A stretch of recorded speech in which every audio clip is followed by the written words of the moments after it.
This is Rachel, and we live stream most days. Not absolutely every day. There are stretches of time in which I feel less enthusiastic about doing so than others. Those stretches of time are called days without amphetamines.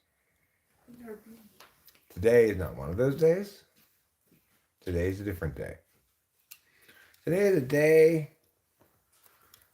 of good tidings, a day of celebration, a day of amazement, a day when tremendous things will happen. Tremendous, extraordinary things. Things ranging from magnificence to majesty to spectacularness. That's right, YouTube. Thank you. I made my That's Not Dancing short earlier. Hi, Mean Bird. Hi, Rachel Strauss. You have the same name as my wife. And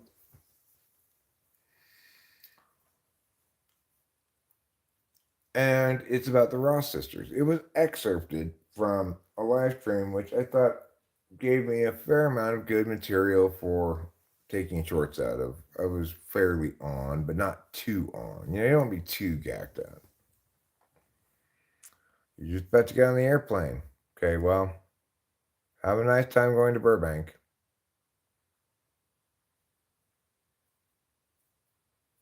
So are you going to see Acacia now? Is that what's happening?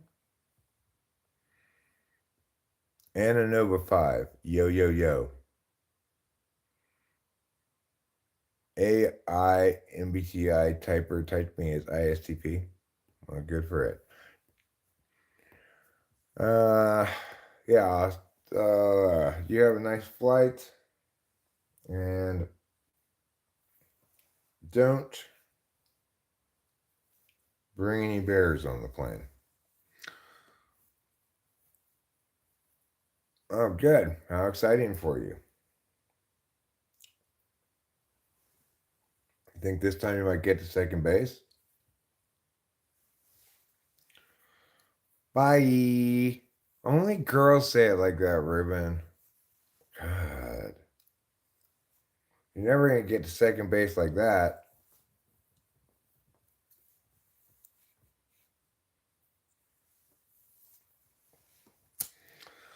That's what you get for going out with a fundamentalist Christian.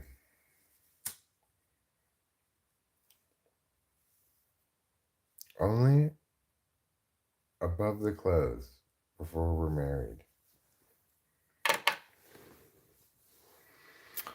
So, anyway, I've been having quite a pleasant day. Today is my first day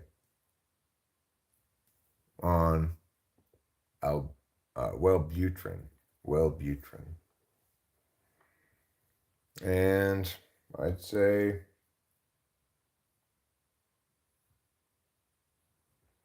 I don't really notice much of anything, but it is what it is, I guess. It'll be hard to say whether it's doing anything or not until after the Prozac leaves my system.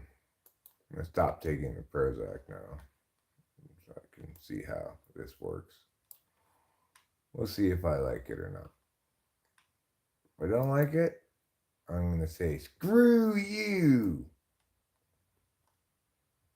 To the whole 9 yards. I want to be on the Prozac instead, please.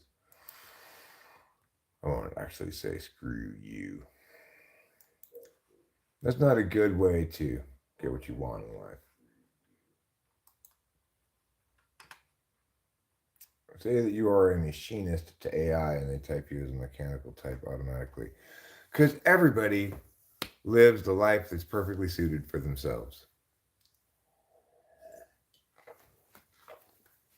Obviously, that's not the case. I was being sarcastic. Anywho, I'm interested to see how my new short about the Ross sisters does.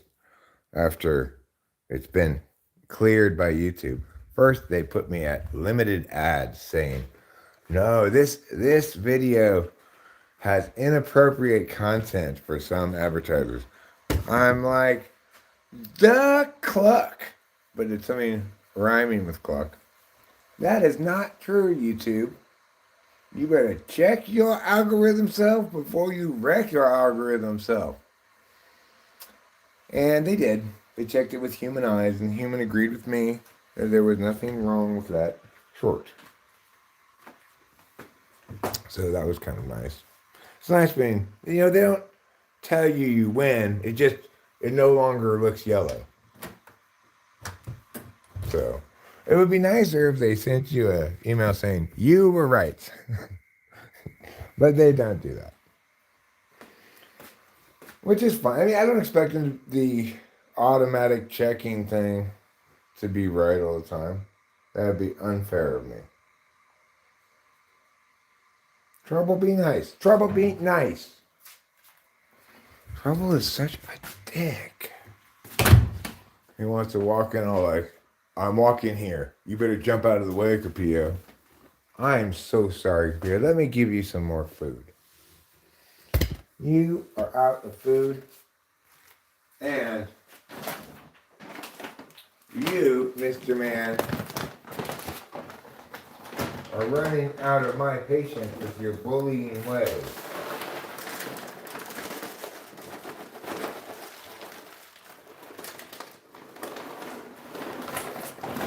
Your sister has seniority. She was here before you.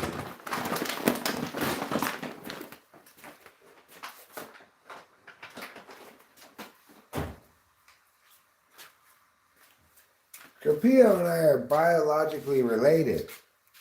You're just related by, I don't even know what.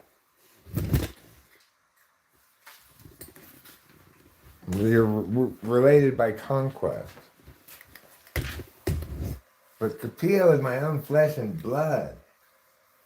She was born in my bed next to me.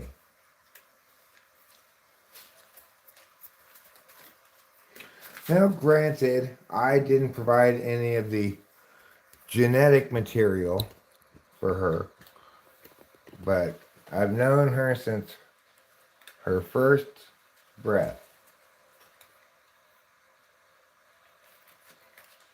You, on the other hand, I've only known for a while. We don't even know what kind of sordid past you came from. What were you up to before you even joined our family? You could have been, in a drug cartel. You could have been anything.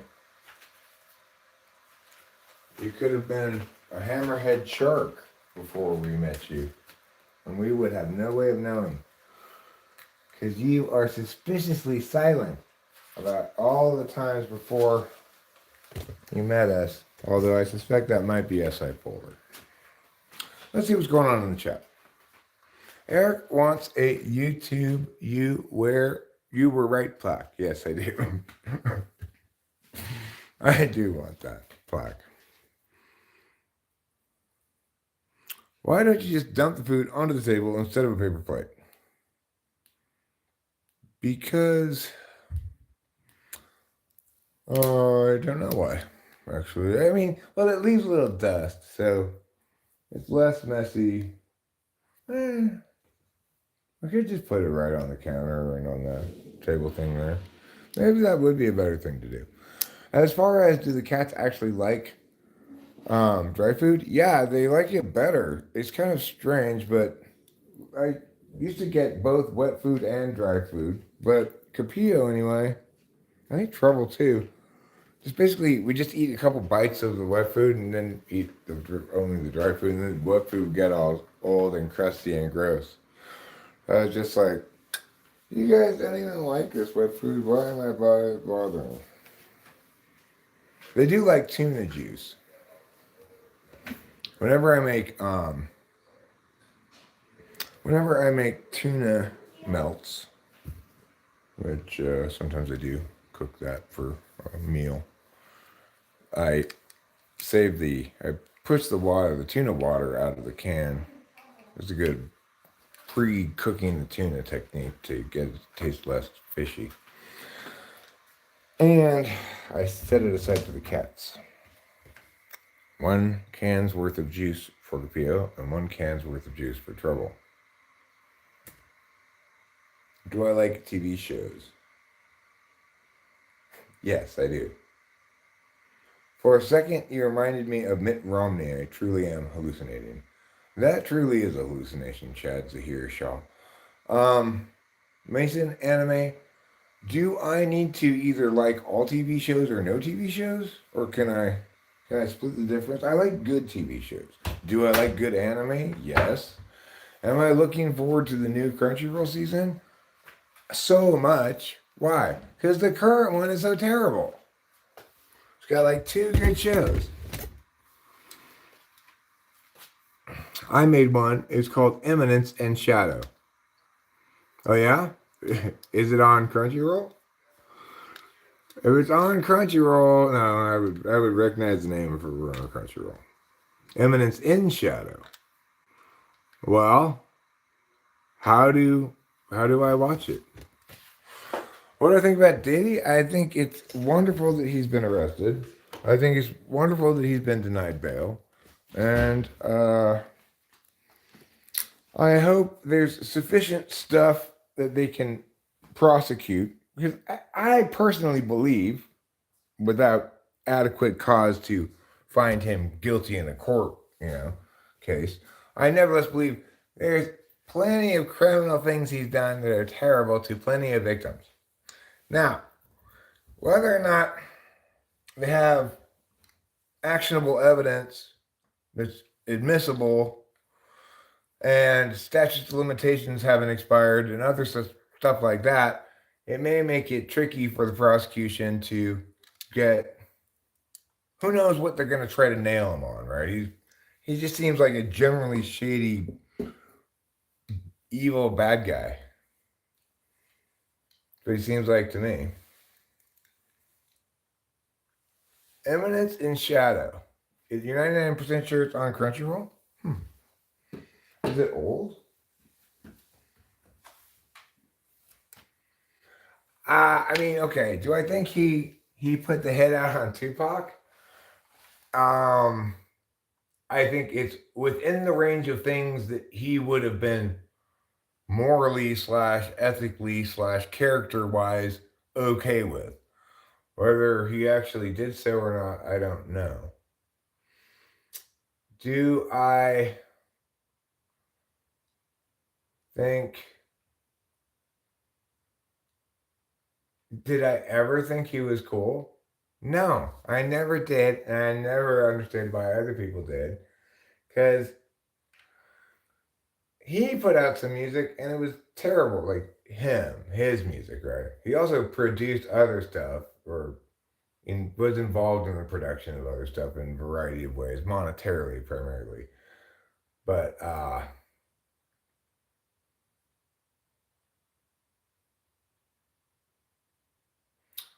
anyway, I always thought this guy is lame. Like, get out of here, Puffy, Piffy, Poffy Poo. Nobody cares about your, I'm a fancy guy in a fancy suit with alcohol and beautiful women all around me, and oh, look at me, I'm also super tough with my gangster friends, and yeah, I'm Puff Daddy, icon. I was like, you're just a freaking no talent. That's what I thought. Eminence in Shadow animated series, 2022. It's on Hulu. No, it's not on Crunchyroll. It's on Hulu. I'm like, wait a second. There's an anime that came out in 2022 that I haven't watched. That's potentially in my wheelhouse of shows. Well, it's because it's on Hulu. I do have Hulu, but I don't think that is a place to watch anime.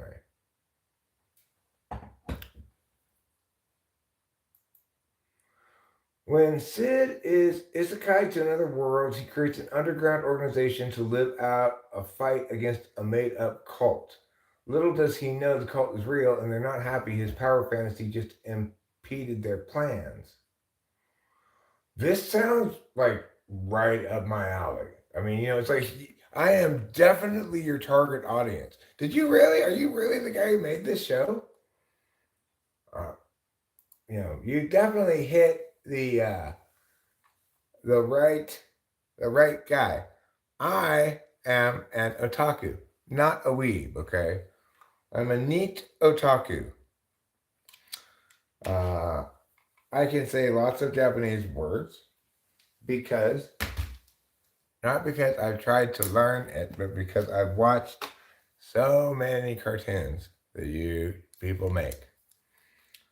Zane! Why do I say that? Because I've not just watched Reborn as a Vending Machine, I Now Wander the Dungeon one time through. I've watched it twice. I've run out of any new anime to watch. So I can pretty much guarantee you that you're going to get more than a fair shot from my viewing eyes, okay?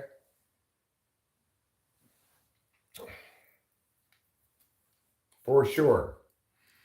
Yeah, that one is pretty good. I watch them all. What are some of your other favorite animes that you like as a consumer?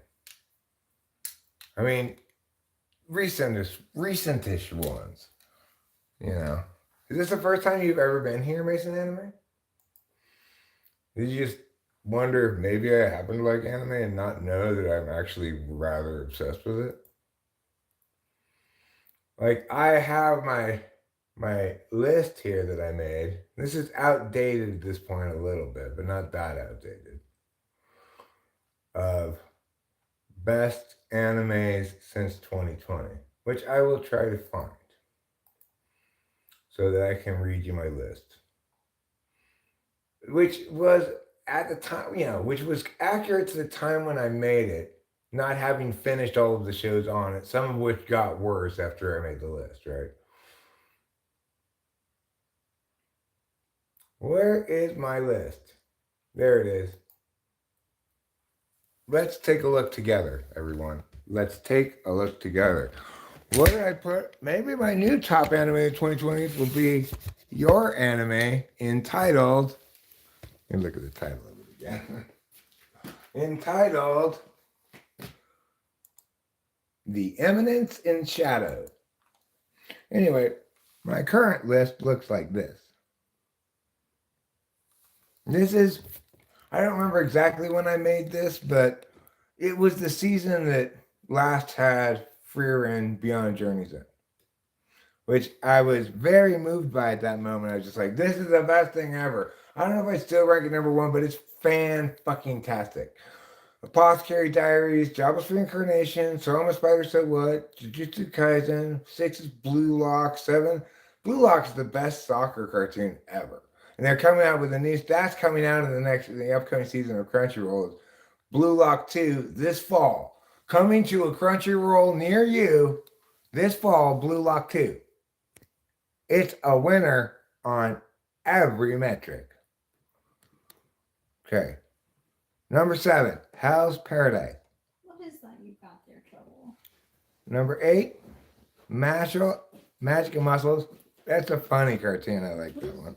Solo Leveling, Unwanted Undead Adventurer, Villainous Level 99, Weakest Tamer, Tsuka Michi Moonlit Fantasy, Shangri-La Frontier, which season 2 is coming out this fall for Shangri-La Frontier as well on Crunchyroll. Keep an eye out for that. I'm excited about that. Campfire Cooking in Another World with My Absurd Skill, aka Online Grocery. Chainsaw Man, Sasaki and Peeps, which got worse. Vending Machine, which I'd rank higher now probably. Tier Moon Empire was fantastic. Handyman Saito in Another World, which I definitely put above Sasaki and Peeps at this point. Because Sasaki and Peeps faded. It started strong and then faded. So, I will, as always, share my list with everybody here in case you wanted to look at it. because it additionally explains why certain other cartoons aren't included. Like, hey Eric, why didn't you put Overlord? Because it started before 2020. That's why. Yes, some of these shows, their last episode was after 2020, but if it started before 2020, it's not eligible to be on that list. So that's why. That's why Attack on Titan is not on that list. That's why fill in the blank, your favorite anime is not on that list. This is for people who are actually into anime and watch it currently all the time. Okay, this is too elite for you noobs. This is only for neat otakus like me. And if you come back again next stream, Mason Anime, I'm sure I will have some feedback for you. Because when I say I'm going to watch that show, I'm not just blowing smoke up your ass. If you made any number of different kind of shows, like, you know what, I'll try to watch this weird show of yours. But I'll definitely watch your show because that's the kind of show I watch.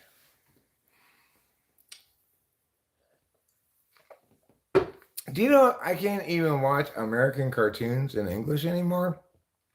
When I watch an American attempted an anime, which is of questionable wisdom, I must say. Nevertheless, I put the audio on Japanese and American subtitles, English subtitles, because I just can't listen to it. These horrible voice actors doing a horrible job. I need to hear them say, so desu ka? Wakarimashita. Wakata. Arigatou gozaimasu. And all the other nice sounds of cartoons. That's how cartoons sound to me. They sound like "Strashimasu," which means I'm coming in now. I'm coming into the room now. Everybody who's inside, be aware. I'm coming in. Strashimasu. That's what that means. You say that, of course, only if they're important people in the room. If you're just, or maybe if they're not that important, but if you just like see your friend, you probably would say to them, "Ohio," which I think they stole from English. I think they just took the English word "hi" and put an O in front and behind it.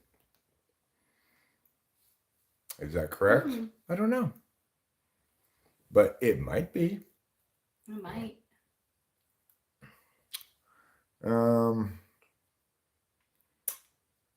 They do. They do say English words for certain things. Like, I don't think Japanese has a word that means timing, because when they say nice timing, they always say nice timing. Thanks, Q Lick Bang Boom. What time will I be on tomorrow? Sorry, I didn't answer your question. I'm on at random times. I'm on pretty much every day. Sometimes for many hours, sometimes for fewer hours. It really depends on the day. JLK is to JLK. What's JLK? JJK. Oh, Jujutsu Kaisen. Okay. I thought that was an L. Or I don't know why I thought it was an L. I should have thought it was an I. Now I see it has a dot on top, but I guess I just looked at it quick. Jujutsu Kaisen is very good. You like One Piece? I don't like One Piece, Mason Anime. I know that's sacrilege, but I just don't like One Piece. I could see you. I'm sorry, but they've had like over 1,000 episodes. At this point, some country's navy should have solved this world's piracy problem. Just saying.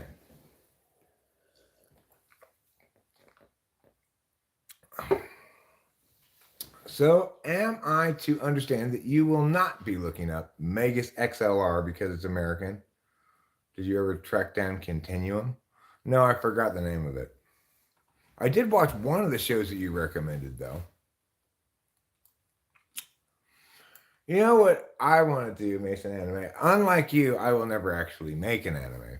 But I would say I like to talk about an anime that I would like to make. An anime called Isekai Police. It's the Isekai police force who go to the various Isekai worlds when somebody gets too OP and needs to be stopped. I think that would be a great anime. Bye, Mason Anime. See you later. Don't be sorry. You don't be sorry about a thing, all right? Arigato Hasayamasu.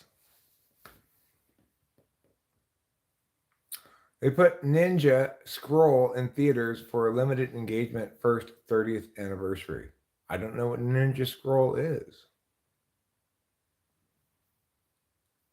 But I typically don't like old anime. The older, once it gets more than about 10 years old, it starts to feel like, well, I don't know. They used to, people, I think anime used to tell stories in a more slow-paced way that I don't like as much. And sometimes the quality of the drawing will bug me, or sometimes it won't. Sometimes I don't really care what the drawing looks like. Sometimes I do. Depends how bad it looks. The thing is, Crunchyroll took away comments. You can no longer leave reviews for things. I used to rely on those reviews to get a sense of what I was looking at before I bothered trying it out. They got rid of them. They just figured, why do we need these? How does it help us at all? It doesn't help you, Crunchyroll. It helped me. Okay? Obviously, I'm not going to cancel my Crunchyroll subscription because you took away comments or anything. So there's no consequences for you at all. Except you might get slightly wetted by one or two of my tears. It's one of the few places where I ever did read any comments about anything. I would read comments on Crunchyroll because they were more like reviews, and you could get, like, okay, why is this one that looks like it should be good at 4.1? Is it because it's actually shitty? Like, is it going to be exactly in my wheelhouse, but kind of poorly done? Is it going to be a fake out thing that wears the clothes of my kind of show, but it's actually a story about a girl who loves growing cabbages or something like that, you know? So the reviews would help you figure out what you're actually looking at here. Yeah, I'm upset for you that they took away the reviews. I was some of them.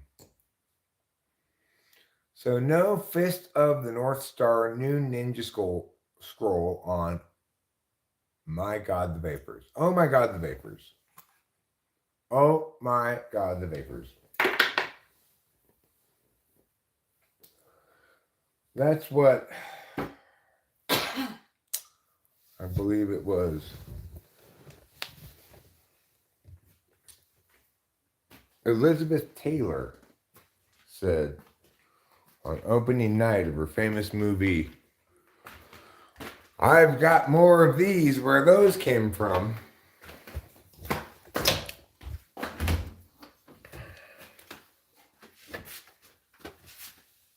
Which was, of course, her seminal performance.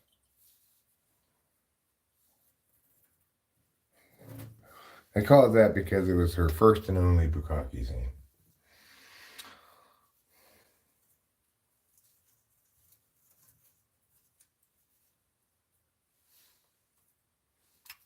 What I'm trying to do here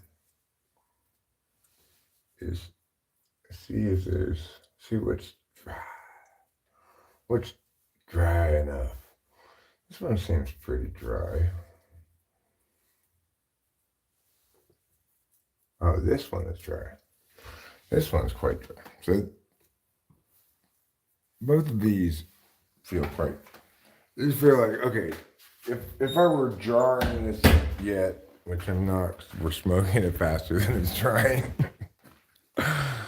I would put this in jars. I'll start maybe the first jar of NL. Which one did you take? Oh, those cherry. No, this. We don't have any. All the cherry pies in jars. So anything that's on a branch is not cherry pie. What I'm going to do though is take this jar, and now I'm going to retrieve a marking pen that I knocked down there a couple of days ago.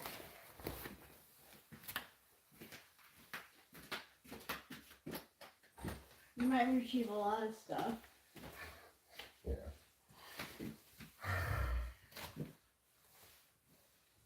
Okay.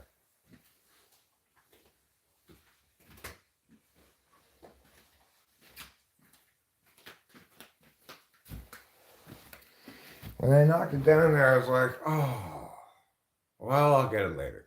I pleasantly, agreeably recalled when I needed it that, in fact, that's where it was. Number 2. This tells me in this jar is not cherry pie, but rather Northern Lights. 2. Kind of looks like a 3, though, which I don't like. I made my circle too big.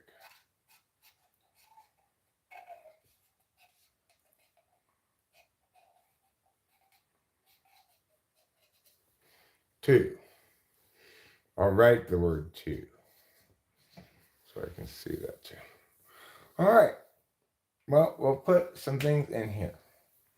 I think Rachel will agree with me, but I'll let her speak her own words about it as well. But I just want to say, I remark that this Northern Lights right here is fantastic. It is.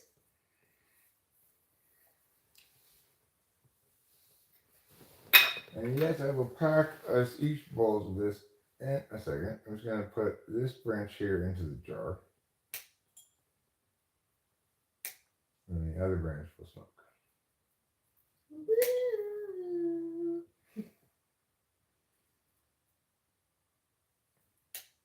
The Beach Boys tried to compete with the Beatles. What a crazy, tough job they assigned themselves. Yeah. I get it, you know. They've got some classic hits that will be sung forever, you know, including Good Vibrations,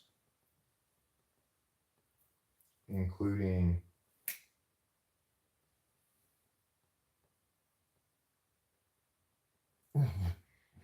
what else?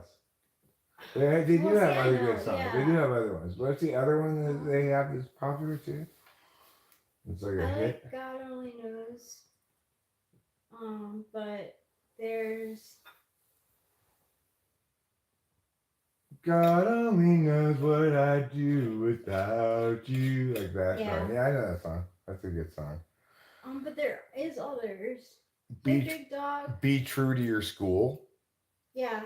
That's a fantastic song. It's fine. It's kind of silly, you know. What else did the Beach Boys? What are their other big hits besides Good Vibrations? Did it include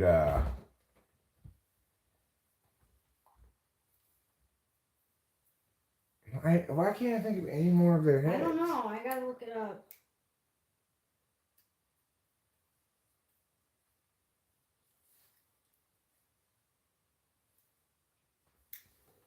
Wouldn't it be nice? Wouldn't it be nice?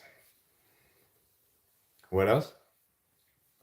Surfing USA, Kokomo, I Get Around, Good Vibration, God Only Knows, Fun, Fun, Fun, Don't Worry, Baby. Did they write that song? Fun, fun, fun. Yeah. Oh, okay. They really did write a lot of hits. You know, songs that I didn't know were by them were by them. Like Fun, Fun, Fun Till Daddy Takes the T-Bird Away. Yeah. I wouldn't imagine that, like, that song being made in when it was. But I guess they had this backwards looking kind of retro thing going on in their time, you know? Yeah. Romanticizing the 50s. That came out in like 64 or something. Oh, are they Yeah, that I'm so far back? surprised. Huh. Yeah. Okay, well, that makes a little more sense.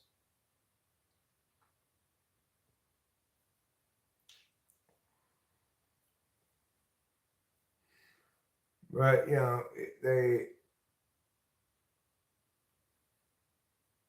Wouldn't It Be Nice is a good song. That's a really good song. I think that's their best song. Wouldn't it be nice if we were in it, when we wouldn't have to wait so long?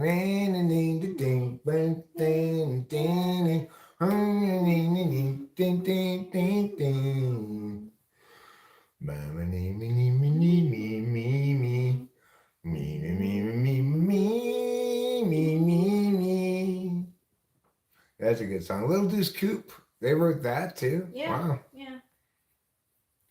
A lot of, like, before the Beatles came to America, songs. I don't think it's childish, Hero Lamb. I do think that it dresses itself in a costume in a way that the Beatles doesn't. Like it's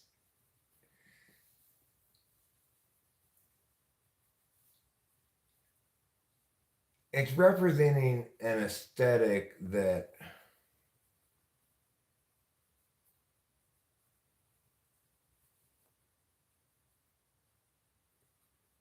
don't get a strike. You mean for singing that? What I would say is that, oh, if you're saying I'm not, you can't get a strike for singing like that. I might get a revenue claim or a copyright claim. That's not the same thing as a strike. Copyright claims don't hurt your channel. They give you the chance then to cut out the part where you were singing that thing, which I would do. I started doing that just as like better safe than sorry or whatever. I don't know.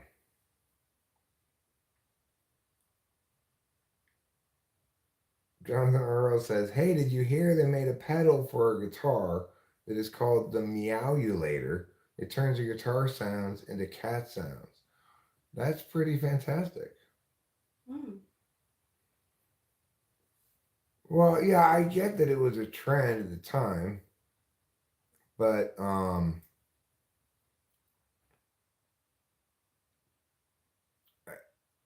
I don't even know if I can particularly think of any other surf bands names except for Dale somebody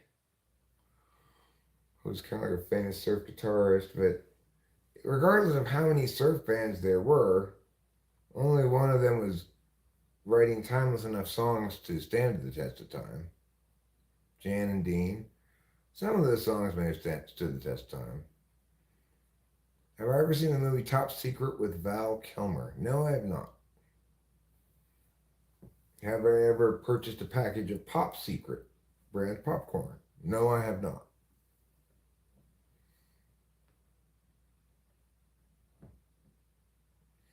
The Beach Boys were the Sublime of the 60s. I mean, you're giving Sublime way, way, way too much credit. Sublime had two good songs. Maybe. There's one that I can sing. I'm going to give them credit for an unknown second good song. Okay, I'm gonna look it up. the Dirty Heads of Jack Johnson. Did you call Jack Johnson surf guitar? Are you talking about that? I'm not sure.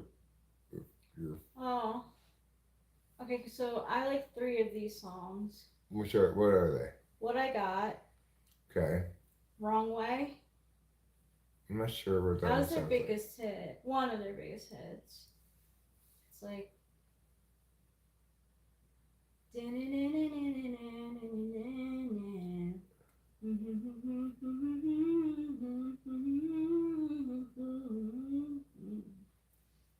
Okay, what? And the next one is Santeria. Santeria. That's the one I know. What was the first one again? What I Got. Yeah, I know that one. Yeah, I know that one. It's What I Got. That's the one where he says, is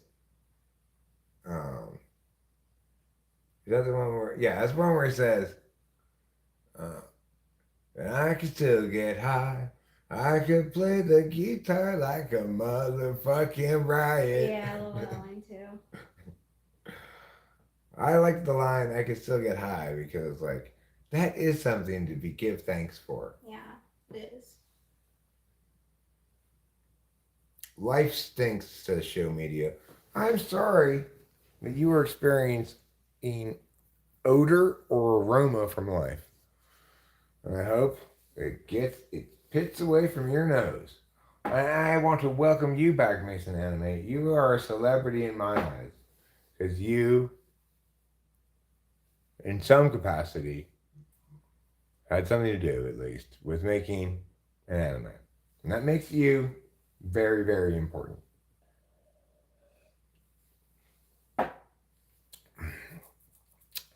So yeah, I don't think much about Sublime. I think of them as being really very 90s sounding.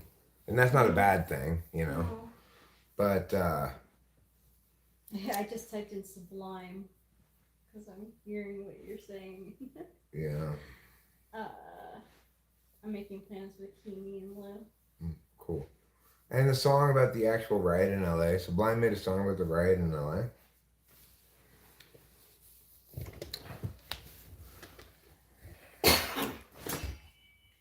Okay.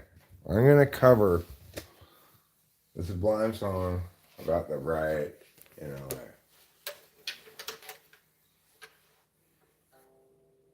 Now listen here, LAPD. Just 'cause I'm black, don't beat up me. I'm feeling sad about riding again. Now I'm writing everything.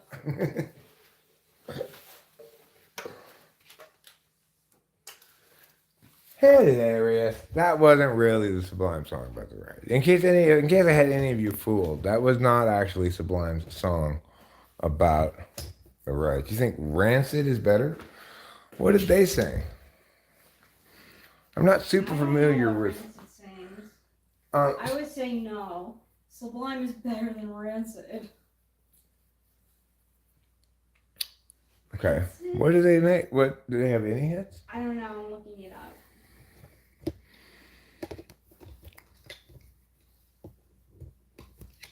Okay, I will. We'll play a song in a while.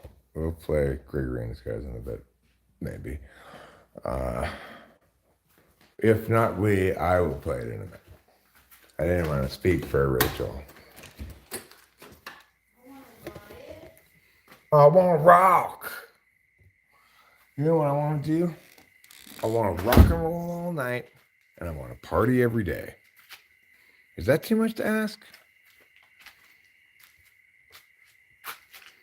I was informed by the band Kiss that it was okay to want to rock and roll all night and party every day, back when I was a child. I took that message to heart. They were right then and they're right now. I do want to rock and roll all night and party every day. Okay, not all night. I'd like to rock and roll into the night, sleep late into the day, get up, start partying, maybe do a little rock and roll. Rock and roll is a little bit less important than a partying party.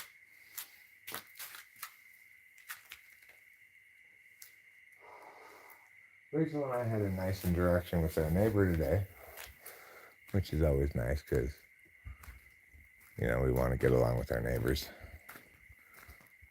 Why?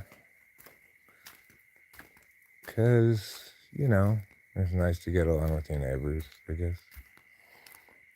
It's better than not getting along with your neighbors. It's better than the alternative. Right? Look at the night sky.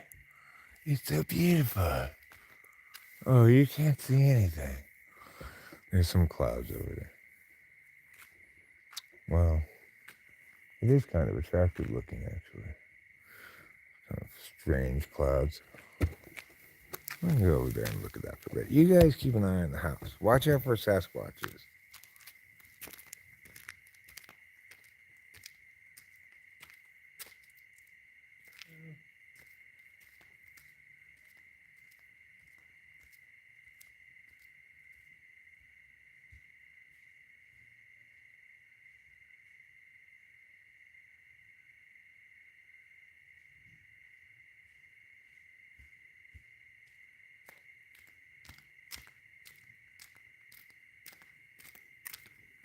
Okay. Everybody can relax. It's just a regular cloud. Put away your panic sirens. Put away your emergency kits. We're going to be okay.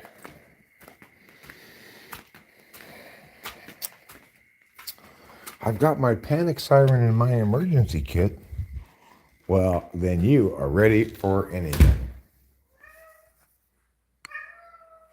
Meow what? I watched you eat a lot already. What is wrong with you, kitty?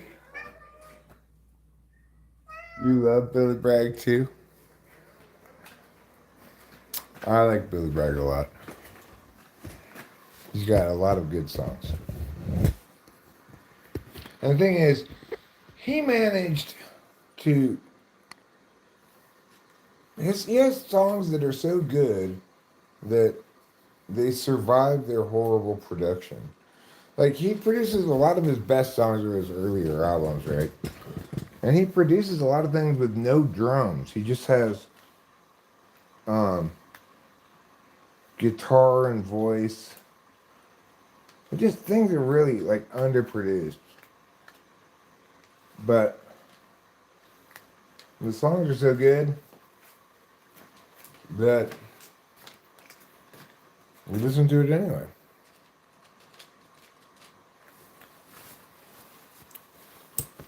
This is a cat, yes. It's made of 1 part kitty and 1 part cat. His name is Trouble. He likes lingerie, long walks on the beach, and holding hands in the candlelight after dinner. That's his dating profile.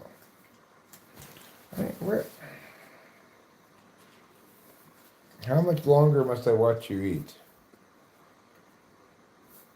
If Shakespeare had had this cat, that would have been the title of one of his sonnets. How much longer must I watch you eat? What's my favorite Billy Bragg song? Well, the one I find myself singing the most is probably Shirley. I like Little Time Bomb a lot. I like Valentine's Day is Over a lot. That's such a sad song, but it's so well written. Such a beautiful song. Thanks, Mason Anime, for encouraging people to like. Using that button presumably helps. Does it? I don't know. Presumably. People say it does. That's what, when I like, and I don't subscribe in response to calls to action, but I will some relatively often respond to a call to action to like a video. And when I'm watching a video and they say things like, don't forget to like and subscribe, It really helps the channel. I go, okay, I'll like this video. I do like it. I might as well like it. And then if they don't say that, no matter how much I like it, well, if I like it a lot, I'll still like it. I'll be like, oh my God, I really like this video. I'm going to like it. But I have to really like it a lot for me to like it unprompted to do so. So my point would be, if everyone's like me, then like having a lot of likes on your video, not that I'm sure everybody's not like me, but if it were the case that everyone were like me, then having a lot of likes on your video would not be an indication that your video is especially well liked, but rather that you were especially good at prompting people to like your video. I'm not sure why YouTube would be interested in rewarding that ability or skill.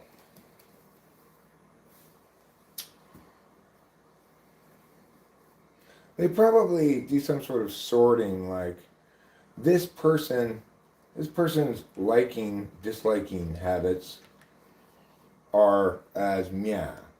And things that deviate from standard operating procedure for a given individual are weighted more heavily. I bet. Something like that.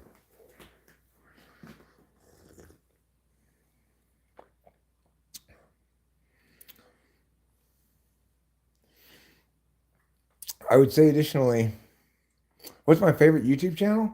I don't really have a favorite YouTube channel because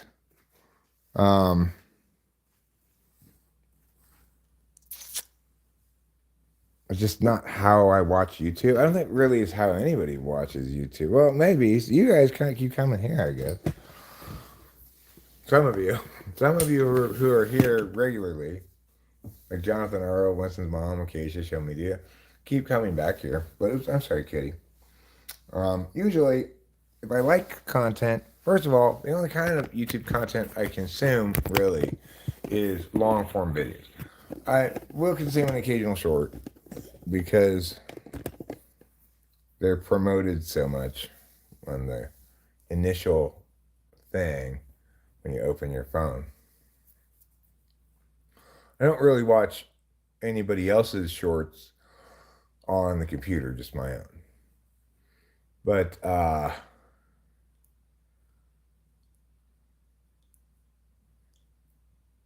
why are people highlighted blue? Those are moderators. Yeah. Moderators were primarily all made moderators quite some time ago, by and large. Because I don't really have a need for moderators. But I used to have a small and insular enough community that I could just kind of make everybody moderators so they could share links and it was fine. So now I do get more random traffic through here than I used to still, despite the fact that my numbers are way down from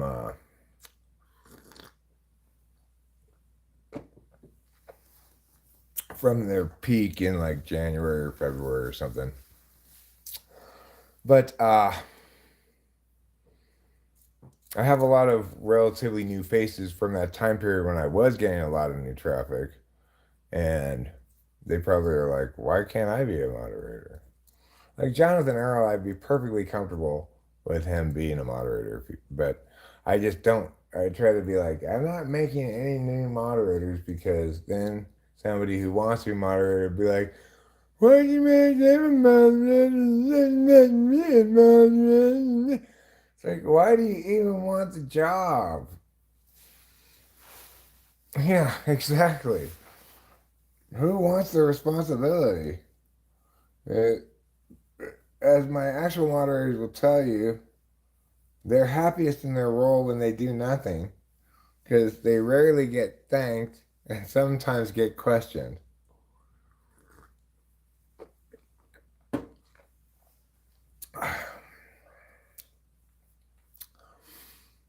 Y-Files is, I mean, I was into it for a stretch of time not that long ago, but I'm kind of over it now.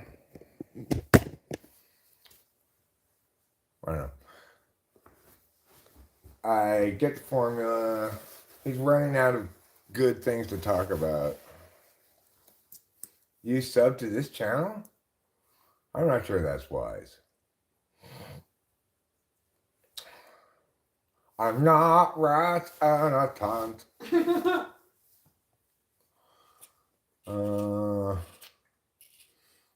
So,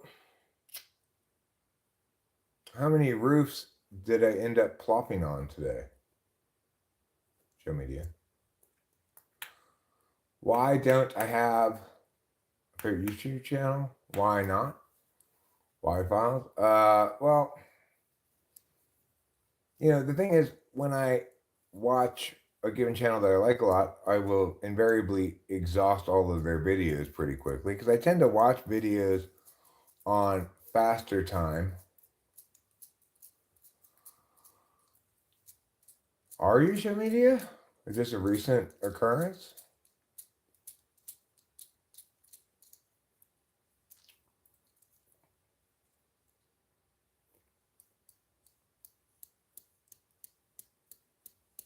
$18K. I have 18,000 subs, approximately. But you'll see that it doesn't mean I'm going to get a lot of views or anything or action. YouTube is... I'm not sure what YouTube is doing with vertical streaming at this point, or live streaming in general. They had, according to Tech It Realm, who's the... you might say Tech It Realm's my favorite channel, but I don't even like all of his videos at all. I only like some kinds of his videos, and some of the shit I don't watch at all. And I don't really think I don't really think he's that great. I keep going back to it for things that I think are interesting. You know, like he's currently making a video. I'll link to it here. I'll do him a favor. I'll link to it. Not that he needs me to do him any favors. He's got like 2 million subs or something, but his current video concept is intriguing enough that I watched the video, and I not only watched the video, I mostly obeyed the calls to action. Like when he said, comment this now in the chat or whatever. It's a great idea for a video he has here. This video's link keeps... Oh, it's at 7:15 now. So his plan is to start with a 10-minute video and then get it rolling in the algorithm with an initial burst of things by encouraging people to do all this engagement stuff, right?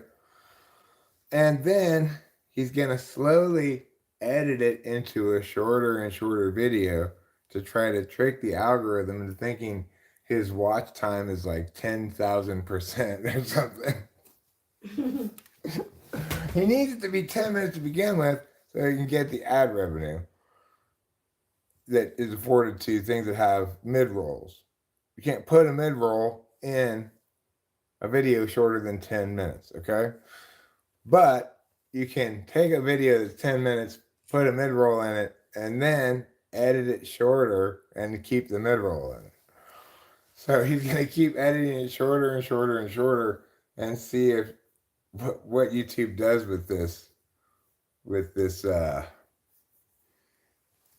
video and idea. When I watched it earlier today, it was at 10 minutes and something. No, it was at 9 minutes and some seconds. Now it's at 7:15. Interesting, huh? Here it is. Plopping is to defecate.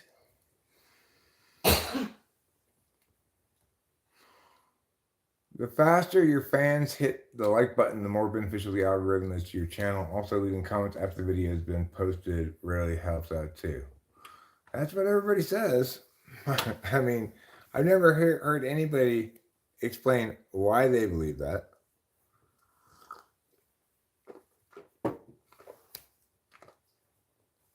But I'm sure they have their reasons for believing that. I don't feel. I feel it's like mostly there are a few things you can understand about YouTube clearly enough, and it's the two things that what's her name told me. Who's that lady that we're still planning to go to a baseball game with, but haven't followed up with her about it at all? What's her name again? Something King Alexis Kingsley. Yeah. I just remembered her last name. I knew, but I was thinking it was her first name for some reason. Anyway, she told me that she took a class on YouTubing, and the most salient things she said she learned from the class were that look at your stats, find a title that has a lot of views, and basically just repeat that title with slight minor variations over and over and over again. You do you, Mason Anime. You need not inform me at all.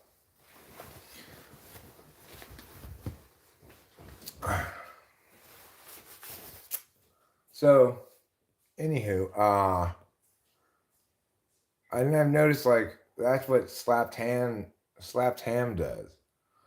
They go like these scary whatever videos broke the internet or something. That's a lot of seconds.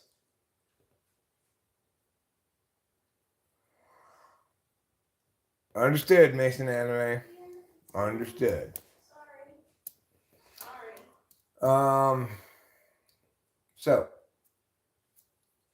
titles, right? You just basically copy the title that's worked best for you in the past, and then you just put whatever you want in the videos, and it doesn't really go with that title. All right, my thought was, when she said that, like, okay, I guess that makes sense that might work. But since she said that, I've seen it in channels that I watch. I keep clicking these horrible slapped ham videos in hopes of one of their clips actually making me go like, what? Well, it rarely happens. Doesn't work though, because YouTube is always changing what's popular. Well, it depends. Like, for example, the reason it works with slapped hams videos is because they're compilation videos. And they're compilation videos of closed circuit stuff, paranormal stuff, glitch in the matrix stuff. So you can have the same title and feel comfortable that you're going to get different content or similar title, you know?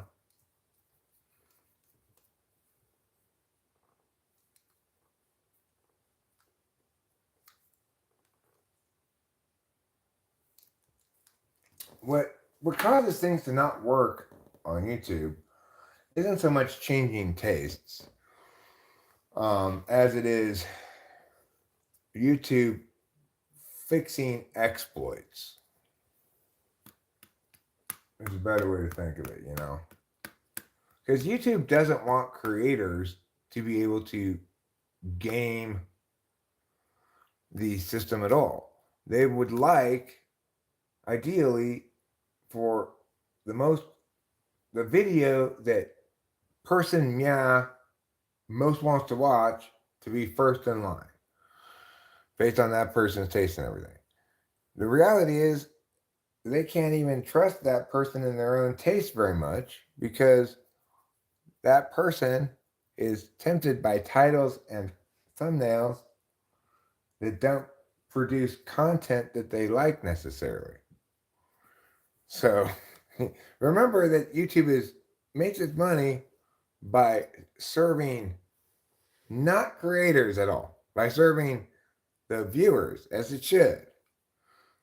Otherwise, it would suck ass, right? The reason YouTube's cool is because it can successfully direct me to videos that I find enjoyable watching or informative or trip me out or whatever.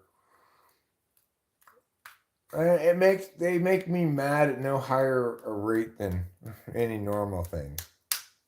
whatever normal things are. I guess they're things that aren't YouTube. You know, normal stuff. Like newspapers and telegrams.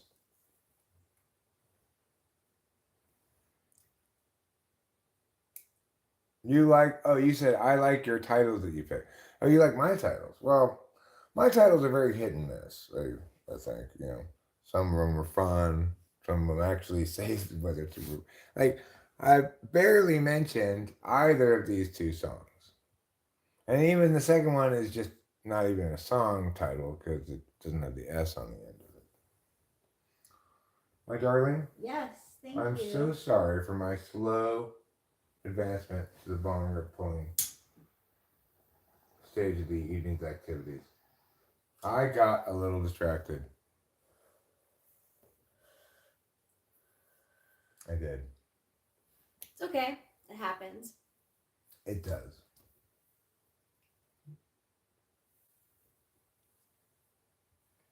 A newspaper is like the evening or morning news that you would see on TV, but a day after that story has happened, it was printed on this stuff called paper. Yeah.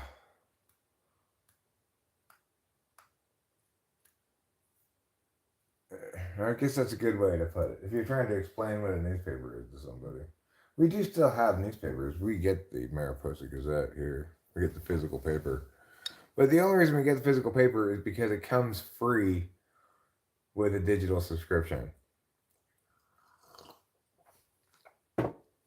I got the paper because I kept getting frustrated by wanting to read stories that ended up behind its paywall. I'm like, God damn it, fine. I'll subscribe to the local newspaper.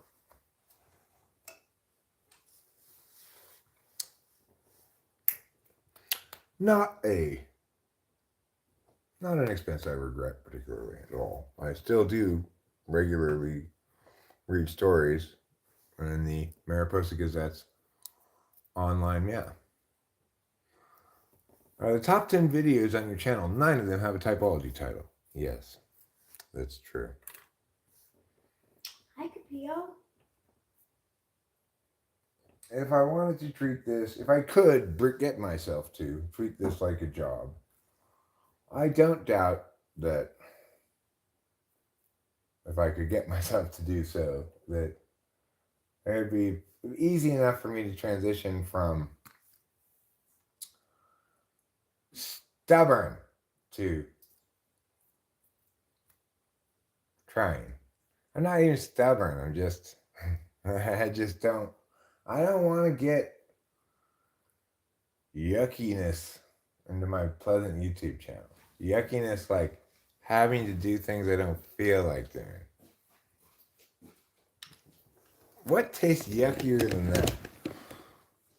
Are you the only one thinking of the Paper Boy or Paper Girl, the video game right now? I wasn't thinking of it. But maybe I should have been. Because we were talking about newspapers. It's been a while since we played it. Are you suggesting that we do play it? I don't know. It's difficult. It's so difficult. It deters me from like wanting to play. Yeah. But the only way that you get better at it is by practice. I don't know. And then the problem with Road Rash is you get this far and then it gets too hard. And then you have to save up for a new bike. Yeah. Like you can't. And then whenever you want to play it, you never want to play the hard part that you're currently at. You want to start over. Oregon Trail is a good one. Yeah, we could play Oregon Trail. But, you know, it's a little bit too easy for a master Oregon Trail gamer like me. Yeah, it is. But you get to hunt. You can add people from the chat. Adrenaline is a drug? Well, only if you administer it into your body from outside of your body.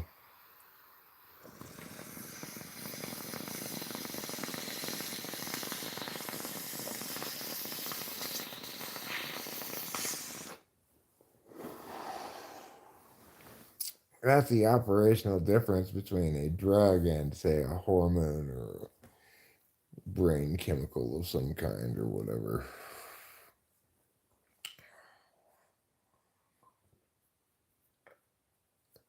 hormones if you're doing it right. Jeff just died from smallpox. Okay, well, that's a reasonable amount of losses to be expected traveling all the way across the country. Hoity boity. Hoity boity. You're expecting miracles. You can't expect to get across to Oregon without a few deaths. One or two, at least. Just be grateful we didn't get all Donner Party up on your ass. Here you go. Thank you. You should smoke this bong, Red. I will. She'll smoke it with her lungs and hand me the bong when she's done. Then I'll smoke myself also one. More than one, let's not lie. I'll smoke plenty of bong rips with this wonderful smoking weed. I could just sit here and just smoke it steadily. I should definitely try it again with Road Rash. I just have to be patient with it. Well, I think the key to Road Rash or any other video game is quantity of amphetamines. Yeah. Road Rash does have the Yeah, best it music. does. I mean, it's fantastic. I couldn't believe how good it was when I started playing the game. Although I can't lie, early in the mornings, when I'm on amphetamines and I'm practicing, it's already so stuck in my head. I turn off the music. Well, yeah, I mean, as you would with any song, if it played over and over and over and over and over and over and over again, you say, okay, I've had enough of. Yeah, but it is fantastic, and it adds so much to the game. It's so fun. That game is so fun. Paper Girl and Paper Boy are fun, but it's difficult. It's really difficult. It's jump over this thing, watch out for that thing, and throw a paper at the same time. I believe that Road Rash is boring to watch. What? How is it boring to watch? Probably because it has too few elements. Like, if you think about Paperboy, right? You have to avoid the other cars. Yeah. You have to avoid these things, that kind of thing. You have to throw the thing over there. That's what I was saying. And then you got to go to the little obstacle course and you jump over the things. Yeah. So that's going to be more interesting to watch because it's got more moving parts, so to speak. Whereas Road Rash it's the same thing. It just gets harder and harder. Mm-hmm. Just the same thing. Was that the pitfall of Pitfall? Why do you find it interesting when Eric plays and then not when I play? Oh God, I'm showing my competitive edge. I'm not even sure if that's what he means there, but I guess he does. I can't see the word behind the heart. If it's this or then or the or what. Oh, I can't either. I don't know what he said. How much Eric gets it on meh interesting. I don't know what that means. Yeah, I don't either. I jumped to conclusions. I am sorry. It could mean when Eric gets on it, it becomes more interesting to watch. If that is the case, it's probably because I'm not as good at it. They're anticipating the crashes and stuff. I feel like I like playing it because on Paperboy. Gets it on the interesting. I see. Gets it on the point he's making about why Paperboy is more interesting. Yeah. I get it now. Now I do too. Is it more interesting because he crashes more? No, but he's not. He never meant it was more interesting when I played Road Rash. He meant I get it right on why Paperboy is more interesting to watch than Road Rash. I like Road Rash though. It's fun. Yeah, I mean, it's fun to play. Yeah. 2 days ago, an 8-year-old Ohio girl took her mother's car and drove to Target 25 minutes away from her home as her family and police searched for her. No, I did not hear about this story. She drove to Target, shopped, and spent $400, and even went by a Starbucks and bought a Frappuccino. Did she go through the drive-thru? Smart people smoke for the same reason other people smoke. Because it's cool, obviously. That's how you be cool.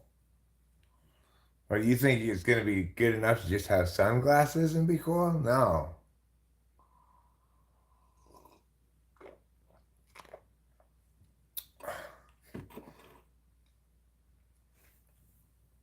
I mean, like, were there repercussions?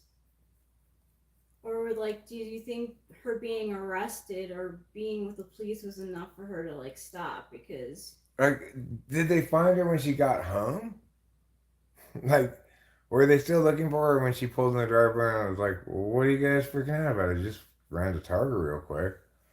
Is that what happened? Obviously, I wouldn't think that she would be arrested, because she's an 8-year-old. But I don't know what kind of repercussions, because if that was like a 16-year-old, they would be arrested. And like,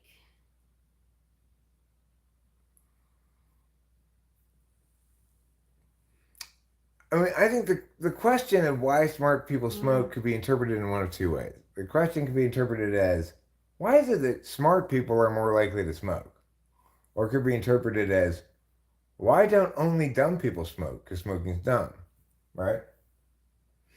The fact is, I think there is a correlation probably between a certain kind of smartness and smoking weed.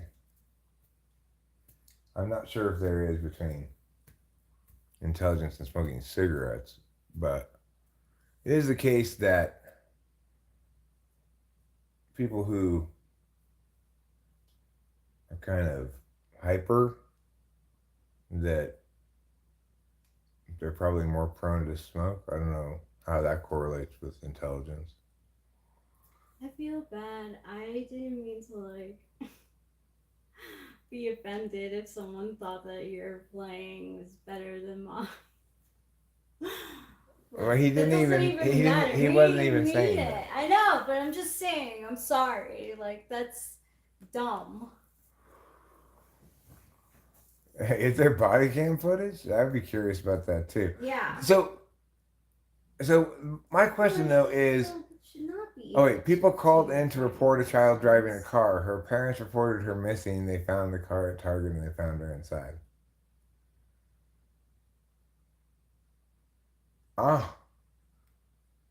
So did they at least wait for her to finish her shopping trip and check out? Get her in the parking lot? She did all that by herself. And there's a dash cam. Or dash cam video,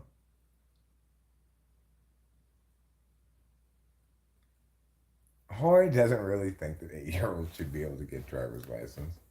An overactive mind struggles to interact with sober, stupid people. I mean, I think an overactive mind struggles to interact because it's not focusing on an interactive process. It's focusing on probably, either a creative word process or a deliberative process, something that's going on in their head that's, maybe it's maybe linked to what's going on at varying degrees of strength, I hope they were like, don't do this again.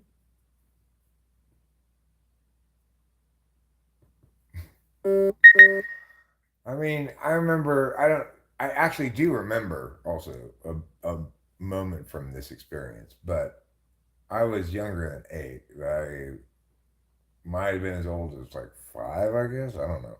I rode my big wheel away from my house.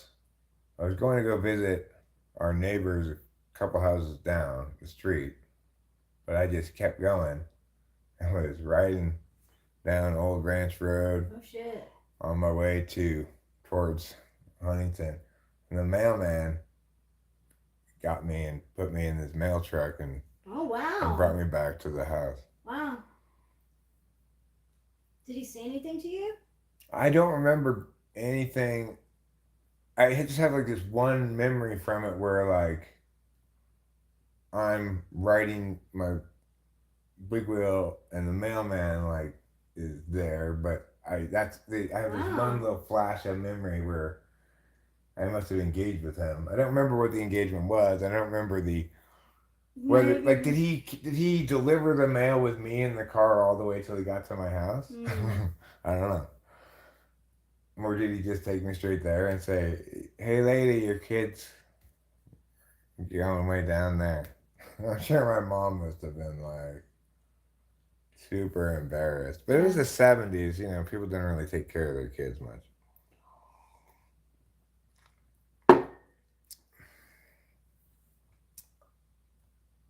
Yeah, like maybe like he was like, I got this kid, but I'm gonna still do my job. Yeah. Or like, Hey, lady, you lose your kid. You can't expect me to bring it right back. I'm going to bring it back after I deliver the mail between there and your house, my obviously. guess is that he didn't do that. Maybe he like finished the job at the block and then drove you home, or like drove you home right away. If you were like 7, It was. I know where I was. This is how I remember. This is how much I remember this snapshot. I know exactly where I was. I was after what's now the um that little triangle of plants where the road turns into a Y, yeah. Old Ranch Road in Victoria, Oh yeah. Arcadia. I was between what's now that wasn't there when I was a little kid, that plant thing, and almost to what's now the second one of those down further, which is Oh my where, gosh. yeah. So I was like there. And You're like la la la la. yeah, I know from my parents telling me the story that that's where I was supposed where I told them I was going to go see Auntie Mo, who lived 2 houses down, but I must have made an executive decision somewhere along the way that I would go someplace else. I don't know. What a day for a daydream. What a day for a daydream, boy. Like, that's what makes me think of that. Yeah, I was having a daydream of some sort. Yeah, here. Oh, thank you. That's what I keep looking for. I have looked for this like 10 Oh times. shit, really? And then I've realized, had the oh, whole Rachel's time. holding it. I know. I've noticed that. And I go, oh, that's Sorry. right. Rachel has it. I'm sorry. Oh, that's fine. You're fine. Um, mental self-preservation and fear of the subconscious mind is stronger in youth. I mean, did I have any mental self-preservation from that memory? Oh, you mean like the fact that I remember that from even though I was little and yeah, I remember dramatic/traumatic moments from my childhood, obviously more than ordinary ones. I remember when I went over the front of my bicycle and scraped up the whole front of my chest. I remember when I fell out of the Volkswagen bus that my mom was driving. Because my friends and I used to play this game called Stand Up in the Bus. Would you like to know what the game entailed? Oh, yes. Well, what we would do is perhaps this comes to no surprise, stand up in the bus. And then my mom would go around the corner, just driving, normally, and we'd like exaggerate the G forces on us. Whoa! We'd like go fling ourselves into the side of the van. My mother allowed this to happen as a regular occurrence. It was a game that we just played every time me and friends rode in the bus, which was a Volkswagen van, but we called it the bus. Stand up in the bus. So we'd stand up in the bus, you turn around the corner, we go, whoa, fly into the wall of the bus, and she'd go the other direction, whoa, go into that thing. Well, one time we went into the sliding door of the bus, and it just opened, and we just rolled, me and Paul both just rolled out of the bus onto the street. And my mom was turning the corner. Kind of crazy. No, the bus, it had seats, but there was a floor didn't have seats, right? There's a floor area that you could stand in, and then as it goes around the corner, you fall this way and you fall that way, and big fun, big fun, until you fall out of the bus. Oh my god. Oh my god. And, God. falling out of the bus Yeah! was our big mistake, because after that, guess what game we were not allowed to play Of anymore? course you weren't allowed to play that anymore. Well, why was it unlocked? Rachel, why was my mom allowing us to play stand up in the bus while she's driving? She's got like the question of why the door wasn't She's locked. probably entertained by it too. I just think it was the 70s, and Yeah. nobody she wore was any like- seatbelts, nobody had any helmets, there weren't car seats for babies or whatever. You just drove around with your baby on your lap, of course. You did? Yeah. Wow, I had no idea. Yeah, people just drove around. There are pictures of me, like, in the car. Pictures of, like, me and the boys later when we're a little older, all piled in the back of some kid's dad's truck, and he's driving us all someplace, Like, you wouldn't put a bunch of 8-year-old kids, like, shirtless kids who are in bathing suits and flip-flops, maybe, shoes at all, in the back of a truck and drive them all to the A&W root beer shop now. No way in hell. Everybody in the world would freak out. Why does that man driving around with a truck full of half-naked boys in the bed of the truck with no seatbelt or anything like that, all hanging over the sides and stuff like dogs? There's no way you could make that drive nowadays in most places without multiple people calling the cops on you. Crumple zones have made people soft.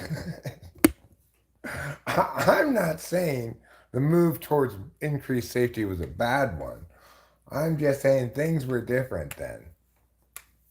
Yeah, could you imagine having a baby Delilah in the front of your lap, driving around? Did you? No, she always sat in the car seat. Were you against car seats, or did you No, I understand? didn't really have a strong opinion about it either way. It was more like I didn't even think about really not liking that rule, because I just thought, well, it'll keep my baby safer. That's good thinking. And unlike other kinds of issues, like, I'm going to be smart and just prioritize not having a dead baby. Yeah. That's the main thing. Parents. Can you imagine if you crashed your car with your baby and you didn't have him in the car seat, and you had a car seat in the car and your baby died? Oh my God. It would be the end of your life, basically. Yeah. Even if you weren't held any kind of legal accountability, it would be the worst thing imaginable. I mean, the truth is that like are a lot more people in the world. So, you know, at any moment, you don't know what can happen. True. I have smoked for long enough that I actually smoked on a plane when I went to Austria with my parents when I was 18 years old. It had a smoking Wow. section. International flights still didn't at that point. Did either of your parents smoke? No, your mom never smoked, but your My dad, did he dad, smoke on the plane too? no, he quit smoking before they even had me. Oh, really? Yeah. No, the bus was way younger than 17 years old. Okay. That Volkswagen bus hadn't run in 7 years by the time I was 17. Paul and I couldn't have been older than 9 or 10, maybe at the oldest 11 when we fell out of the bus. Wow. Stand up in the bus was a childhood game. It was not a teenage game. I used to stand up on the bus, on the school bus, and get in trouble for it. Oh, the bus driver must have scolded you? Yeah, a lot. But I like to stand up.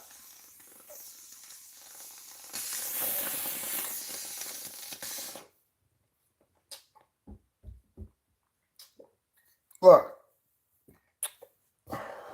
I just cannot understand, young lady, why you're not okay with us telling you how to sit in this vehicle that you don't want to take, but must, to go to the place you don't want to go, but must. Yeah.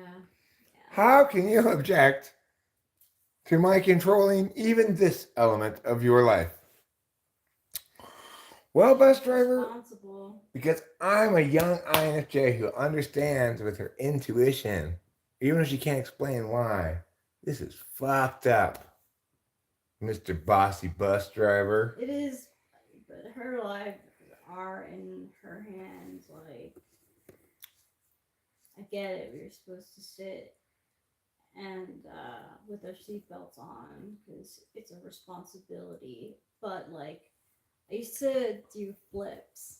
I used to hang myself on and like do. Or do that thing where you make your arms go up backwards. Yeah, well, what I would say, Rachel, is she can protect your lives just fine simply by not crashing the bus. Yeah. If she doesn't crash the bus, you don't need any seatbelts. It's true. The best safety system of all is not getting into an accident. Yeah. Even Rosa Parks understood that part about the buses.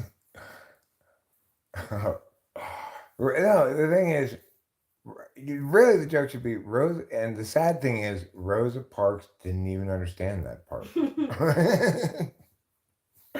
Because she wouldn't stand up on the bus. See?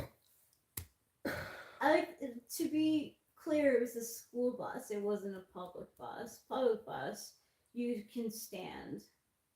Public bus, you can stand. They have holder things. It gets crowded. I don't know. They let you stand on the bus because they probably have that mentality of my job is to not get into an accident, not. Well, because they need the added room for transit. So sometimes the bus is going to have too many people riding on it, and not everybody can sit down. So they have to have those bars that you can hold on to. Yeah. What was I about to meow? What was I about to meow? Is the question. Oh, right. I know what I was about to meow. Did I remove it even from my bookmark bar entirely? What? Facebook. I guess I did. Oh, I actually have cause to go to Facebook for a change. really? Yes, because I need to set the record straight about a certain historical event. I think people will enjoy it. Account. Let me see. I'm going to find it. Where's my life events? That's what I'm looking for. Where? Settings. Settings? Where's Yeah. that? Menu? life events. They're there. Where are my life events?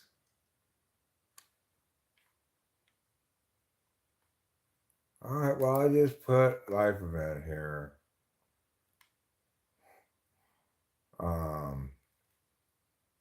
I'll put milestones and achievements.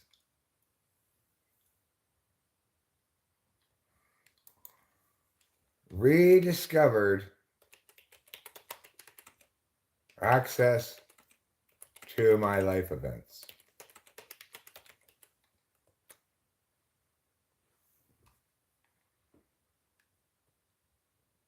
Done. All right. No, I don't want to create a post.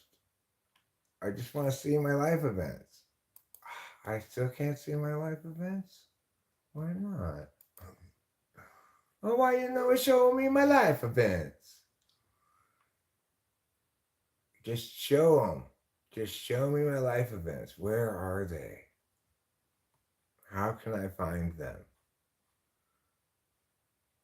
Ah, here they are. Life events, see all. The reason I need to see them all is because I need to share with this guy here, whatever his name was, I forgot what it was, the true story of the civil rights movement. As you see, Rosa Parks was there, but the real hero of the story is me.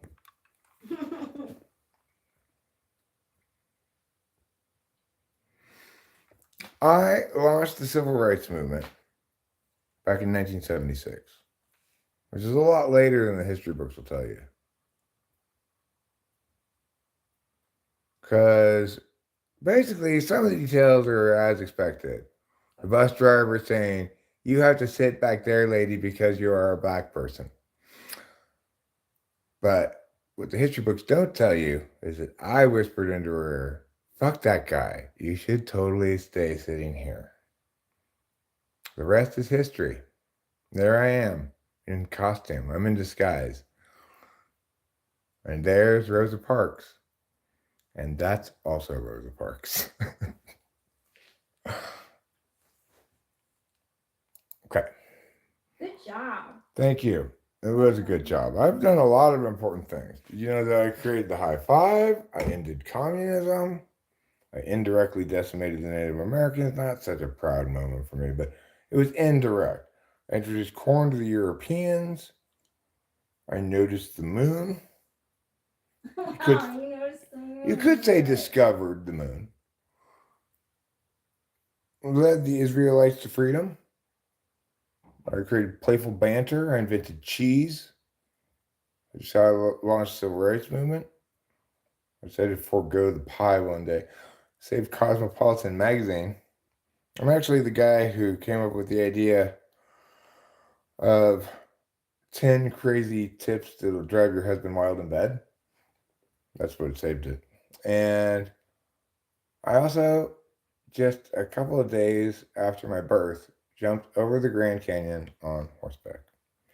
So I'm my own real life Forrest Gump. Kind of in the center of a lot of great history moments. You really are. Because I was there.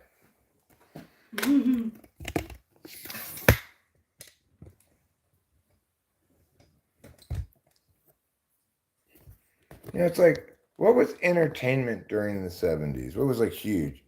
Evel Knievel. People want to watch this guy have a very high chance of being seriously injured or dying attempting this crazy stunt. That is crazy. Yeah, or the high dives, like the high diving competition in 1980, whatever. Did you see? Did I show you the thing? So there's some controversy over what's the world's highest high jump that anybody's ever done into water. The traditional rules of high jumping say, in order for a high jump to count, for a height record. Number one, you have to complete at least one somersault in the air. You can't just jump into the water. You have to make a dive of some kind. Number two, you can't wear any protective clothing or safety gear. And number three, that you have to be able to swim yourself to shore successfully after the jump for it to count. You can't have hurt yourself so badly that you can't get yourself to shore. Those are the traditional rules for it. And like back in like 1984 or something, they had this insane TV show of these people, you know, having a competition to try to set the world record for this high jump thing. And, you know, like most of the people, like, well, he didn't make his jump, unfortunately. Looks like he's broken his collarbone. Oh, that's too bad. He's going to be out of this competition for sure. Okay, next guy. It's like that, you know. Wow. The guy who actually set what I think is the correct world record for high jump, he successfully did all those things. And he was way the fuck up there. I don't even remember how high it was. But it's nuts. The thing is, the world's gotten saner since then. Like back in the olden days too, with like boxing matches, like there would be 15 rounds. That was olden days. Back in the olden days, they'd be indefinite rounds until somebody either gave up or got knocked out.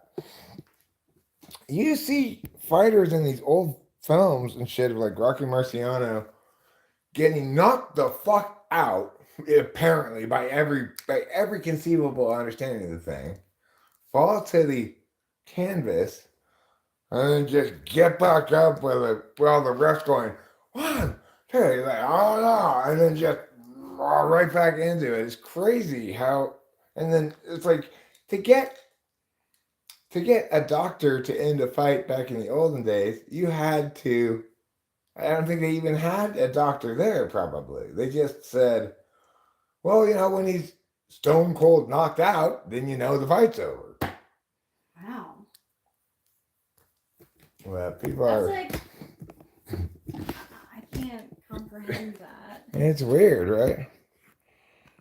That's just because, I guess, life was cheaper back then. I don't know. Like, if you just came out of World War II, you're not worrying about, like, put on some extra safety cushions for Bob there. If you're just a returning veteran from World War II or something.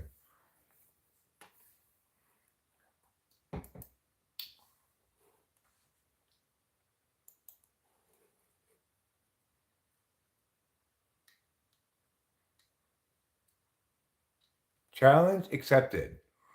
What did I challenge you to?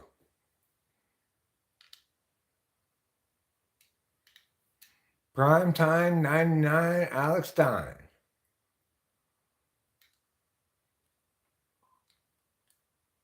I can't even describe my dreams. Every dream is a trip. A trip to the old South. We made a joke about standing in the bus. Yes, I believe we did at some point make something like that. Way to spread the word about the meowulator. I'm currently washing my floors, but I looked back in chat. Pretty awesome. You have to post a video. Meowulator. Jonathan's song might be coming. I could play a song. I could do that. Not a lot of songs, but some of them.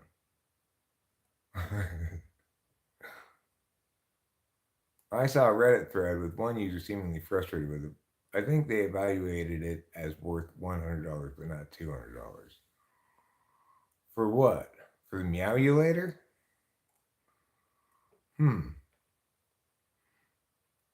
Yeah, you probably get some kind of code helping AI to help you make a digital plug-in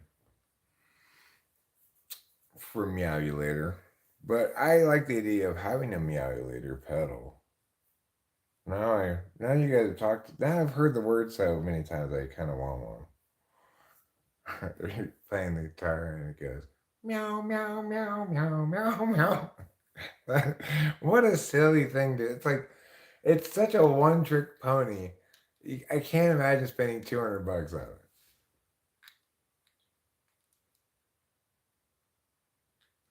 I used ChatGPT the other day to tell me if my skin tone is warm or cool. It told me I was neutral. I think it's right. 'Cause I can't. Sandy said I was neutral too. Sandy took a look at my wrists and my veins and was like, I think you're neutral. Because I have like both like. What even is? How is that a tone? How is neutral a tone? Neutral is a tone. Is it just exactly the same color as your skin? What? Is it exactly the same color as you? Wait. So like on the color wheel, if you're making makeup, you have less of a yellow or pink. So pink warm and yellow cool. Pink is cool, yellow is warm. Yeah, like you have warm undertones because you have yellow. Okay. A debate has no winners. Let the folks determine for themselves.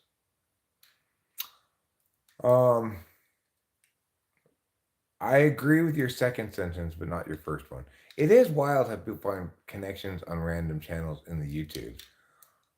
You seem interesting. Is this your first time here? Hoy de boydy. It's probably the middle point between warm and cool. Like, why don't we have a word for that?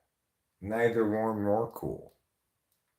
Even the word we have for it includes the word warm. It's lukewarm. Room temperature, I guess.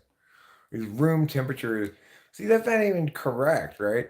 Because if the room is very cold, then it's a different temperature, obviously, than if it's very hot.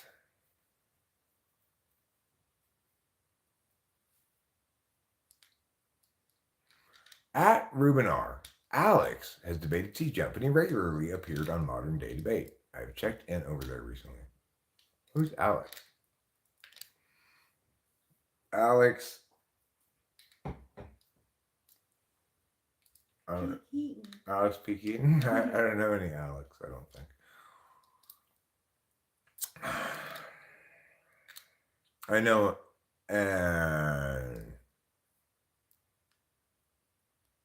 I know, maybe I don't. Yeah, I do know. I know an Alec, and I know an Alexis, but I don't know an Alex. I know an Alex. Do you? Yeah. Which Alex do you know? I forget his last name. I went to school with him. He's an INTP. He never left the house. It was like dragging.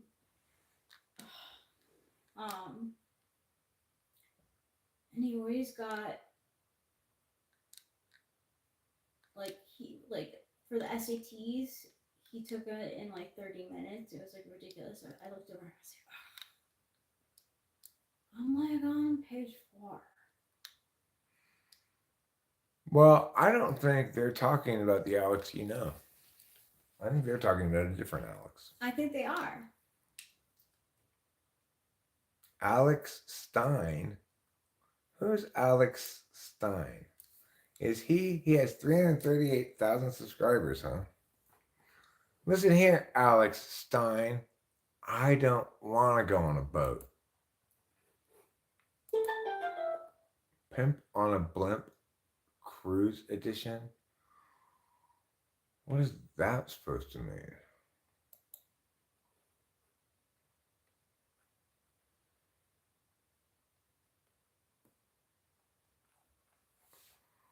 What is going on here? I want to Continents mute this and find out what's going on here.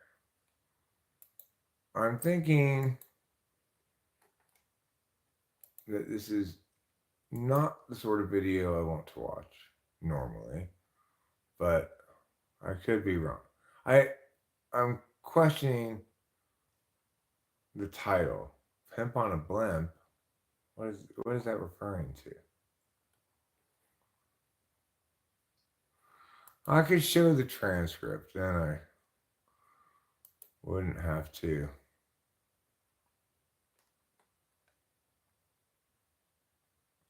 Let's see. Security is actually really easy. We should have got security footage, yeah. All right. Free is hot. We're at the cruise port. I'm sweating. Let's go. That security is actually really easy. We should have got footage of the security. They were nice. They were nice. We're about to get on the boat. We've got a video. Look at it. Look. We've got, and we're about to get on it. Let's go. Boarding process second. And now, did cruise RW pimp on a BL was very easy. What does that mean? I don't understand that sentence at all. We're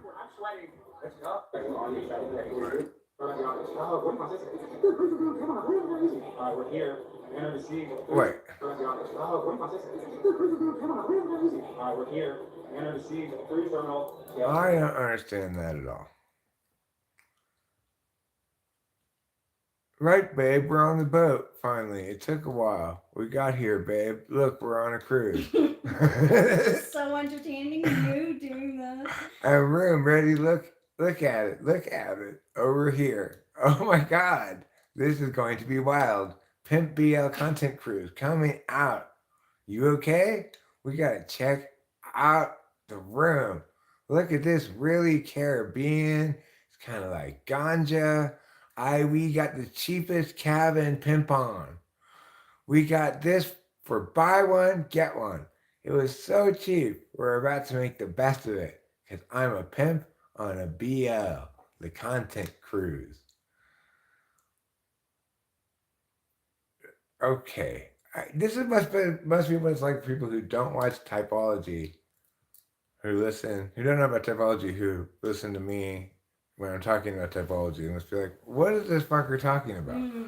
What is this BL, the content cruise? Like, if he's got a girlfriend, like, why does he still consider himself to be a pimp? Well, he called her babe. Let's see what happens. I like reading it more than I like watching it. Yeah. We're going to get a suntan. We're going to dance. We're going to watch the screen. We're going to relax. Look how nice it is. Then look at this guy.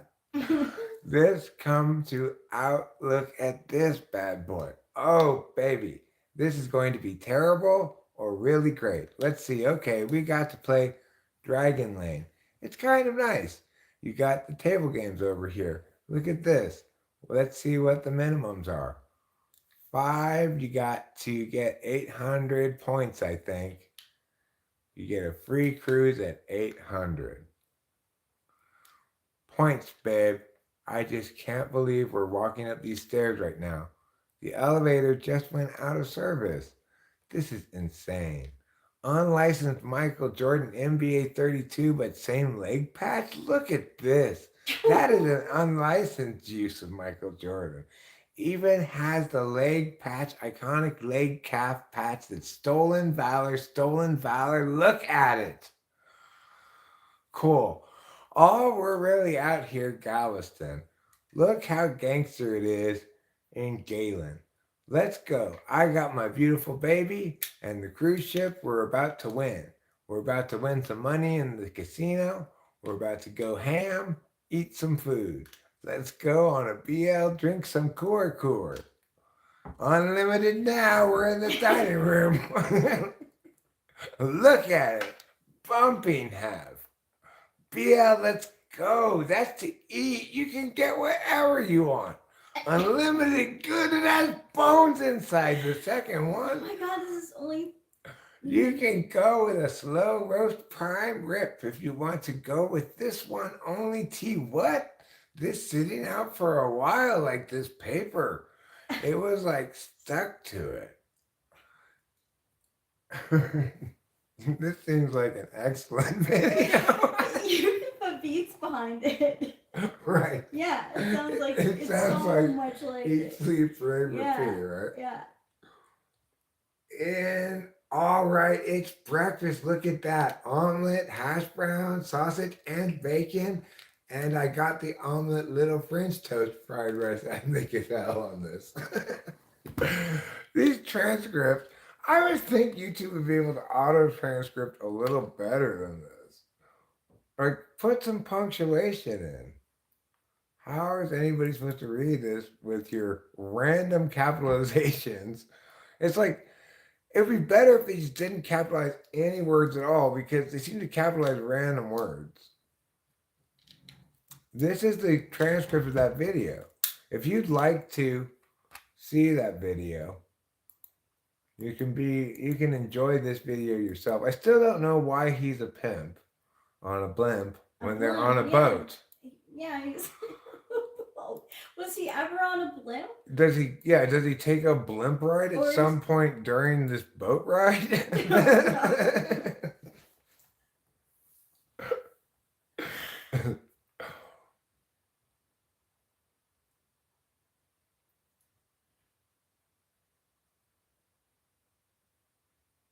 If I want to gain respect, be fun. Are you talking to me? Or just saying in general that's good advice to people? I don't remember saying I'd like to gain respect. I don't know why you'd present it as a conditional. But maybe you're not talking to me even. A lot of people don't say who they're talking to. I like to default to assuming they're talking to me. Even sometimes if they put, Eric, this is not directed at you, I'll still answer it. I'm talking to nobody, says Oidy Boydy. Do you think Joe Rogan wants to gain respect? Well, okay, even if you're talking to nobody, are you talking about somebody? He is fair and wise, post Eric. Oh, thanks, big dog. I try to be both fair and wise. At least insofar as I try not to be unfair or unwise. Rachel, are you getting hungry? No, but that's not surprising, right? No, it's not surprising. You should eat some food anyway. I would like to make something to eat. Okay. Do you want to handle that for a second? Yeah, sure.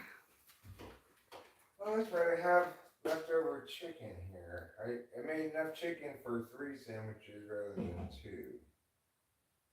But it's not enough food for both of us.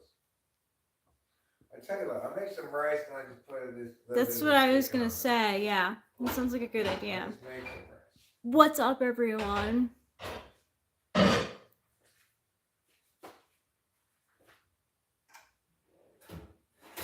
I'm Lord Rachel. I haven't seen many Joe Rogan interviews, actually. I feel ignorant when it comes to him. I can't answer. Like, I don't know if I don't watch him. I don't even really get recommended his stuff either. So I can't really comment either way.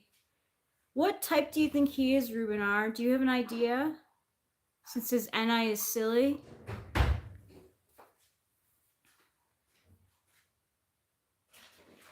He does get ESTP a lot, but I don't know.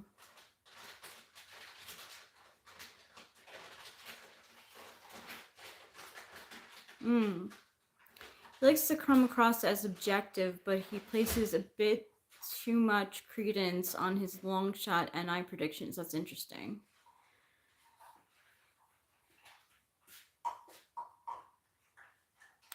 Pick a guest you find interesting and watch. I don't know. I don't find, like, I don't know who to even look up to that he would interview. But I'll do that. But do you have like a suggestion of an interview that was good with him? Like, is there anything about like, thank you, hoity boity. That's good, Reuben R. I feel like it's cool. You're undecided on the T or the F. Yeah.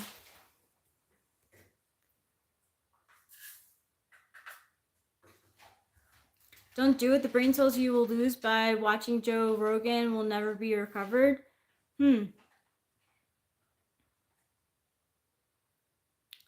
still not sure which SE Dom, but probably ESTP. But see, I feel like if he was I have to see an interview that he has with someone that like I don't know, like, does he have any ENTPs on his channel?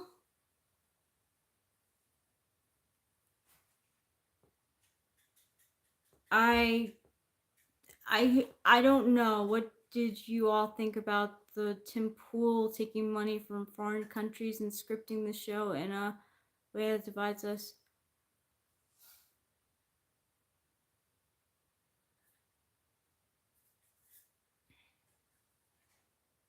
Tim Pool, Dave Rubin, and Benny Johnson addressed allegations that a company they were associated with had been paid to publish videos.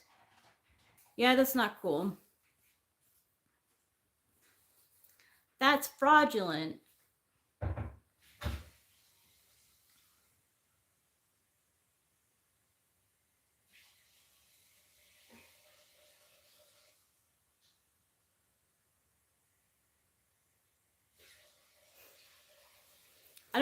I don't keep up with politics. I mean, I know I don't really keep up with politics.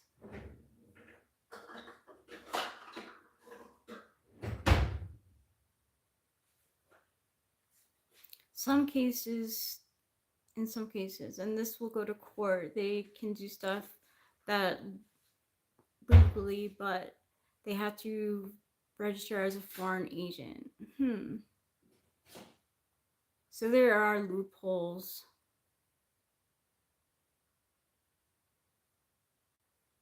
You like the US presidential races every 4 years? I can see that. I can understand that. I'm about to climb a ladder and check my gutters here in Florida. I should be fine. Hope you are. Take your time up that ladder. Don't lose your balance.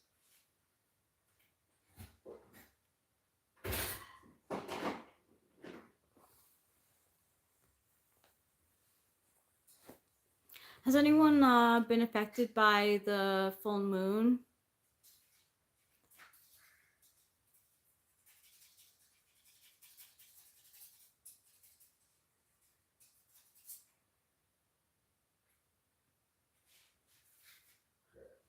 There's a full moon last night and tonight.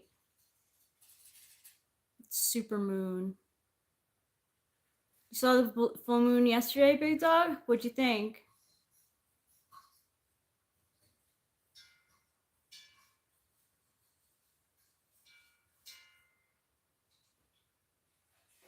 Are you coming or going? Depends on where. I guess going. I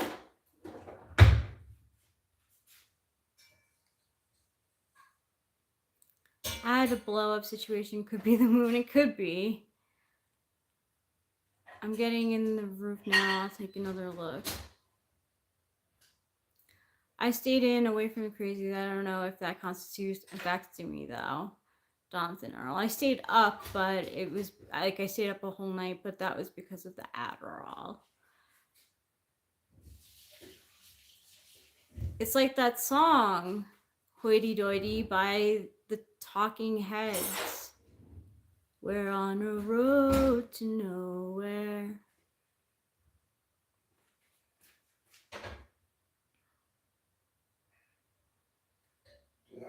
I did run that dishwasher, right? Yeah, you did. I did. Okay. Various things. I didn't rinse things off very well before I put it in there. I know, but it should.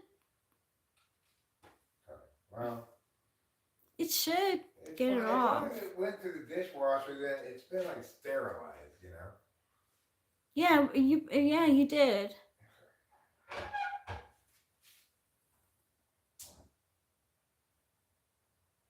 I listen to everyone. I don't care their positions unless they make a lot of horrendous mouth sounds. I can't do it.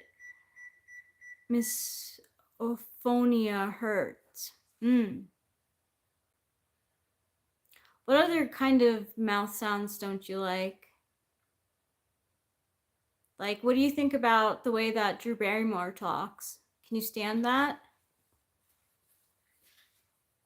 Or are you just like, or like the Kardashians? I can't, that vocal fry really bothers me.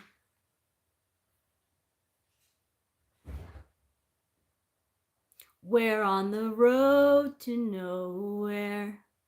Come on inside. That's where Road to Nowhere is a song by the Talking Heads.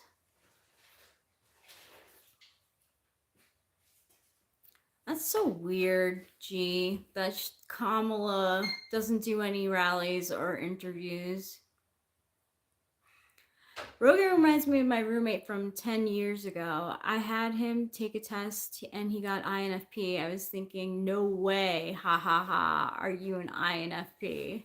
That's great.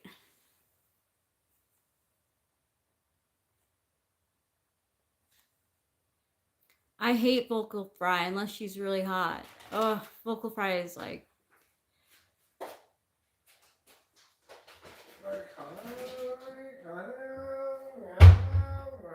You can stand Drew Barrymore. That's good.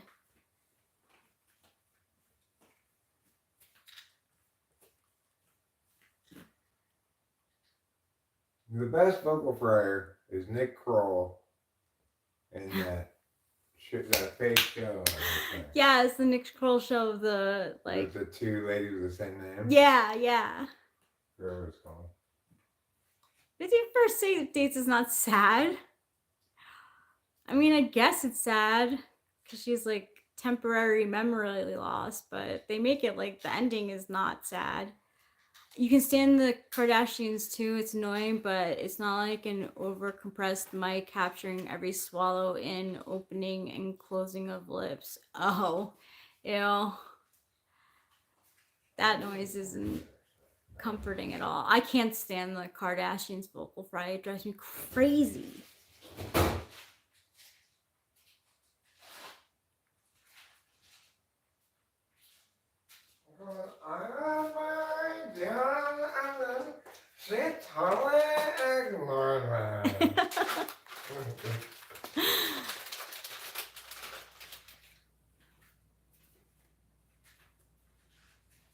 Kamala knows if she talks, she's gonna face plan just like Biden in 2020. Smart of her to just stay quiet and let Trump stir up controversy. It is a great term, vocal fry, because it sounds exactly like that. Like you're frying your voice. I'm sure I do it sometimes. It like so in our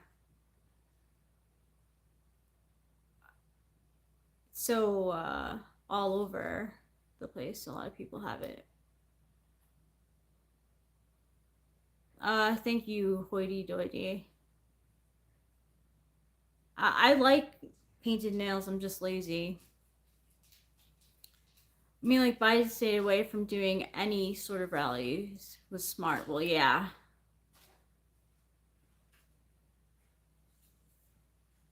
No, like, I say like a lot, but,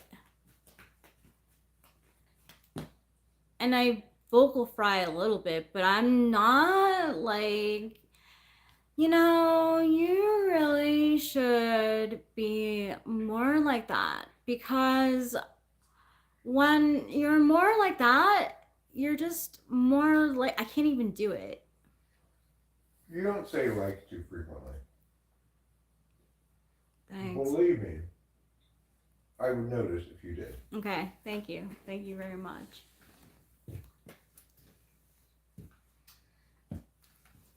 Biden had the COVID excuse.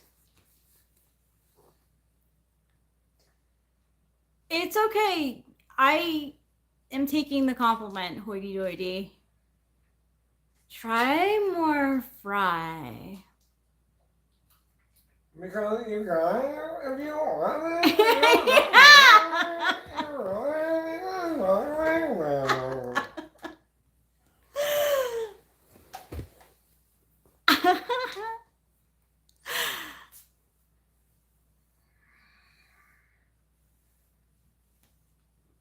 I like how like the other one, she has vocal fry too, but like she also talks really loud. Like when she gets like has a point that she writes and she's fighting with the other one. Yeah, they have this sort of storyline thing that they say all the time. Like one of them is her thing is meow, and the other one's thing is I'm living my life. This is the first one that's like, because I'm gonna swallow and I Carolina and no one and the other one's like, I'm trying to live my life. Yes, it's so great. Because like there are girls who like really talk like that. And, like the hilarity of it is sort of like you can conceive of a show being pitched where we're two ladies.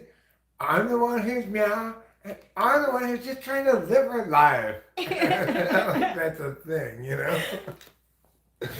That's say not that. specific. Girls in fights say that shit. You know what? You're being really mean right now. I totally think you're being really nice.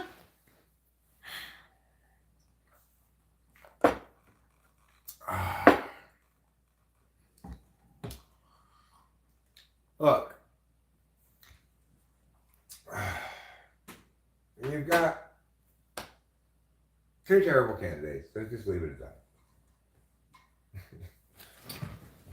I'm going to assume the citation was correct from Booty Cat and that Harris's tax plan really is to double tax revenue. Oh my god. In which case, why? Why don't you just say, let's just send, Jesus, what a ridiculous, horrible idea. But, I get hating Biden. I mean, I get hating Trump. Thanks, hoity doity. He says, I should say, this is the best damn channel live. Oh, you were right, Rachel. It was a little thing. Wow. It was a very small mammal.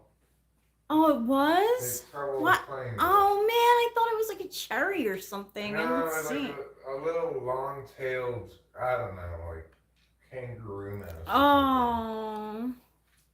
I would have picked it up and thrown it out.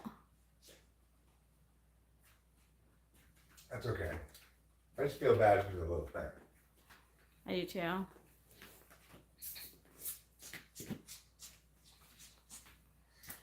Well, I like to think that sometimes in my moments of extreme hubris, I think that this live stream is actually pretty good. Granted, it can be a little wide-ranging. The pacing on it can be a bit slow. I don't like it when I pause for long periods of time to look at things in the chat and muggity meowing and sort accordingly.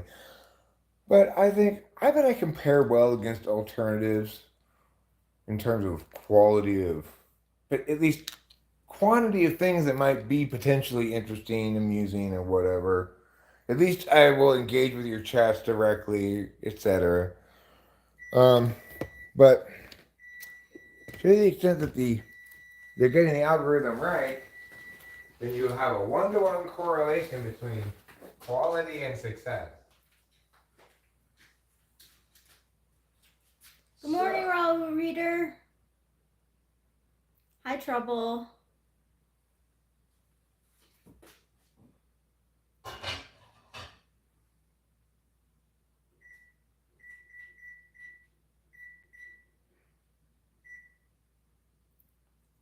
I was just trying not to be presumptuous, hoity-toity. Thank you for letting me know that you're a man now, I know.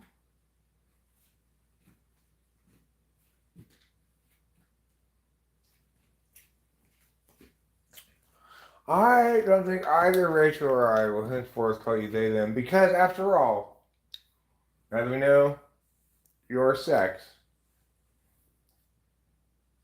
well, there's no reason to use a plural pronoun for a singular entity. Mm-hmm. Joaquin the turtle.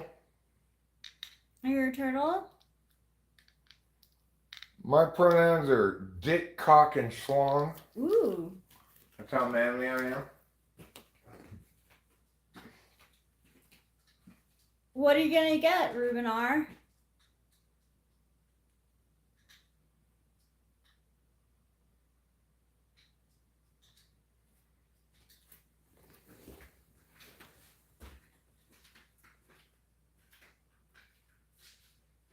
Oh yeah, that's got a long time to go.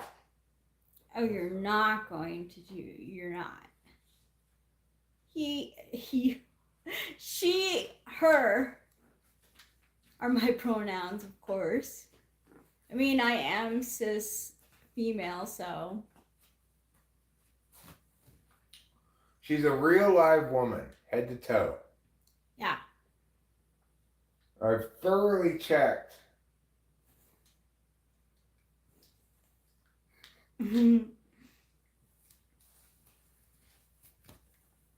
Believe me, I've checked as thoroughly as one can.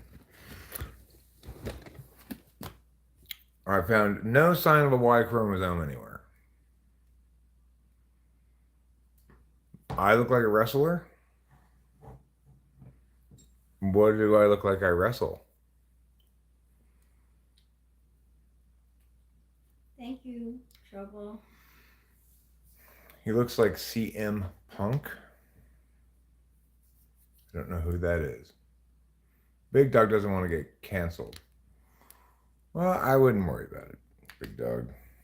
Generally, you have to have a certain amount of notoriety, visibility, etc., influence, impact, in terms of media stuff to get canceled, or run afoul of a bad moment in the supermarket or something. Reuben R, I like the crooks and nannies instead. Crooks and nannies, nooks and crannies. Either way is fine. Yeah. I did not watch Beetlejuice 2. No. I'm not that nostalgic. Rachel, how badly do you want to watch it? I don't badly, like, when it comes on, like... I kind of want to see it. Yeah, I do too, because I loved the first one. I was, like, obsessed with it as a kid, but,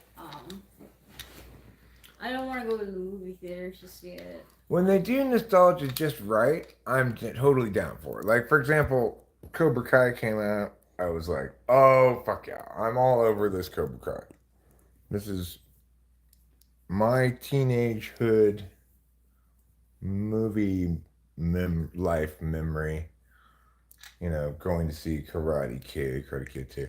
And then they did such a great job of, like, reintroducing you to the same universe for the same people and not just being silly, actually working great and stuff. I thought that was fantastic. Yeah. Joaquin says, I hate that I never get notifications when you're live. That's weird. Did you click the bell? Supposedly. If you click the bell and put it on, like, click it so that it's, like, white, not clear, then you always get notified. You should always get notified. One time, my friend jumped into a vat of boiled beef and slept there for 26 hours. Good for him. Bad for the boiled beef. Untended for the vat.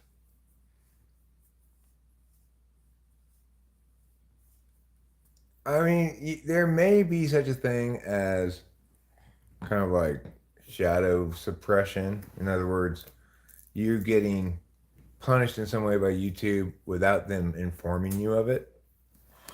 It's conceivable. Like, I noticed that I have not watched the Vince McMahon documentary, no.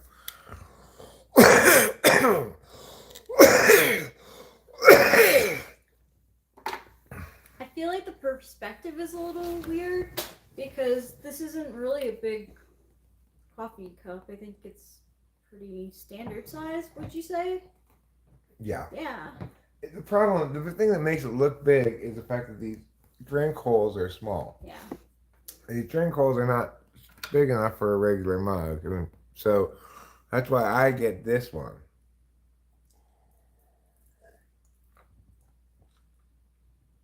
You've overdone your welcome. You're rude. I don't feel like you've overstayed your welcome. No, I don't think so. I didn't even note you being rude. I believe it's very possible you were rude, but I didn't notice it. I think it's possible you're being a little bit overly suspicious of yourself and how your shit is playing. I think it's playing fine. It is time for boners for sure, Joaquin. After all, you were my first freedom limit. After I was allowed to leave my own block, I was allowed to go around the block, just Joaquin though, because the street next to mine was Joaquin. So Joaquin will always hold a special place in my heart.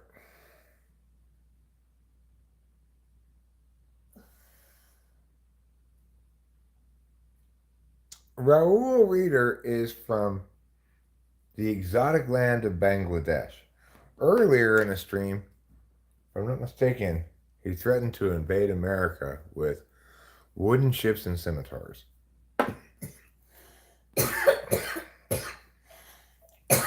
I advised against it. Actually, I didn't. I said, you know what? Who am I to tell you what to do? What you to do with your country? Your body's really going to be tingling when I transubstantiate this bong rip from my lungs directly into your brain, Joaquin, because you have earned it, friend. I hereby transubstantiate.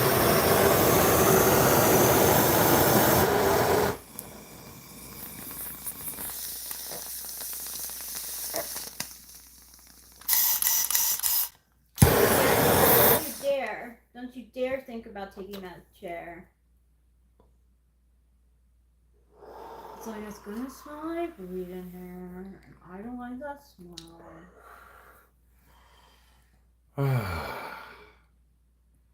That's so pleasing. It's just such a pleasing bomb of blood. And I wasn't even thinking about like how much I like this weed at all. I was just pulling a bomb kind of mindlessly, you know.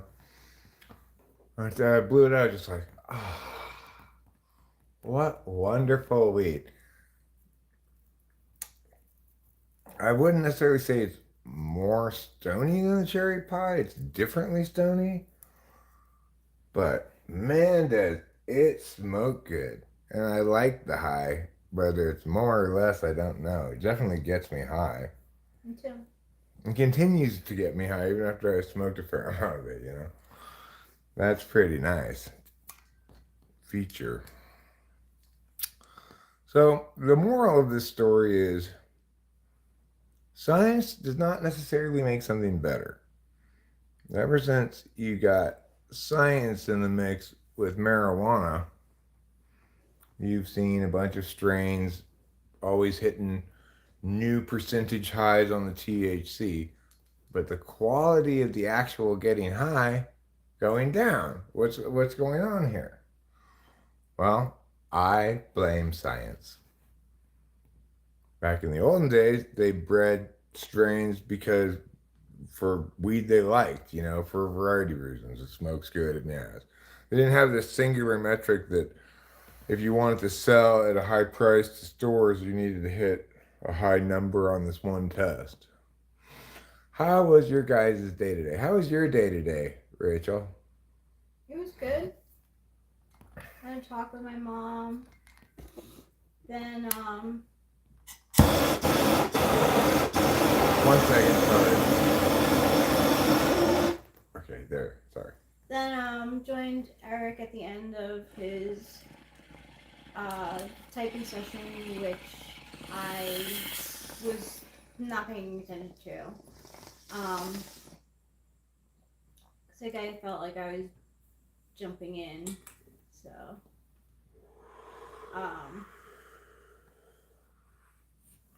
then we chatted and now we're streaming, so it's been good. G, I will tell you, and I am not bullshitting you at all. I'm not biased at all.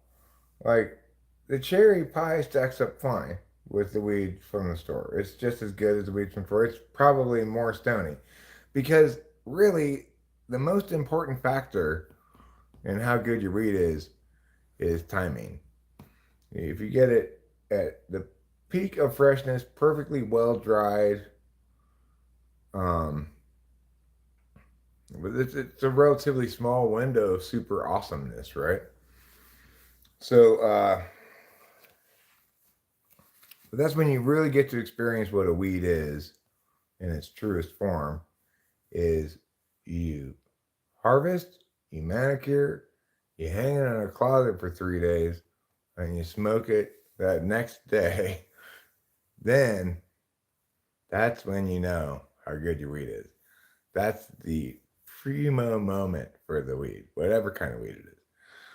This thing in its prime is spectacular. I mean, both these weeds that we're smoking, the cherry pie and this, are better than anything we get from the store simply because they're at their prime peak of freshness moment, But regardless of that, I got strains I knew I liked. And I had to get, they were heirloom strains because that's not what people generally want to grow anymore. People don't say, I'd like to grow Northern Lights, Jack Herrera, and cherry pie is not at that old of a strain, cherry pie, compared to Northern Lights and Jack Herrera. But Jack and Northern Lights are very old strains. I grew Northern Lights back in 1991 in Santa Cruz. Oh.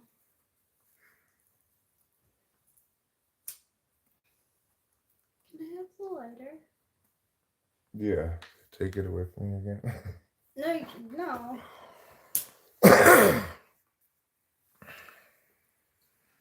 So, host Eric, on those 2 sites where I can buy pre-rolls, gummies, and vapes, I can also buy flour. They want anywhere from $10 up for a flower. Is that real weed?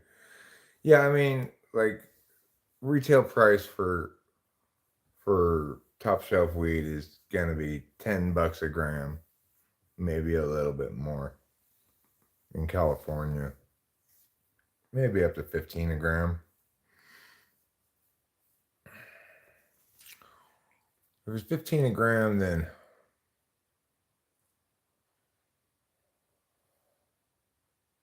yeah, there's some stuff that's more expensive than that, where you'll pay like $70 for an eighth or something. But that's after taxes and everything.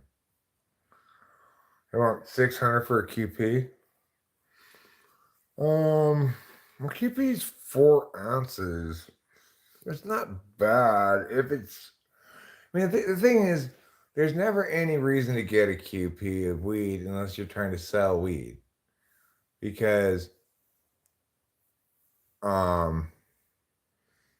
you don't want that much of the same strain, ideally. Your head will get used to it. It won't stay fresh, etc. By the time the end of next summer comes around, I'll be super tired of smoking this old weed from that we harvested in September. And I'll be ready for different things. I think THCA is just a regular kind of THC that gets you high. I don't know all those things. It's the CBD strains that don't get you high. I cannot grow in winter outdoors because that's not when plants grow. But I may get this upcoming season's seeds relatively soon. And I may try to start those, in other words, I may try to squeeze a intermediate harvest, which would just be a tiny harvest. It would be from a potted plant, right?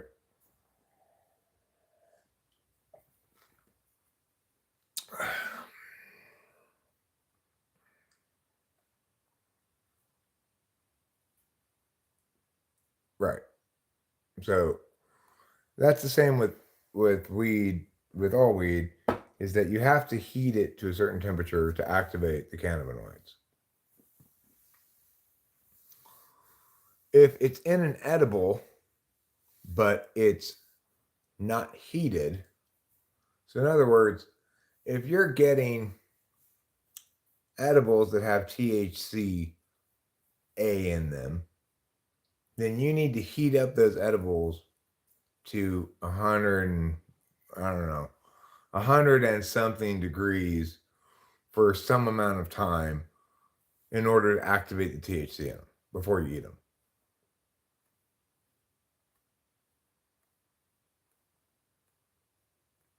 Delta 8s turn into Delta 9s when heated?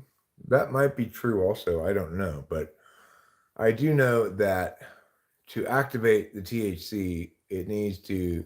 The reason when you smoke weed, it gets you high is because you lit it on fire, and so it's gotten to the temperature it needs to get.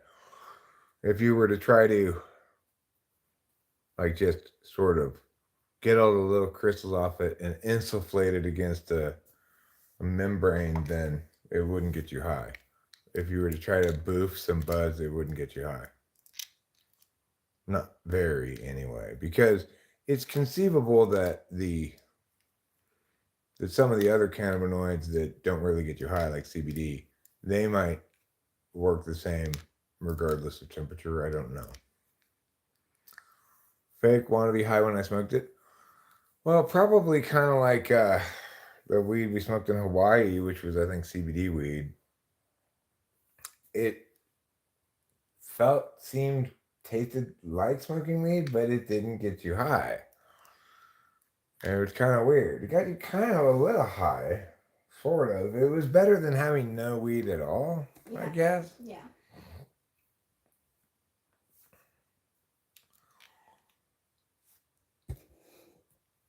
Well, I mean, you definitely can eat flour if it's heated. So, like, for example, let's say you have a soup going on in the oven, and it's kind of a slow cooking soup, and you drop a couple of buds in there, and it's at a low enough heat temperature. It's just kind of simmering a little bit. And you let it float around in there for an hour, and there's some butter in the soup or some other fat, because wheat's fat soluble. Then that soup will become wheat edibles, just like that, right? Just by dropping the bud in there. But if you just eat it raw, then you're just giving yourself a gross mouth experience. If you wanted to waste weed and have it do nothing to you, you'd be better off boofing it because it would be easier than eating it.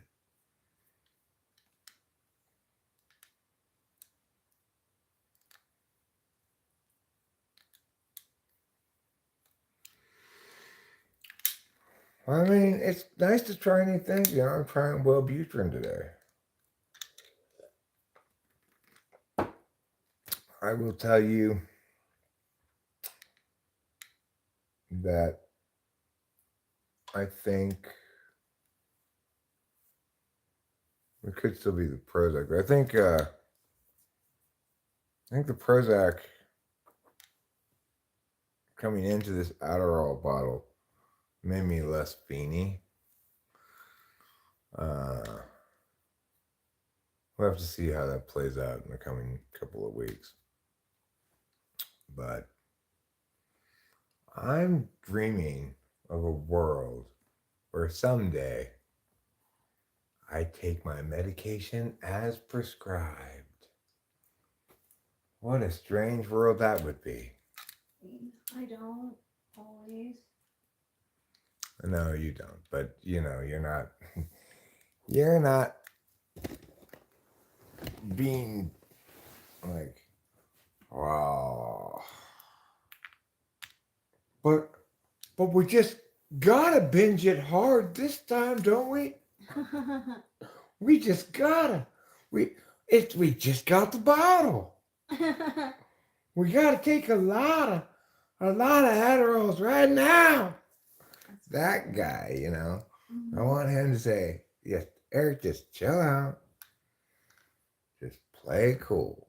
This bottle of Adderall isn't gonna get up and walk out of here.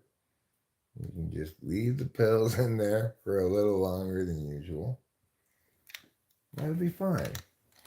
I feel better. You know, I think I was kind of depressed before or something. Not depressed is the right word.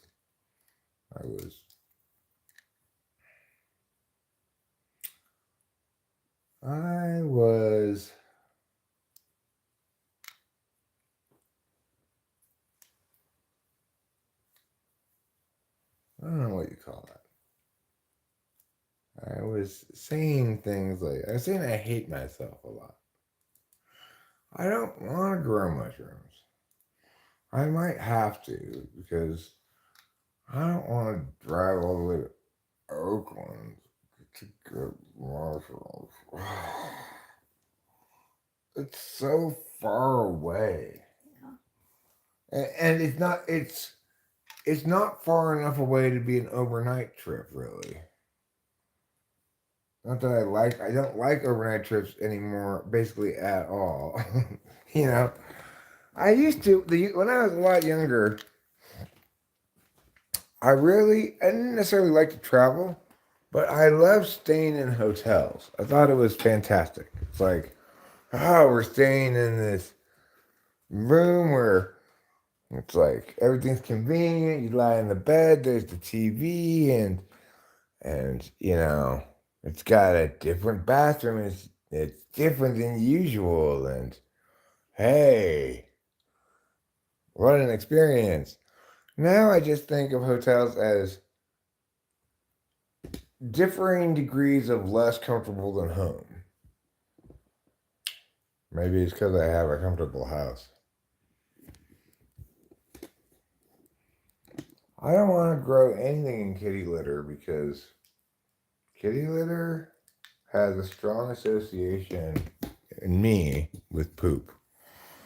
You know, Big Dog, when you said that earlier that you were going to go go outside and clean out your gutters, I thought, if this were a sitcom, one of the other characters would say, while you're up there, check for my hopes and dreams.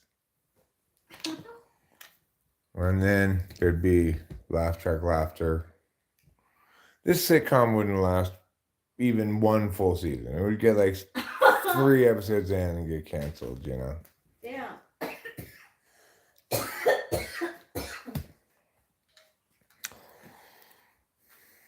It's called Grandma's come to live with us. It's about an ornery old grandma who's come to live with their suburban family. It's also my elevator pitch for the show. We're in talks with Paramount right now, so if you think you guys might want to pick it up, I'd say jump on it.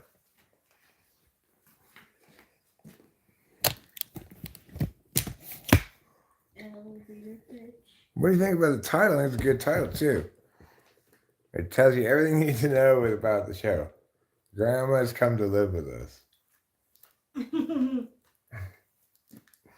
Maybe you could have like a Wonders Years kind of in-show framing where the kid is the main character, but he's talking, narrating from later on.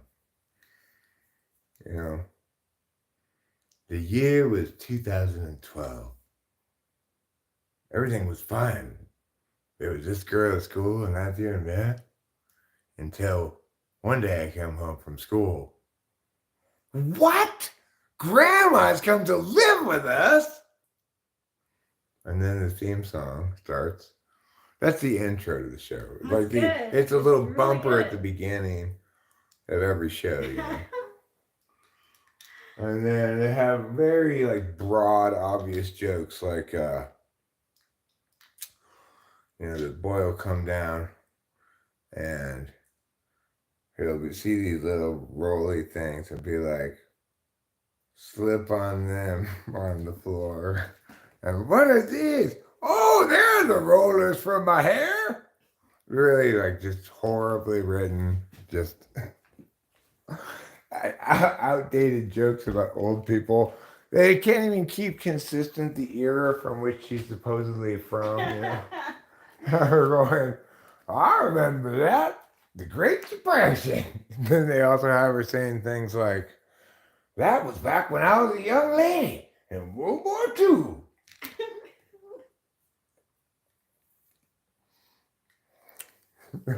In the final episode, which critics report is the worst of the episodes, she claims to have been there at Appomattox when General Lee surrendered. Yeah, I was just a baby, mind you. For some reason, his white family's white grandma talks like a black woman, but like an old-timey black woman. Anyhow, sit right there. I'm going to tell you a story. The year was 1865. This would be a great show. I feel like it would be. I think it would be a great show if it followed the rules I've indicated, that it has a very short run. Like, it'd be a network's terrible decision. I go in there knowing it's a terrible idea, but genuinely trying to sell it so that it becomes next generation's cult classic because it's this generation's network terrible decision. I think it's a good idea. I think so too. And then I could make a documentary about the show called The Network's Terrible Decision. Ooh. Why Grandma shouldn't have come to live here.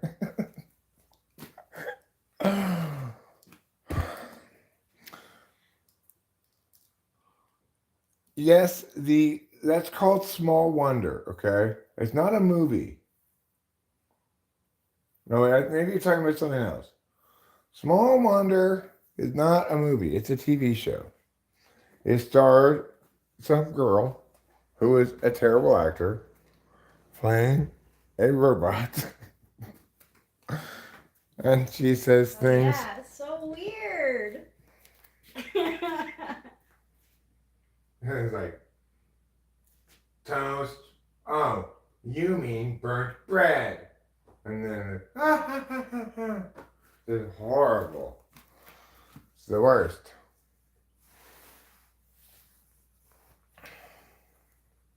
Batteries not included. Okay, so you're talking about a movie that was maybe the inspiration for Small Wonder. Who knows? But I can't understand how, like, maybe that show was meant to be for like 6-year-olds or something to watch, but I can't conceive of anybody of any age, from any era, for any reason, finding that show entertaining.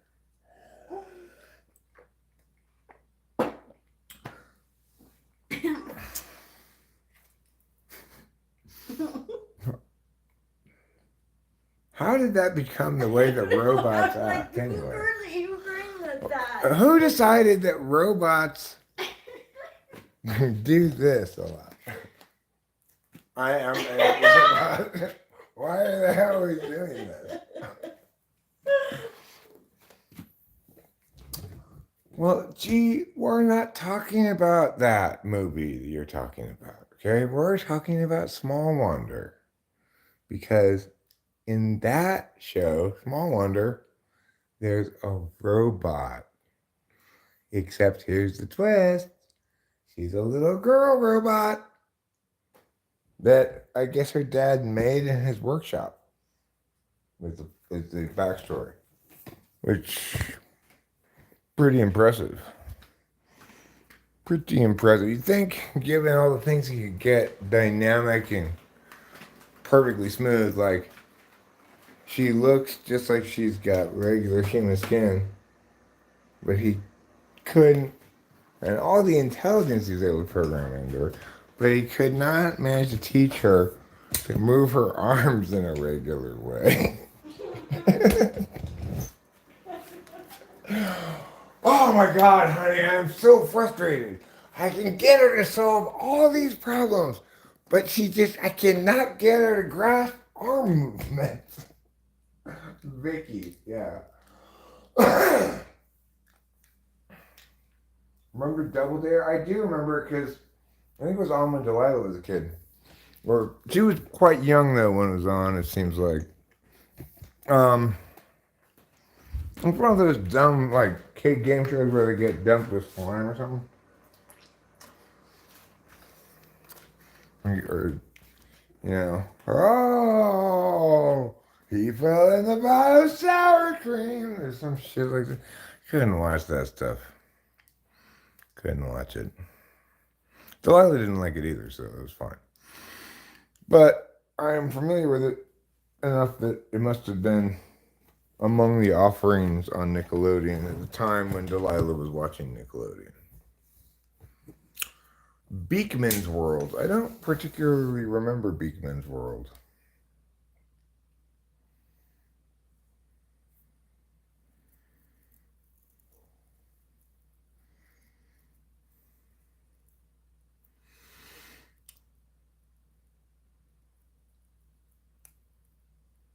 I remember the name of You Can't Do That on Television, but I don't know anything about it. Thing is, obviously you were able to do that on television.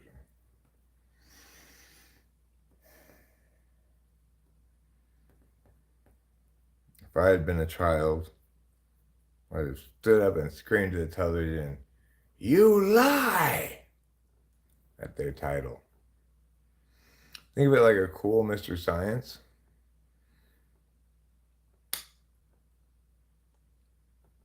Okay, so I'm imagining it's like that guy who made bulletproof wood.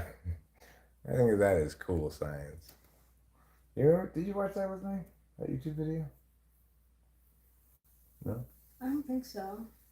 And this guy, he got wood and he did this procedure on it, pressed it into very small, thin bits, made it very much thinner. In order to do that, of course, without it squishing outwards, you had to do a process to get the cellulose out of it. Miggity meow, sciencey stuff, right? And it was pretty effective, actually. He had to put like 3 plates of it, but given that he could get it a little thinner and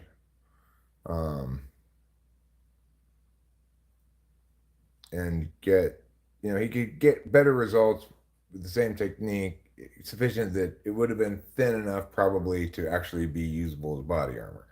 I wouldn't suggest you prefer pressed wood body armor over Kevlar, for example, but a proof of concept, thumbs up. It works.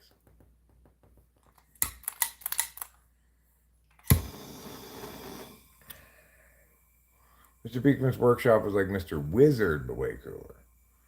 Ah, big difference.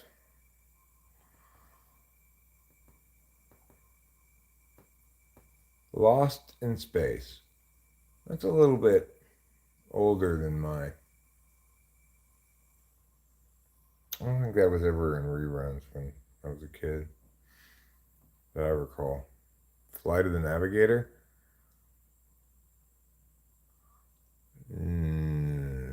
Was it a Disney movie with a albatross in it? The first thing I thought of was Flight of the Conchords,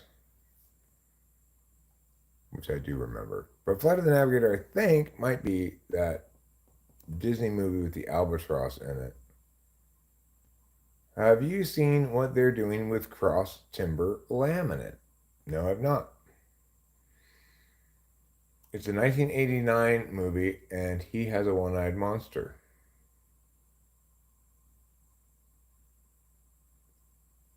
I've never heard of it.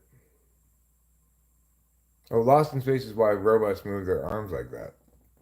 But see, did the Lost in Space robot have elbows? Or did he just have straight tubes that ended in hands?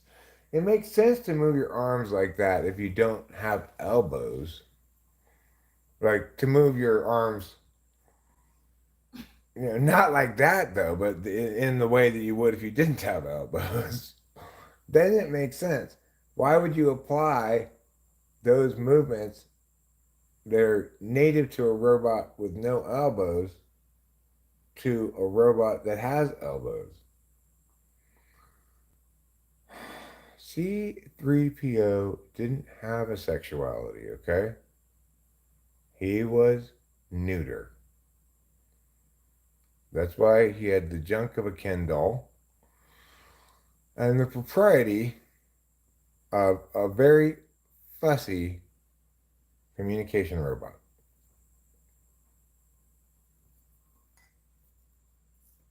Okay, that's a super poor description of a flight of the Navigator. An alien ship comes to Earth and it has creatures, including a one-eyed monster.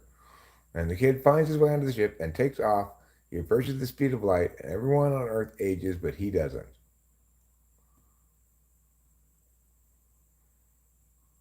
That's an interesting concept. How come I've never I think, did I ever watch that movie? I think I might have seen it though. The name sounds so familiar. I've got to see it now.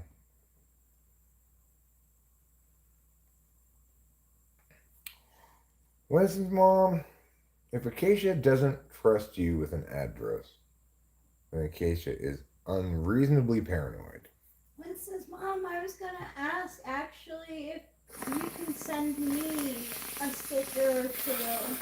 Like a sticker, like, because I put stuff on my cork board, and sticker would be great. She could send you some random thing in return if you'd like. I can find something around the house equivalent to a sticker, like, maybe Thank you. maybe you want one of these things.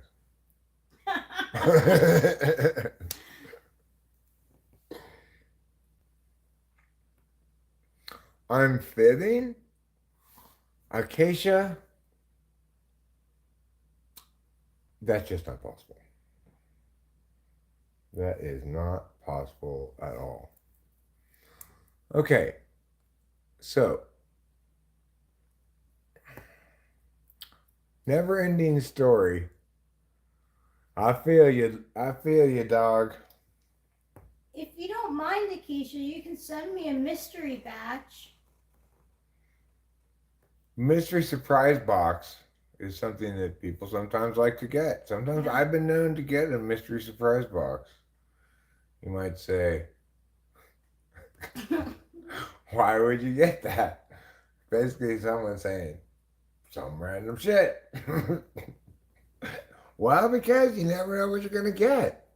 You just don't know. It could be some random shit, but it could be some other random shit.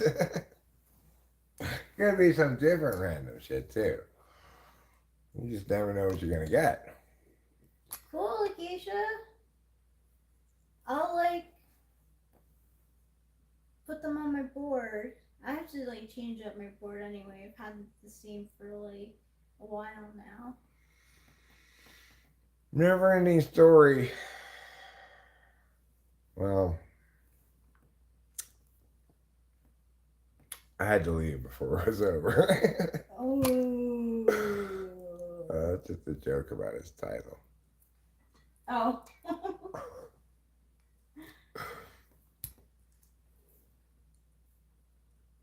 You know what we should all do? Is send each other just our addresses. Snail mail? And just mail each other our addresses.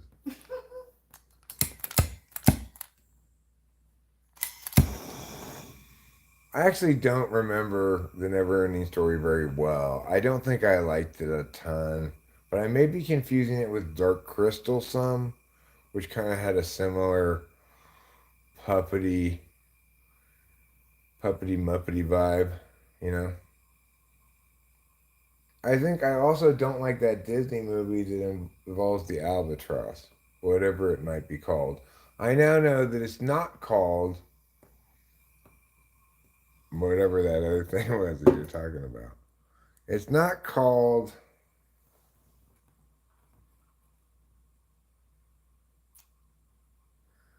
It's not called what?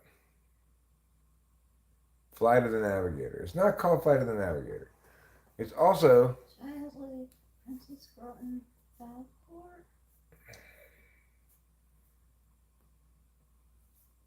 Are you calling me a childlike princess girl, Acacia?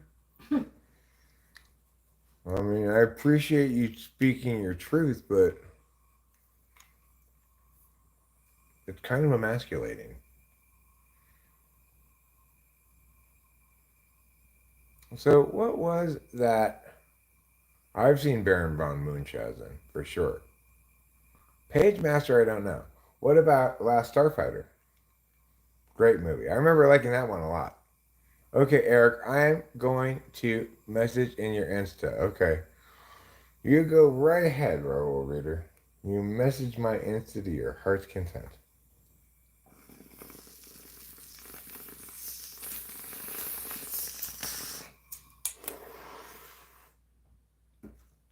Because I always be gramming. Every day I'm up on the gram. I'm putting things in places, looking at other people's things. I like live on the gram. Insta is what old people call it. Nowadays, that's cool. Young people call it the gram. No, not even a the, okay? I'm just calling it. The gram? I'm just going to call it am. I'm going to shorten the name even more. Shorter is always cooler. Have you ever seen a movie called The City of Embers? I have not.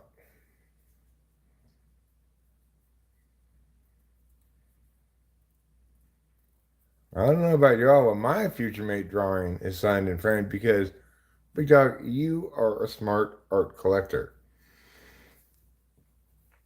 You understand that my works are going to one day match the value of the works of the great Raul Diego. City of Embers is a great movie.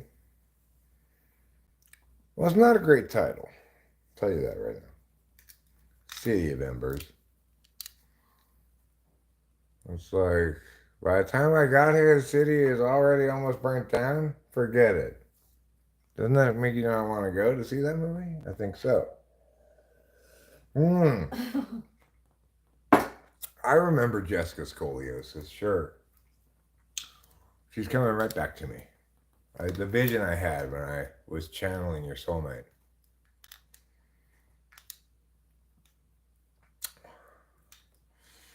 Okay, well, I could draw you a picture of Reuben. I know what he looks like by memory. I can do it right now. That's such a good request, Acacia. I'm so glad you did.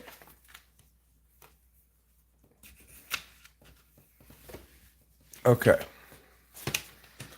So, I'm going to let you into the mind of the artist here for a little bit.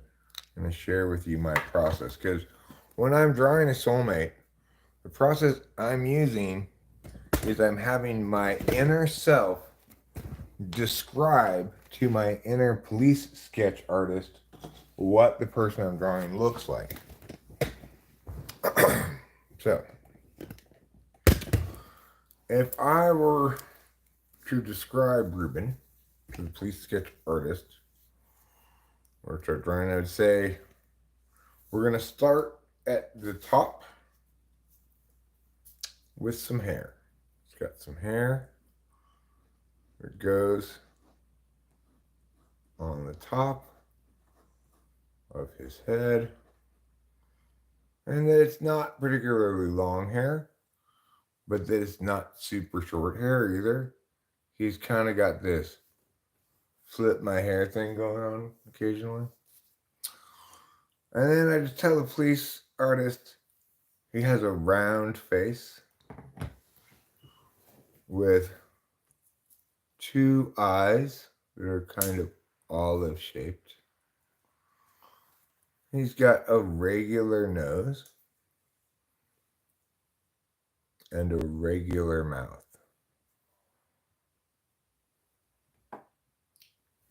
Okay. Then he's got, I'd say, a normal length neck that leads directly into two shoulders with two arms and probably a long sleeve shirt. Seems to like this. Sometimes he gets a little sassy with it, maybe rolls up the sleeves part way. This one's got some kind of flaring cuffs on it. I think Acacia must have bought this shirt for him.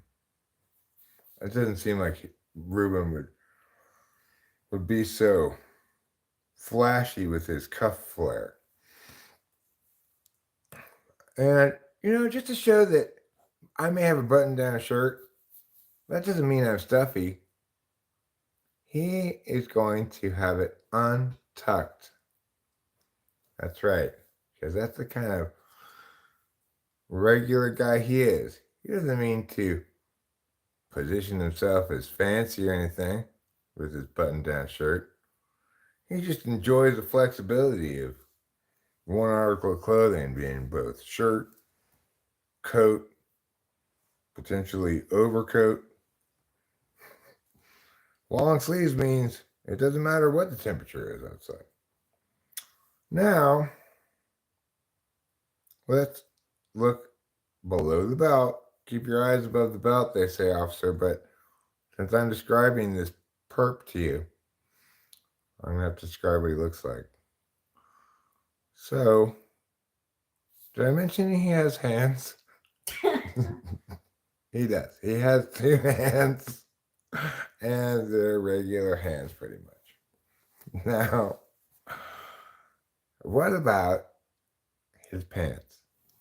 His pants cover his legs all the way to the ground.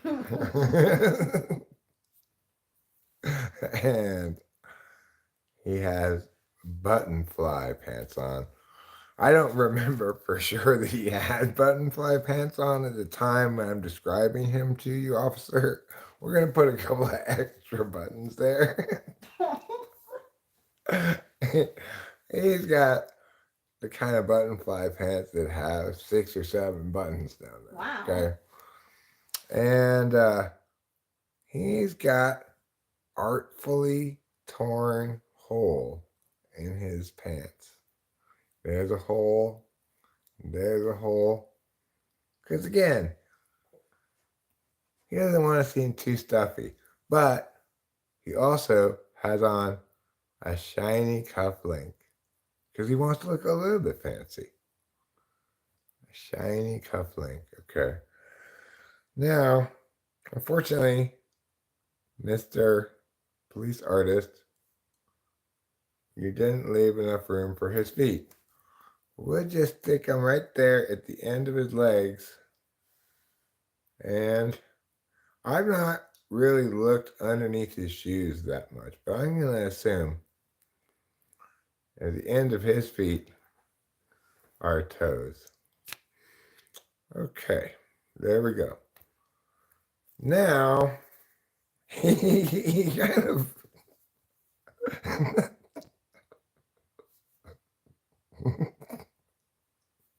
he kind of looks a little bit like Small Wonder. In the sense that he's got her haircut and plastic robotic smile. But other than that, this looks exactly like Reuben. I think you'll agree. I didn't mean to make his hair look so girly. I made his hair look a little bit girly. but other than that, this is the spitting image of him, for sure.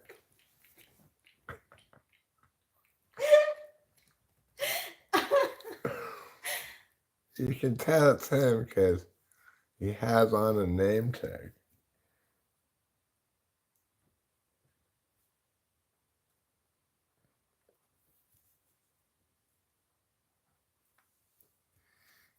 Okay. And then he has a sign in his hand that says,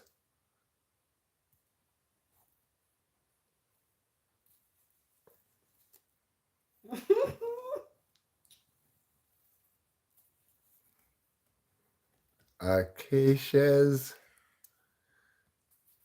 soulmate.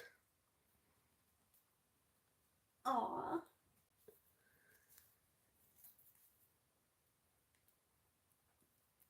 Certificate. Okay, so he has been certified for you. Here you go.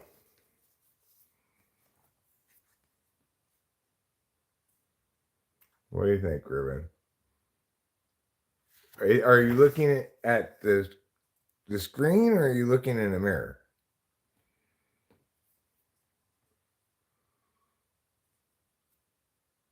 You can see the holes, the artfully torn holes in the pants. It's got a name tag, says my name is Reuben. Well, it says Reuben, and above it, embroidered is my name is, you know. It looks great. I don't believe his smile, though. I think he's faking that smile in that picture. Oh, really? That's where the Small Wonder look comes from. When they tell Small Wonder to, like, smile for the photo, she has a very fake, like, robot smile. Britney Spears is known for like that, too. Really? Mm-hmm.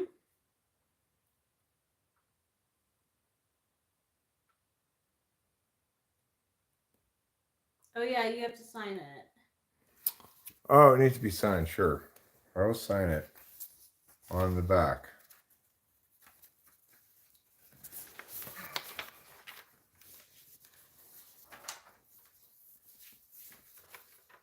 Reuben's male.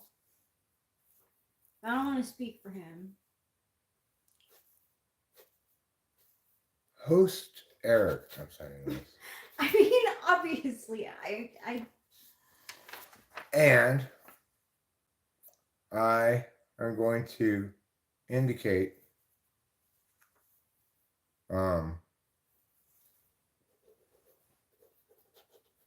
mystic seer Aw. of the soulmate sphere. That's my tagline at Eric's House of Soulmates. I'm the mystic seer of the soulmate sphere. So that just like Did you put doubled your its name? value right there. Occasion's name? No, your name. Yeah, I put my name. Oh. Host Eric, Host. Oh, I see. mystic seer of the soulmate sphere. That's so good. That's why it's such a thriving business. You know, you're lucky, Acacia.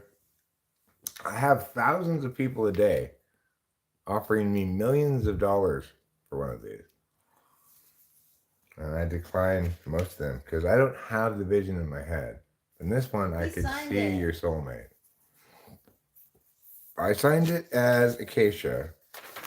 No, I did not. I signed it as Host Eric. But I will put Strauss here too. Host Eric Strauss, mystic seer of the soulmate sphere.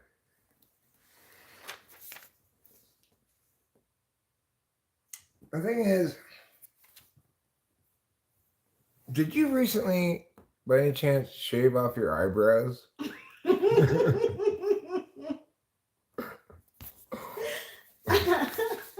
Because the vision I'm getting of you, I'm not seeing either any eyelashes or brows. Did you just do a whole, I'm going nude above my eye?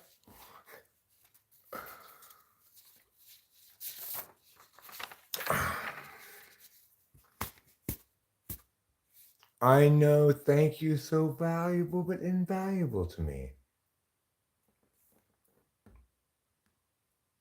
So, which is it, Acacia? Can you ascribe a value to him or not?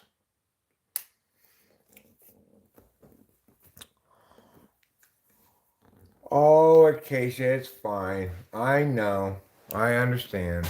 Invaluable isn't to be understood as having great value because it can't be valued. It's just to be understood as meaning the same thing as valuable. Your lashes are so, or maybe your lashes are just so blonde you can't see them.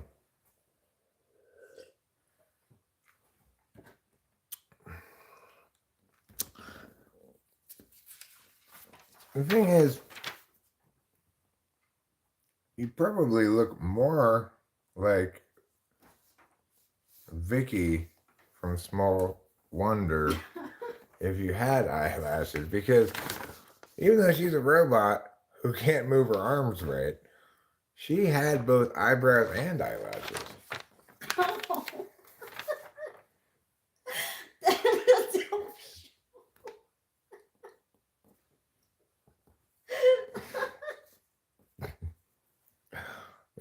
One thing that looks very different about you in this picture is she never wore a shirt that says, "My name is Reuben." No.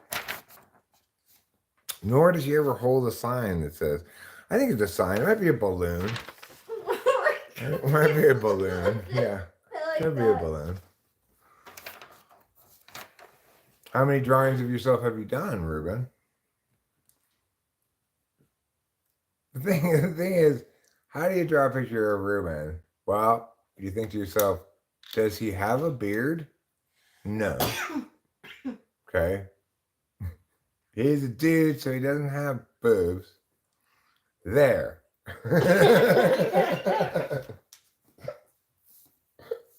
That's how you draw a picture of Reuben. But I think I got your hair length right. Maybe just not in the right spots.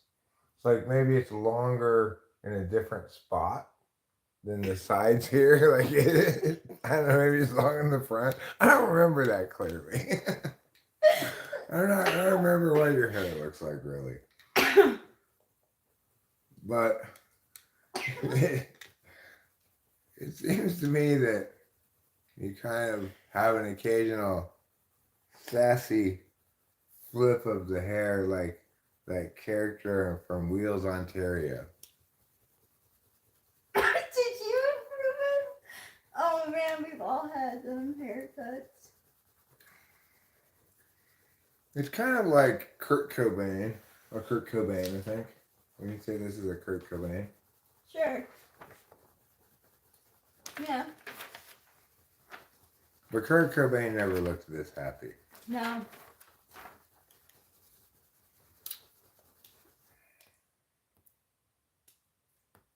I would like to see Yoko Ono in her old age get in one final new relationship that sets her heart afire and find herself dating Courtney Love.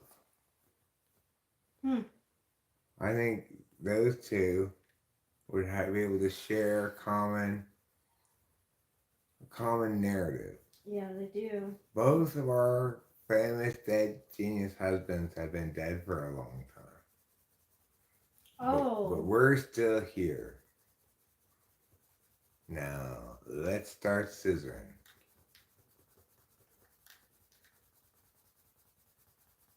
One thing I think Yoko Ono would have a little better than Courtney Love is, to the best of my knowledge, nobody's ever suggested that Yoko Ono killed John Lennon. Yeah. No matter what else they might have said about her, nobody ever suspected that. In contrast, there's been plenty of that kind of talk regarding a certain Miss Love and a certain Mr. Cobain.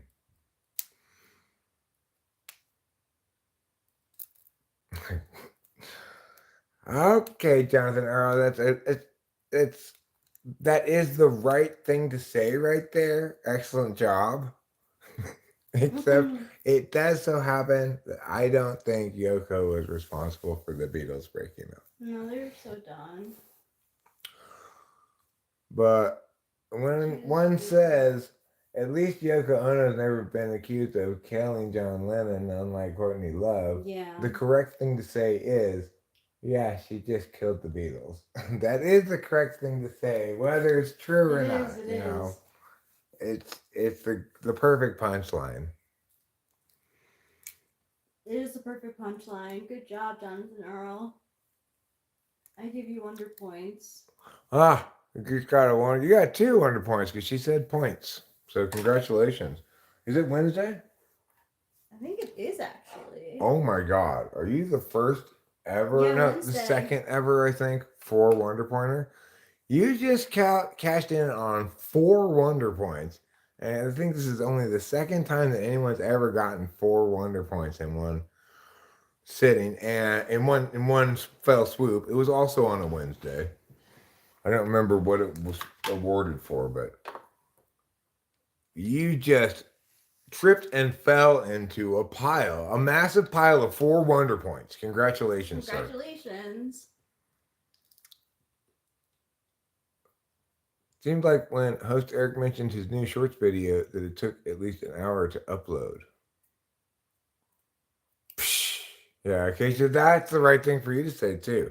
And especially since you're not going to get 4 Wonder Points for it. Here you got points for days, bitches. You can't even get 5 Wonder Points on a Wednesday. It's not even possible. Because you can't give partial points. So if you were to be awarded 5 points, you'd earn 10.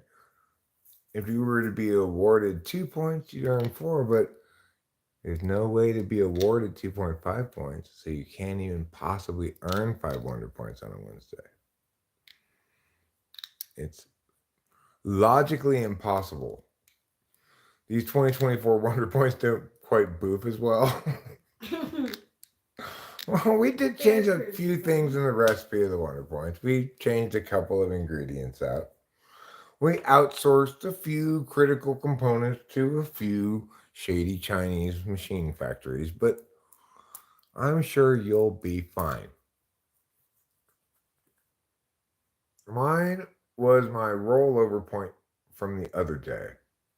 You don't have a rollover point. You had me almost fooled for almost a second. Rollover points. I don't feel like your day will come. I mean, I am feeling generous. I want to give wonder points to Keisha and Winston's mom. They won't even taste. They won't even like the taste of it if you give it to them now. Oh, It won't feel I earned. take it back. It won't. Yeah. You're saying, here, you want this old leftover wonder point that is all soggy and cold. Well, I feel like I could have given a wonder point in that moment. But yeah, you could but I have. didn't. Yeah. Coulda, woulda, shoulda. But didn't. Yeah. They fall out like when Mario loses coins.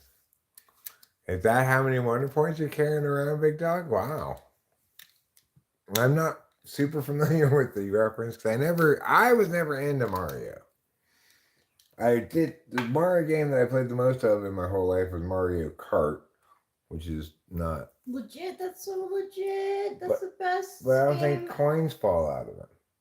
Yeah, you get coins. Do you? Yeah. Do they fall out of them?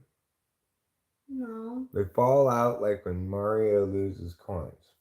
So the game of Mario that I played by far the most didn't have that phenomenon. No. Like you hit a cube and then you get awarded like a coin. Okay, well, you know what? Those cubes didn't do anything to me. If they didn't hit me first, I got no reason to hit them. If they did hit me first, I probably shouldn't hit them back because I'm going to lose that fight. I better go tattle. I'm going to go immediately to tattling. Same. When you hit the banana peel or something, that sucks. when you hit a banana peel,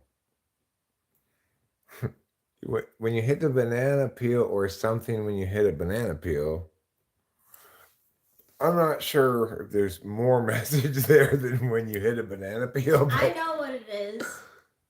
It's when you hit a banana peel or something. When you hit a banana peel. I mean, I know what happens when that's like that sentence is odd, but when you hit a banana peel, it really sucks. Like you're like off kilter, you know, and that's when that's when the coins come flying out in all the directions, or the rings do in Mario Kart. It didn't play that much Mario No, when Kart. you hit a banana peel. Do they have banana peels in Mario Maybe Kart? the coin comes out. I don't know. I don't know. I didn't have a either. Nintendo. I never had a Nintendo. I never even had anything like that except for just a computer until finally, as an adult, I got a PlayStation 2 was the first thing like that I had. Text stutterers. Well,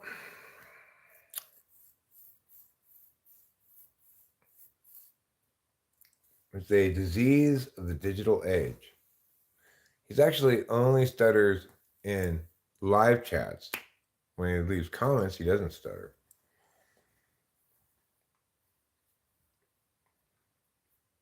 Rings are Sonic. Mario Kart had coins, and you couldn't beat the game unless you collected a certain number of coins per race. I just remember, sometimes being like, all right, I'll play a game of this with you kids. Or with Corey, maybe, or Liz. I don't know. They had it. I remember the sound of it starting. Mario Kart! And I'm like, which one do you want to be? I don't care. I don't like this game. Oh man, that sounds so much like me though. I would play Mario Kart. Mario Kart, whatever. Bum, bum, bum. Bum ba bum. Bum ba ba bum ba bum. Bum ba bum. Is that the song to it? I don't know. I don't remember that well. I just remember like really liking the game. Oh, Jessica Scoliosis is on your shorts page? Let me go check it out. Wait. Push that. Push this. No, not that. I've never done that before. I have never once done that. It makes me so mad that I accidentally did it now. I've never clicked channel activity before. Now I've ruined it. Now I have clicked it. That's a nice fish. What kind of fish? That's like a groupie or something is it called? Or a graggle or a gronger or something. Shorts. Oh, there she is. I remember her like it was yesterday. She also has buttons down her pants. It's a new thing. People are into having a lot of buttons on their pants. Jessica B. Scoliosis. Just so you don't get her confused with the other Jessica Scoliosis. Yeah. I was confused. I did think the other Jessica Scoliosis. Right. You're thinking of her more famous name sister, Jessica A. Scoliosis. This is a wonderful short. It says right there, Big Dog Mofo's special lady. Wow. And you can see this picture was obviously taken outside. How do you know? How do you know that the image was of her, this was taken of her outside? What do you think the giveaway is? The sun. That's right. You can see the sun in the picture. It's great. And she's ready for it. She's taking it all in. She's relaxed. Yeah. What I will do now is show the rest of you what I'm looking at. I don't know that I forget to do. He called me because he was watching the stream. He probably didn't know that watching the stream and answering the me streaming and answering the phone are not concurrently possible. I can't do both of them at the same time. But that was fine. It was wonderful that he thought to give me a call. I just obviously couldn't talk to him for very long because I'm streaming. And I thought it was nice of him to say that I looked like I was happy and I was having a good time, which I am happy and I'm having a good time. That's good. Better than the alternative, which is to be unhappy and having a bad time. Yeah.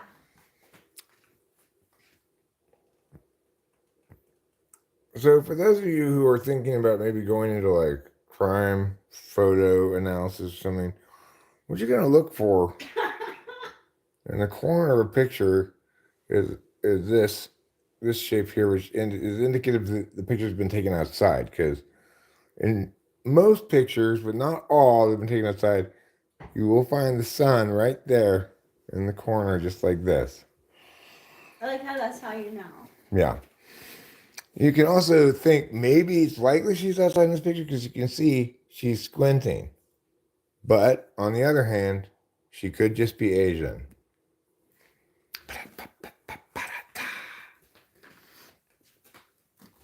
Oh, lighten up, everybody.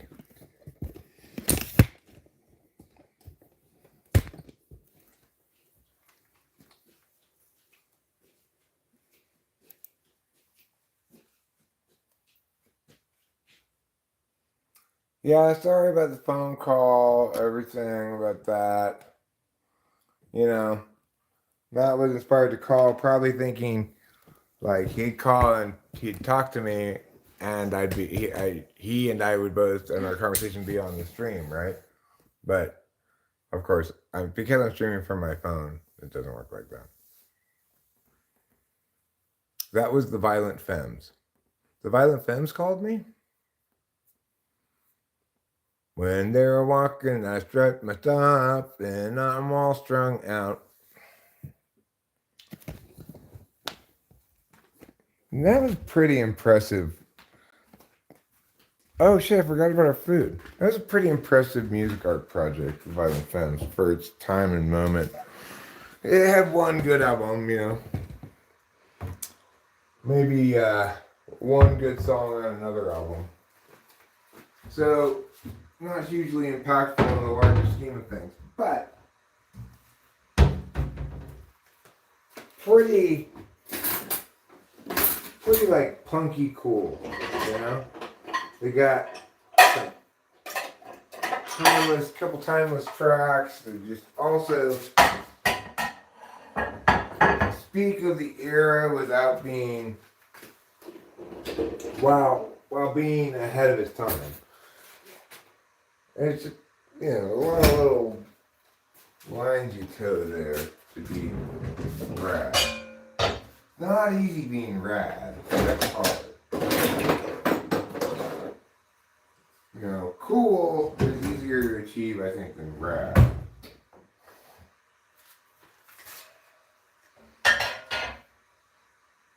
Okay, we cook the rice. Never put it on the plate.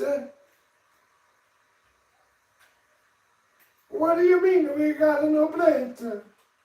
We gotta have the plate. Don't worry, Mama. We have the plate. I think I'm gonna go teriyaki sauce. All right. Teriyaki up. Doll face. Mind if I call you doll face? I was a little bit like doll face.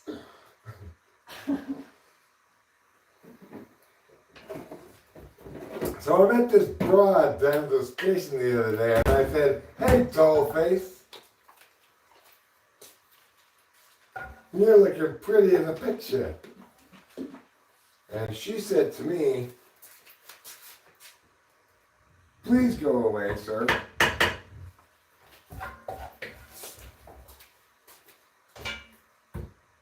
So I says to her, "Wow, kitten's got claws." And she says, "Again, sir, can you please go away?"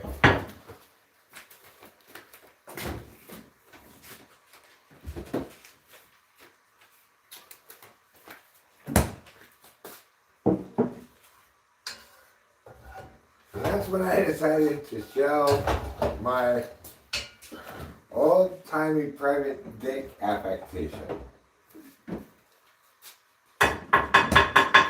And so I decided this isn't working. I thought I was gonna slay with this character.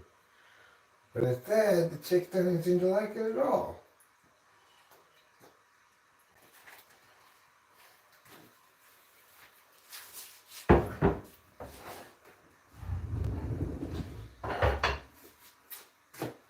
Is the camera in your way, Trouble?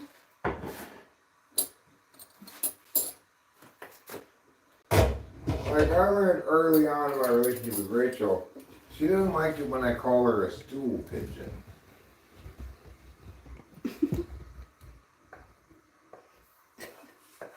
Triggers memories. Like, I ain't no stool pigeon. You're a stoolie, that's who. So Rachel said to me one night when I called her a stool pigeon.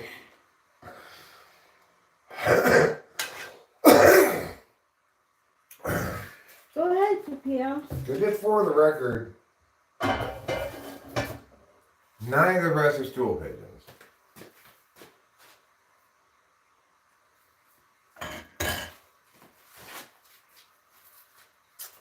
You have those already.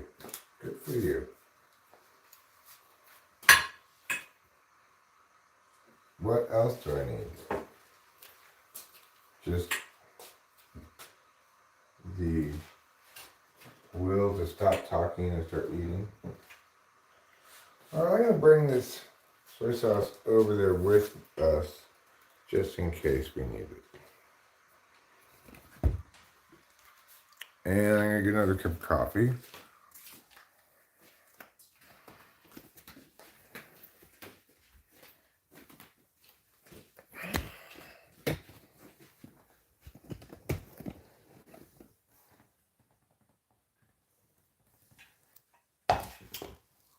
I better put this in a safe place. Otherwise, occasionally I might forget what her soulmate looks like.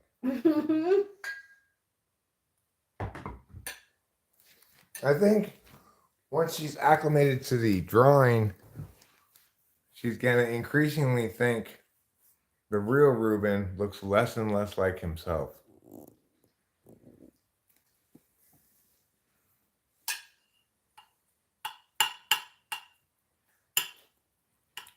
Because that is the platonic form of Reuben.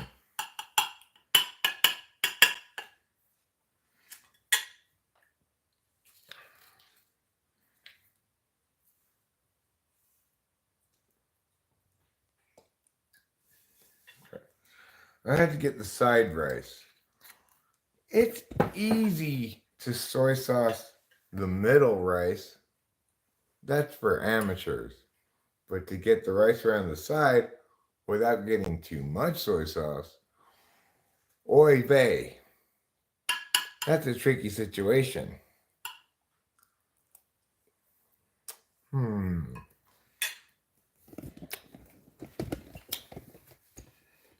going to rate this pretty good. Mm-hmm.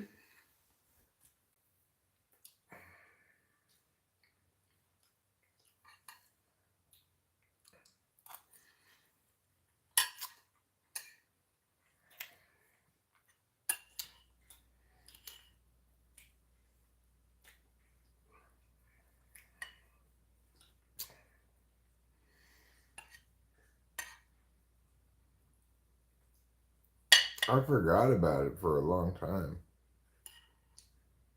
How did that joint smoke? Did you let it dry? Was it dry enough or was it still wet? Well, it was dry enough. I mean, I had to light it again like once. Maybe twice. I don't know. Maybe a few times, but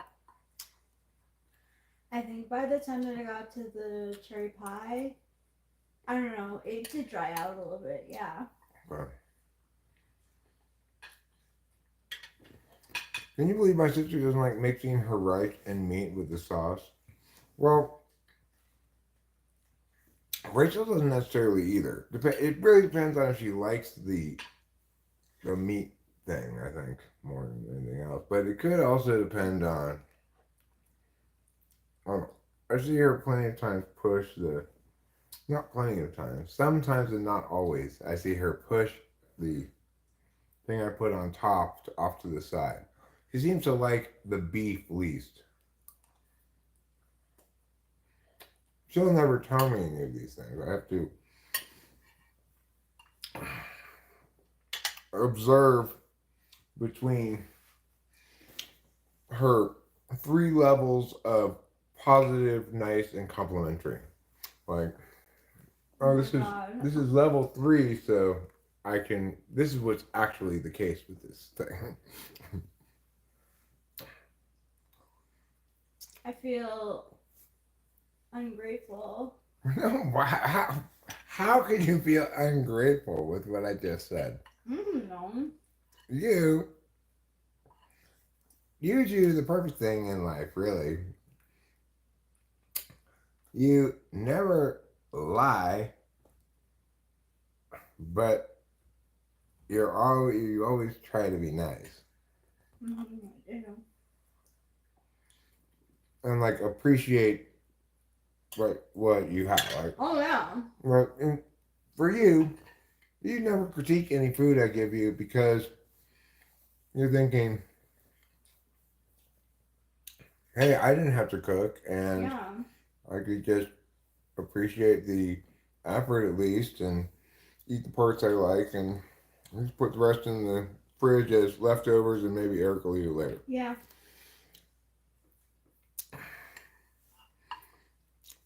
So I mean, that's the style of tightrope walking that INFJs do all the time. They know things objectively. Like, Rachel's not going to be able to deceive herself very easily. Self-deception is for subjective functions. But what was I saying? But you also is gonna know how the other person might not be thrilled to hear something. You know, when somebody else might not be thrilled to hear something, and INFJ understands that, they're never the one who says that thing. They're always the one who doesn't say that thing and goes, and then doesn't, and manages to hopefully not show a reaction on their face when somebody else does, even though internally they're cringing at it. It's not cringe, really. That would be too mean.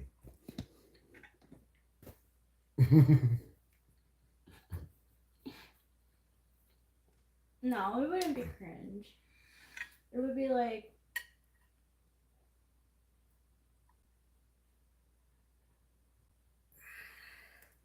I just couldn't.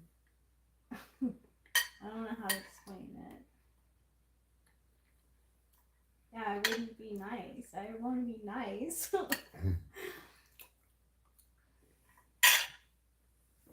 Because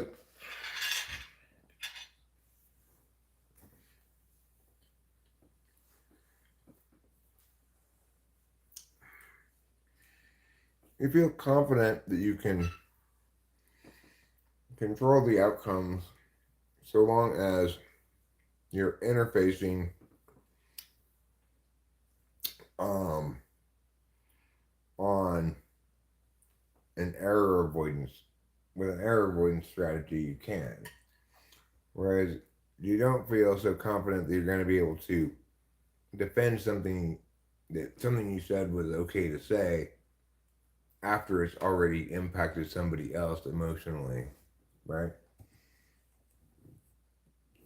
Called second slot FE, third slot TI, and dominant pumpkin NI, because of course you don't have a lot of faith in your ability to necessarily remember the exact details of what you or the other person said, you know? Rather, you're much more likely to just remember the gist of it.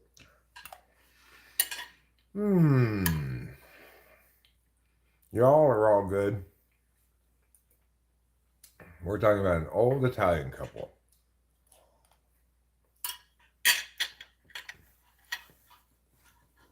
Breathy, raspy voice. Is that like Billy Crystal old man kind of voice? I'm telling you this thing. Like that kind of voice? That's a good impersonation. You know, it's not improvised gravy. It's improvised gravy. It's leftover chicken. For lunch, I made chicken sandwiches. I cooked some chicken. I toasted some breads. I put a cheese on each of the sandwiches. Put some mustard. Just put the chicken on top. Top of that. Very basic sandwich with no bells or whistles. When it came time for dinner, I was gonna go ahead and make something, figure out what I wanted to make, and then I realized, oh, that's right, I have leftover chicken from lunch. So Perfect. Rachel's like, well, just make rice and chicken. And I was like, let's just do that, make rice.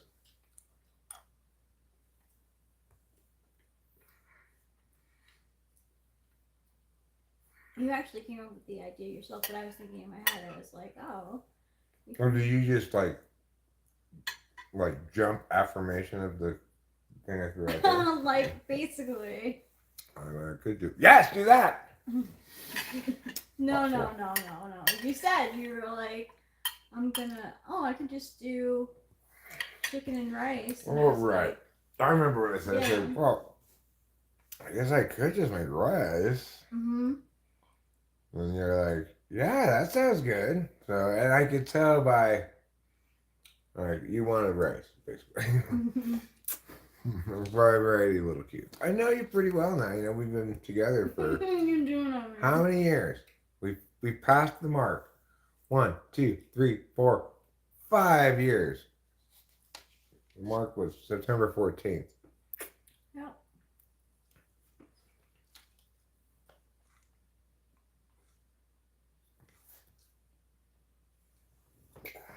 Damn, G, you're starving yourself. Am I? We're talking to G. Right. G, what an annoying name you have. Because, you know, G is like bro, dog. People will say it. Just highlights the importance of punctuation. If you, it would still be the same. It wouldn't matter how you punctuated it. Unless you put my name as in a positive after it. Oh yeah, I got lots of suggestions for you. How about Grandma's Comes to Stay With Us? That's the name of my hit new TV show. You could get ahead of the game. Oh my gosh. I'm so funny. Okay, how about this, Boba Fett? Call yourself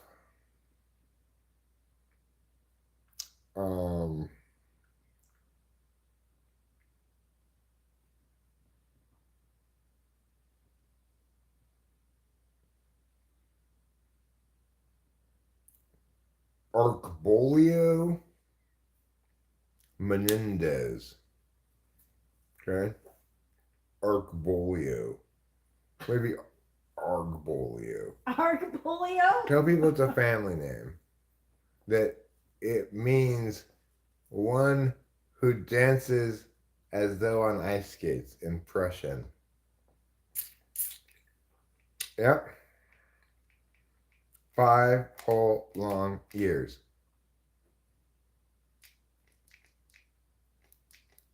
Thank you. A name that I liked when I saw it, the first time I saw it, was Taylor's name, which was Change This Later. That was a great name. Oh my god.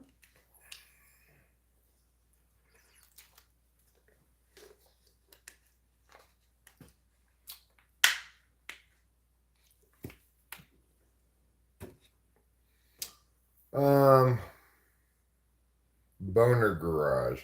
I think that's a good name for it. Boner Garage.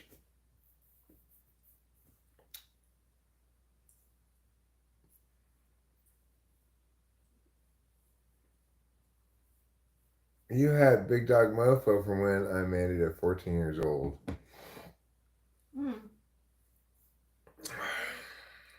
Sounds like a 14-year-old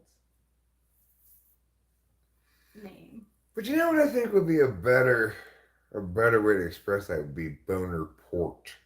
Because with Boner Garage, it's not clear if your boner is need of repair and you're taking it into the garage like that. But or is the Or is it boner going into the garage? Right. See, that's the thing. That's the thing. It's not clear whether you're parking in the garage or being repaired at the garage. Whereas if you say Boner Port, although there's a lot of R's in there, might call it Woodport.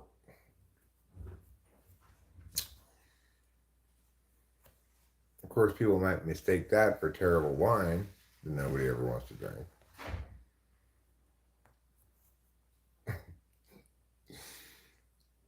That's also a good point, Reuben. Or with the garage, you have to make sure it never touches the edges.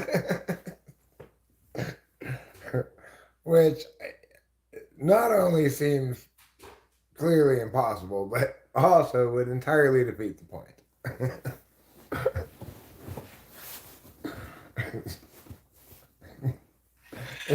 Reuben, you get a 1 point for that. I don't care. This 1 point is so well earned. And of course, point values are doubled for another 10 minutes only. It's just barely still Wednesday. For a moment, I panicked there. Wait a second, did I miss my typing session? No, I did it earlier. It's fine.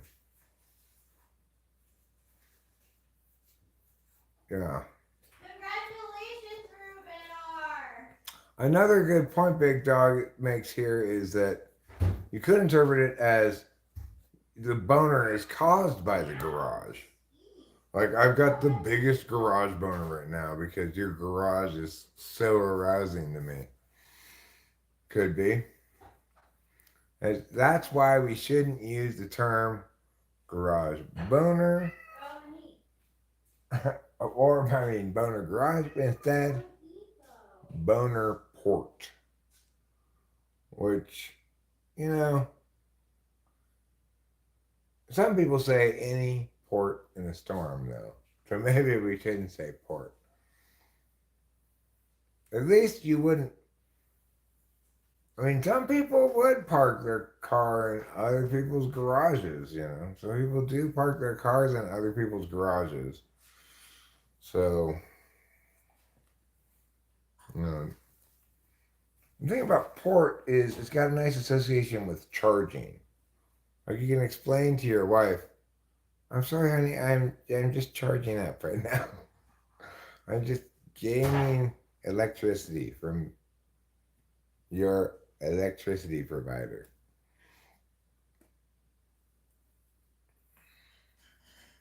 I've been piling on the kilos and I need a diet. Sounds like the start of your rap song.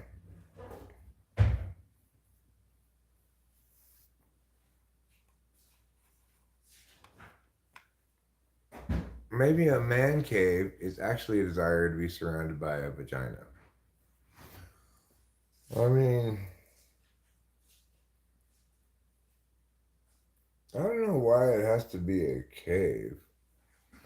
Like, I like a good amount of lighting in my living area. Cave sounds dark, damp, cavernous,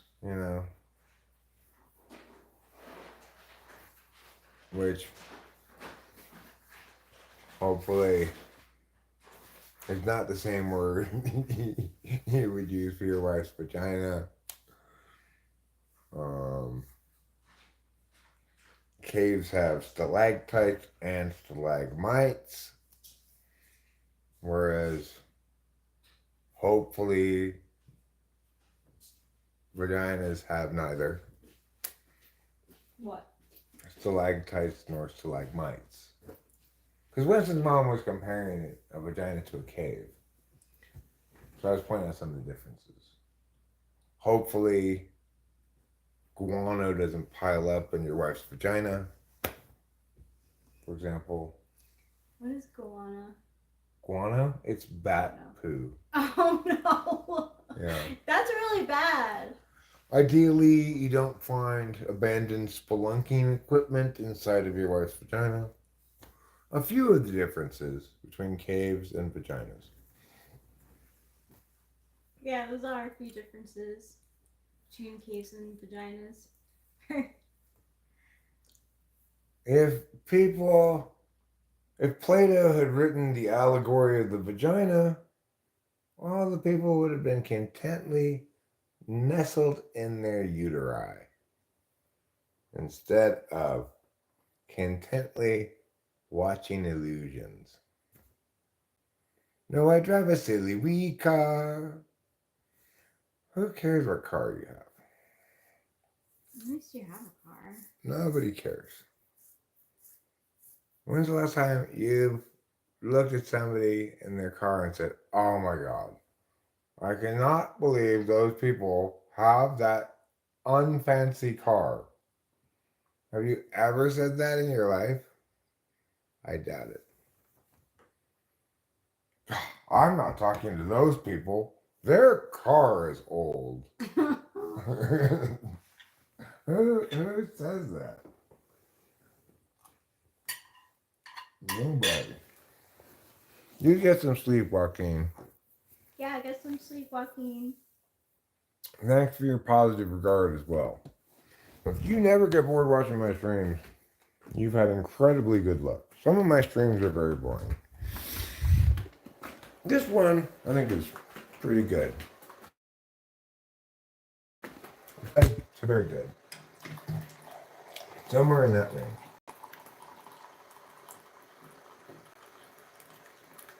But if you want to see amazing, tune in tomorrow night. Because every stream is better than the last one. If you could pull that off, you'd be some kind of super genius, right? If you could always get better every time than the last time. Or you could just start really bad and make incredibly slow incremental progress.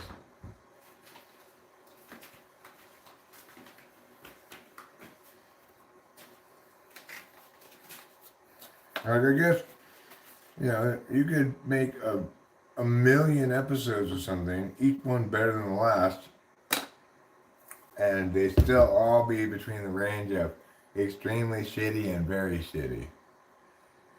So, we need to know more than that you're steadily making forward progress. To know whether it's advisable that you continue doing what you're doing. Because if we extrapolate out your rate of progress and conclude you'll finally be making a good thing in a million years, you should just try something else.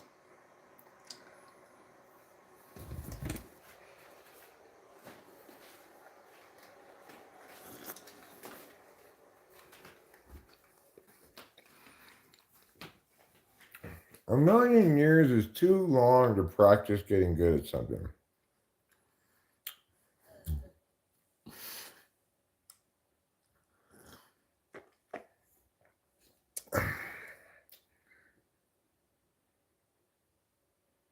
I don't understand that, Reuben. I have a feeling it's a great joke that I'm not getting, but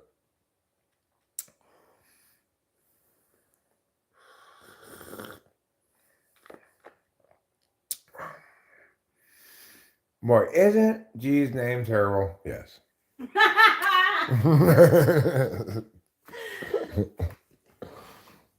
you're gonna find yourself being like X. People will put where was I looking at today? Where they had those links at the bottom. I don't remember what it was I was looking at, but it still said it had, like, you know, Facebook, yeah, X, and big parentheses next to it. Formerly Twitter. How long is it going to be X, formerly Twitter? Forever? Can we just say formerly and should still be Twitter? How about that? It's not too late to go back to Twitter. I don't get the joke, though. But I believe it. I believe you anyway. And I don't need to get the joke because it may be a little bit too saucy for me. As an old man, my taste in jokes is like my taste in food. Increasingly bland. Although I gotta say, my stomach's gonna have a revival. Is it not even pointing at you? Oh no, it is. You're just so low down in the chair. It's like It's because too this high is for too me, high for you. I think. Maybe I should pay a little more attention to what I'm doing with how it looks on the screen. So just put it in front of you and think, now it's in front of you. The lack of conscious SE on my part. Oops, I'm high. I'm sorry I did it wrong. Oops, I'm high. I'm sorry I did it wrong. Oops, I'm high. I hope you can forgive me, Mom.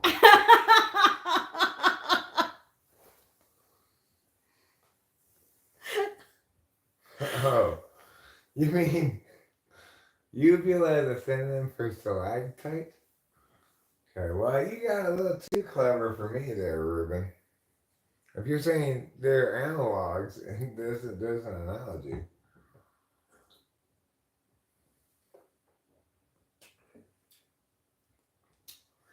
You know, if you want to have a better euphemism for a woman's special area, it's her flower, okay? It's her flowering orchid. Or you might say, it's her horizon line. I think that's a good name for it. It is.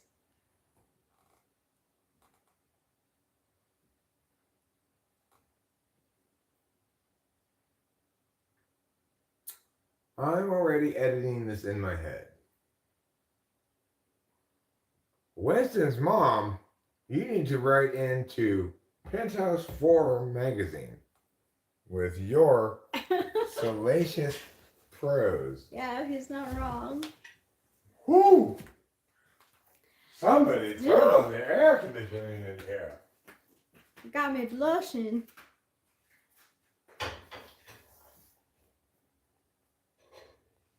Vertical Horizon, the band.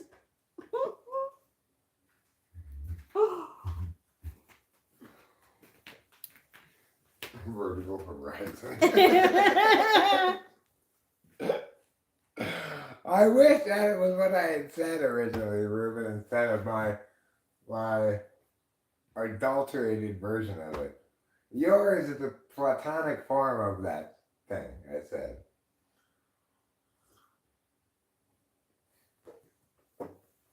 Vertical Horizon is a great 80s band name or something, you know? like a heavy metal band. It is the name of the band. Oh, it is the name of the Yeah, band? there's a band named Vertical Horizon. Oh, there is. I had no idea. Yeah. I guess that's what they're referring to. That's what I've laughed about. Did you know that's what the band's name meant before now? Yeah. Oh, you did? Mm-hmm. I never would have made that connection. If I saw that band named Vertical Horizon, I'd just be like, oh, it's one of those dumb names where it's like obese starvation or like rich poverty. You know, like one of those horrible dumb names. I used to watch a lot of MTV and especially VH1 as a kid, and they would make they would show music videos, and that was like a common one. Like, I remember as a kid, I did understand that Warrant's Cherry Pie, that album, you may recall its famous image on the cover, which shows a pigeon-toed waitress dropping a plate, and the cherry pie is falling, and the picture's taken right when the cherry pie happens to be over her special area. Oh, salacious. And I got the idea that in this album, cherry pie refers to vagina. But I never would have gotten Vertical Horizon. I had to have explained to me Whitesnake, the band Whitesnake, that we're referring to a penis. Oh. Presumably the singer's penis, right? Or maybe I didn't know that. Maybe one of the band members' penises. Or just to the concept of penis. I'm not sure why they called their band Whitesnake, but I guess it was supposed to be cool. I thought that. It probably was for the time. I Well, would you know, imagine. he had that song. Love ain't no stranger. I ain't no stranger to love. Okay. That's a Whitesnake song. And when you're saying love there, I think he might have been talking about sexual intercourse. So I suppose that probably he was talking about his own penis with the band name. Probably. Well, Steely Dan named himself after a dildo. Really? Yeah. Wow, I had no idea. I never would think that. I never realized that about Pearl Jam. Never thought about it No, before. me neither. What a disgusting band name.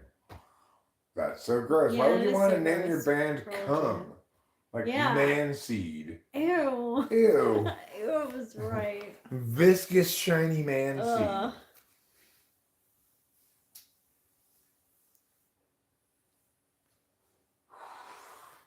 Well, not only is it a sex euphemism, Reuben,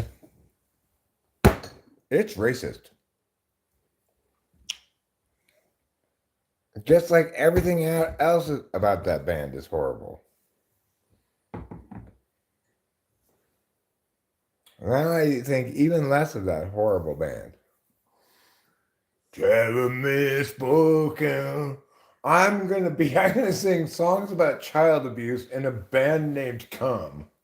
I have very poor intuition. My name is that horrible guy who fronts Pearl Jam. What's his name? Is that horrible guy's name who fronts that horrible band?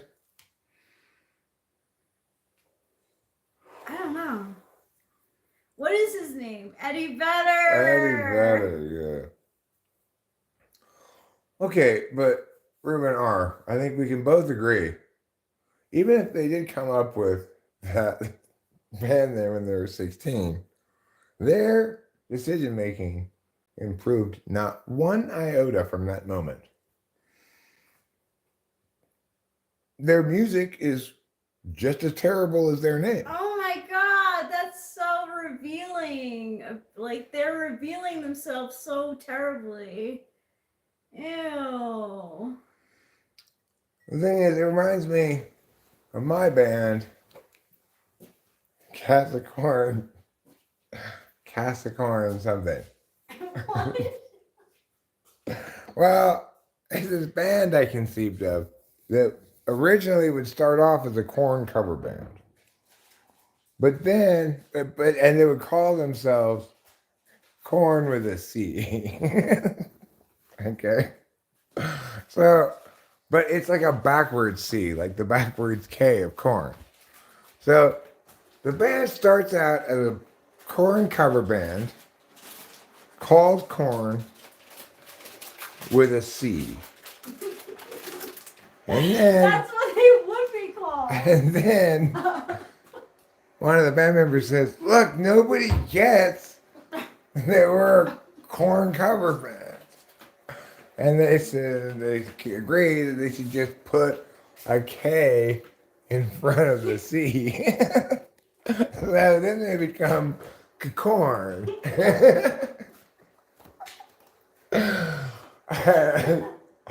And they say, and another band member says, but we need to capitalize the K and put it backwards. But they already are known as the Korn at this point, so they add an additional K that's backwards to the front of the name. At which point they become Korn. Anyway, this is my. I forget. There's more things happen. Somehow their name becomes something like Capricorn 5 or something. I don't know. But it's the story of a band. They kept trying to fix its name problems. But because they become known by the last name, add something extra to it.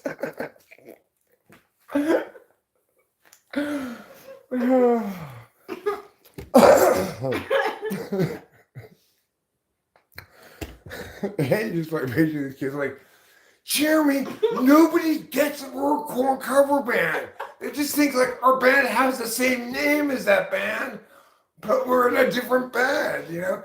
And then I remember after they add the K, then they decide they want to stop covering corn songs.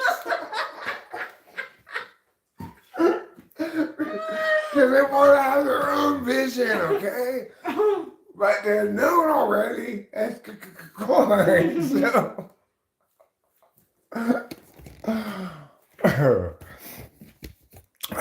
Anyhow, that's a funny story I told one time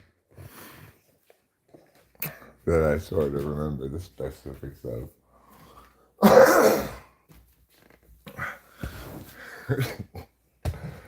I haven't really thought about cooking corn for a while. I know, Reuben, same. I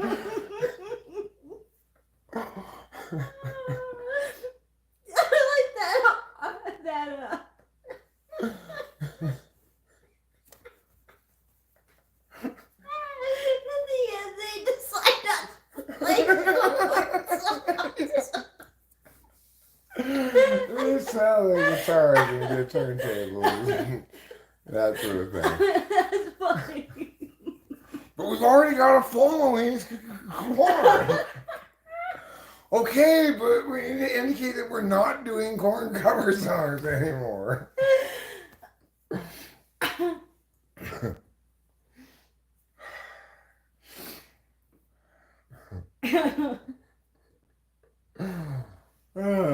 Well, maybe I'll make a short of that. I actually made a bunch of clips of from my stream yesterday to make shorts out of. But maybe I'll make one out of that. I did make one too out of the shorts I cut. I'm gonna try to make more than one out of these shorts I cut. Because the one I made is called That's Not Dancing, and it's my critique of the Ross sisters, which basically goes as follows. If you're going to start with a song and dance, and then go into whatever the fuck they're doing, you need an explanation of some kind. It just, without an explanation, it's just very strange. Like, why do these girls go from singing and dancing to, contortionist upside down shit with a girl biting an apple? It's very strange. Like what they do, like when that girl is on the high beams, and that's where she's getting the apple, right? Mm-hmm. Like.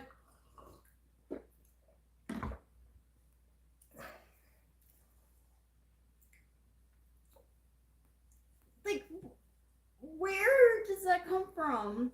The bigger question I have is, where does that thing that they do where they're all dancing with their head staying in one place and their torso going around themselves? They made that up, obviously. Yeah, right? They did the whole thing. It's like some crazy hard breakdancing move, basically, but they just three farm girls were like, well, shucks, Jenny Sue. We don't got nothing to do after picking the corn. Let's fold ourselves in all kinds of ways.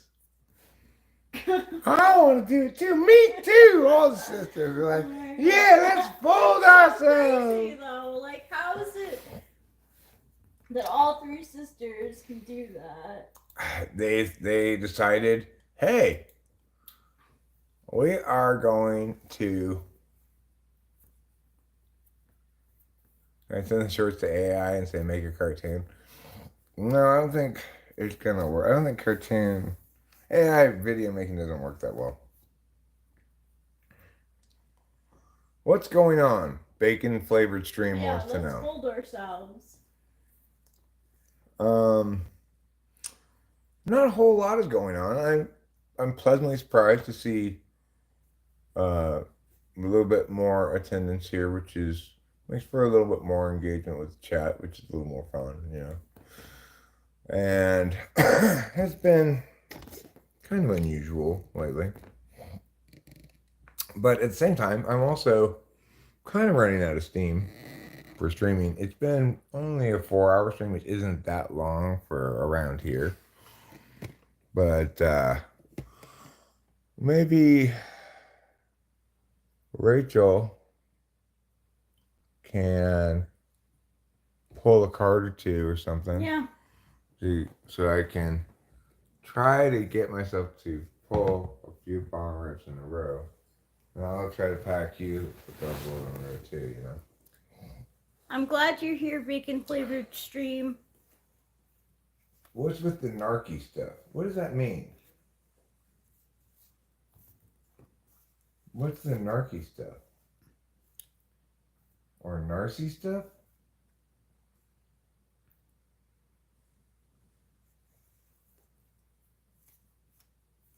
I don't know.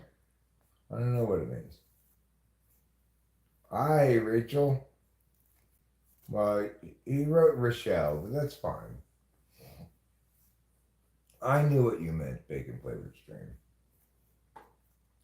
Bacon flavored stream wants a card. Oh, bacon flavored stream wants a card. Okay.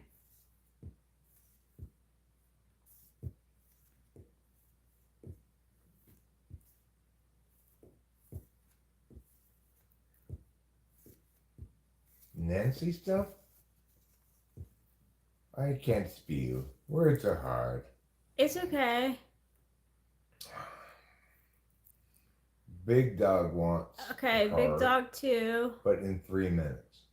In 3 minutes? He must be need to go to the bathroom. Okay. That's what I'm guessing. So bacon flavored stream. Should I have ChatGPT give the reading, and we don't have to agree with it? Sure, whatever you want to do. You're driving the car. You choose how it goes. So bacon flavored stream, you got the 10 of Swords, devastated, agony, ruin, slain victim. Oh my God, bacon flavored stream. That is so sad. So how should I word the question to ChatGPT?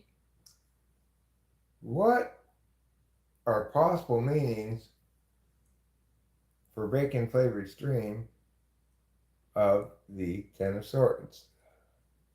What does the Ten of Swords tell us about bacon flavored stream?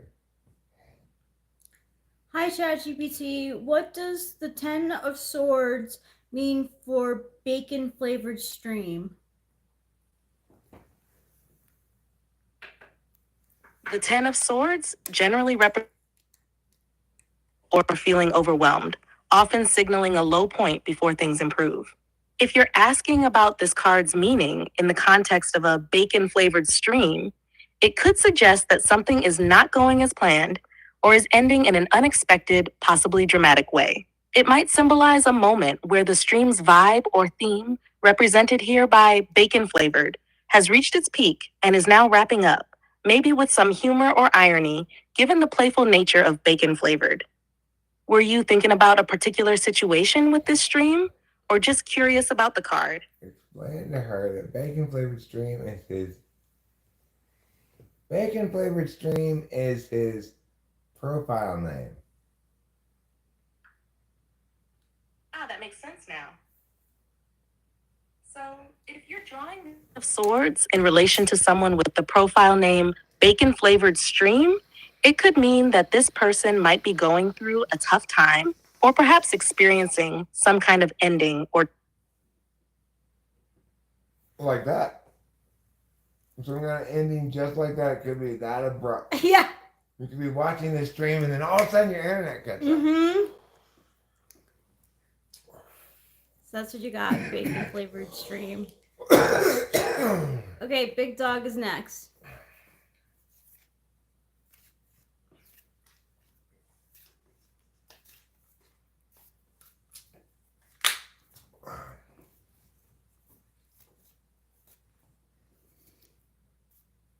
When your Lord and your Savior divorce and your Holy Ghost changes the name to Muhammad, then you know the whole city's gone up in flames.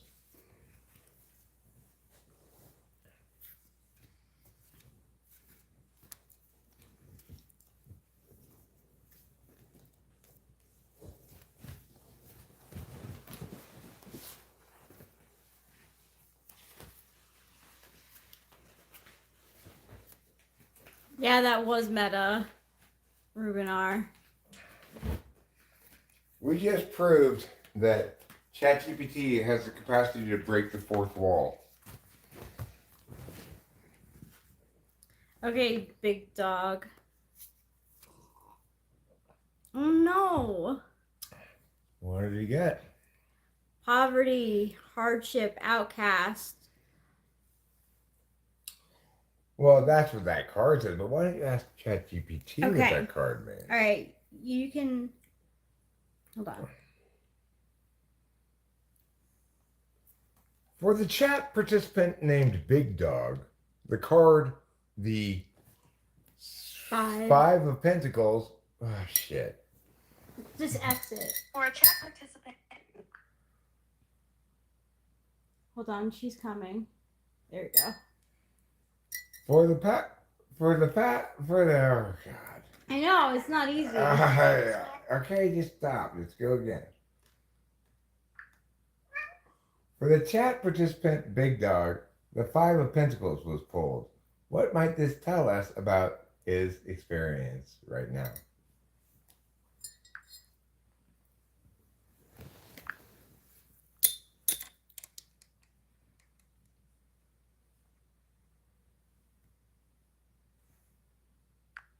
Sorry, I'm having issues right now. Could not understand what you said. A participant in the chat, whose name is Big Dog, has received a card pull of the Five of Pentacles. Can you tell us what that might mean about him? The Five of Pentacles often represents hardship, particularly around feelings of lack, whether that's financial struggles, emotional isolation, or physical difficulty. If Big Dog pulled this card, it might suggest that he's experiencing or has recently experienced a challenging time, perhaps feeling left out in the cold, dealing with financial stress, or even a sense of abandonment or loss. However, this card also highlights that help is available, though it may not be obvious. It suggests that Big Dog might need to reach out for support or change his perspective to see the opportunities around him. The message of the Five of Pentacles isn't just about hardship. It's about finding the strength to seek the light and support that's nearby, even when things seem bleak. Does this vibe match what's happening with Big Dog in the chat? Yeah, Or is there a fine, different lady. energy you're That's noticing? fine. Shut up for a second, because I have got to take exception with something Bacon Flavored Stream said. Bacon Flavored Stream. The 10 tails is not the most powerful of all tailed beasts. It's the combination of them all. Okay? So that doesn't count. It's like saying, is the combination of all of your army men stronger than just one of your army men? Of course. Of course it is. That's not a fair comparison. I'm sorry to have interrupted. I just couldn't let that one slide. No, it's fine. No worries at all. Sure, Jonathan Earl.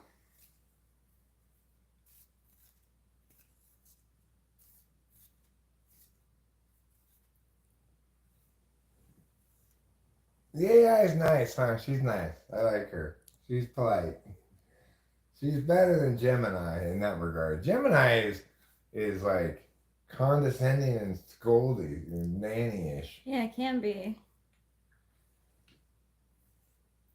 I've had to rebuke Gemini on a couple of occasions for getting sass mouth. Really? Yeah. Thanks. You're welcome, big dog. No, well, that's how the Ten of Swords is different than the 10 Tails in the riddle. Yeah. That's where your analogy breaks down, Bacon Flavor Stream. Yeah, unfortunately. The Ten of Swords is not the combination of swords 1 through 9. Doesn't work that way in tarot. You just got a shitty card, and what that means is you're doomed to have a shitty life for the rest of your life. And that's all we can say about it. Or you could get another card that washes the previous card away. Not that one, probably. I don't know. No, I thought that's not one, not so bad.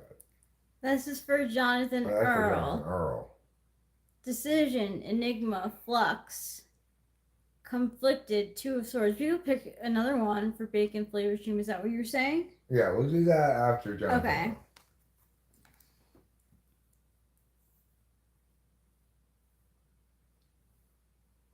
I picked the 2 of swords for Jonathan Earl. What does this say about him? The Two of Swords typically represents indecision, a stalemate. If Jonathan Earl received this card, it could indicate that he's facing a difficult decision and is possibly avoiding making a choice. It might suggest that he's feeling stuck between 2 options or conflicting thoughts and is hesitant to act, possibly out of fear of making the wrong move. The card often reflects a need to balance logic and emotions, suggesting that Jonathan might be trying to weigh his options, but he could be blind to some important details or ignoring something he needs to confront. The 2 of Swords encourages him to trust his instincts and make a decision rather than remaining in a state of indecision. Does this seem to align with Jonathan's current energy or situation in the chat? Oh, totally. Totally.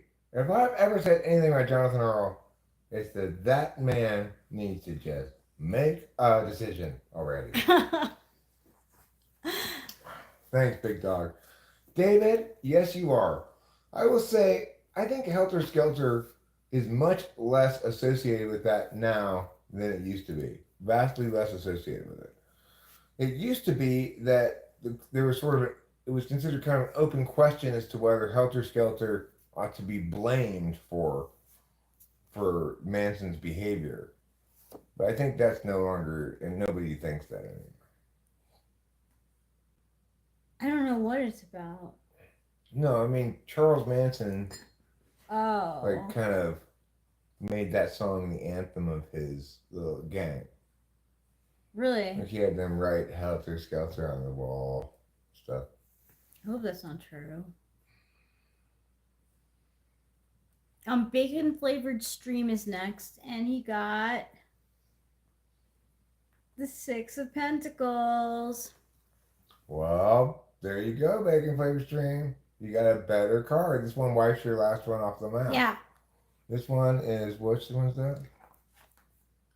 Benefit, reward, Okay, gain, there you go. charity, There profit, you go. 6 of Pentacles, increase, generous.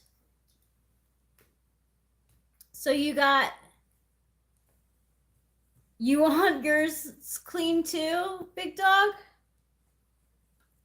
I think it was worth noting, David, because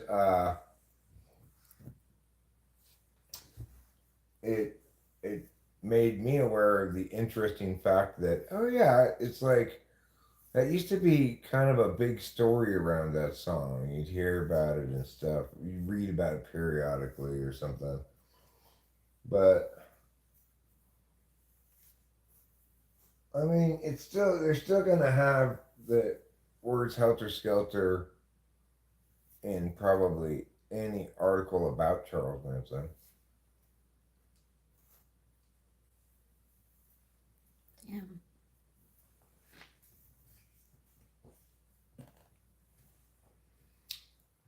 So big dog wants a tarot Yeah. enema. All right. Tarot enema for big dog. Ooh. You got the Star, Major Arcana, Radiant, Inspiration, Holy, Divine, Ethereal. Number 17. the star. You are showing off your ample bosom and you're pouring water from 2 jugs. Yep. I see it as a metaphor for a wet nurse. What do you call something that pours liquid out of 2 jugs? A wet nurse. Mm. Yeah.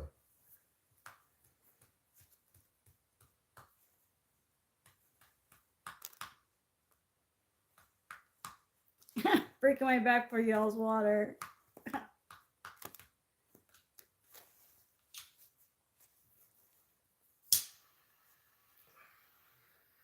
Okay, this one's for Eric.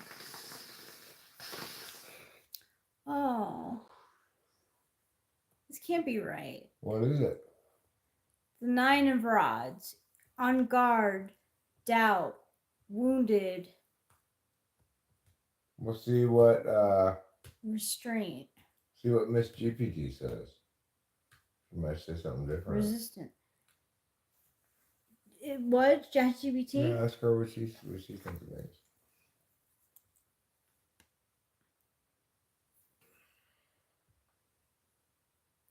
Hi, ChatGPT. I pulled the 9 of rods for Eric. What does that say about his personality?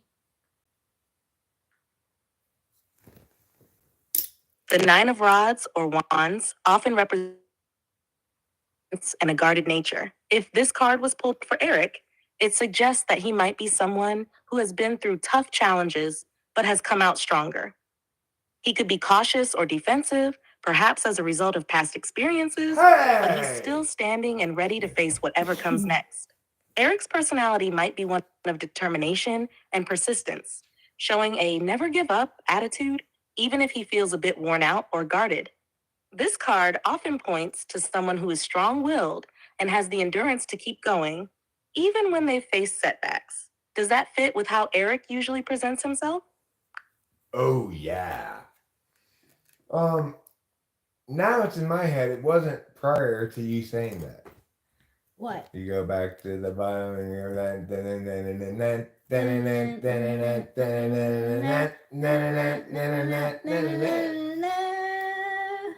Yeah.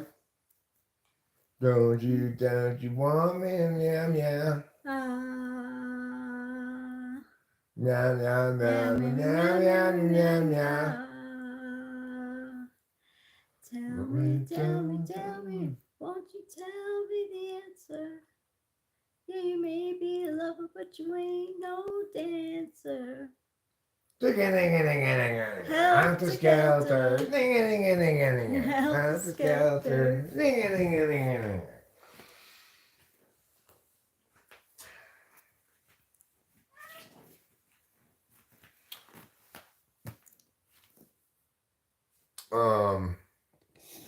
What are you pointing to the cat? Oh no, Now? not the cat. Oh, No. What are you talking? I figured that you were going to. You're gonna get this, yeah. Yeah. Okay, yeah. Where you say I wasn't sure if that point was like get that Oh or no, like no.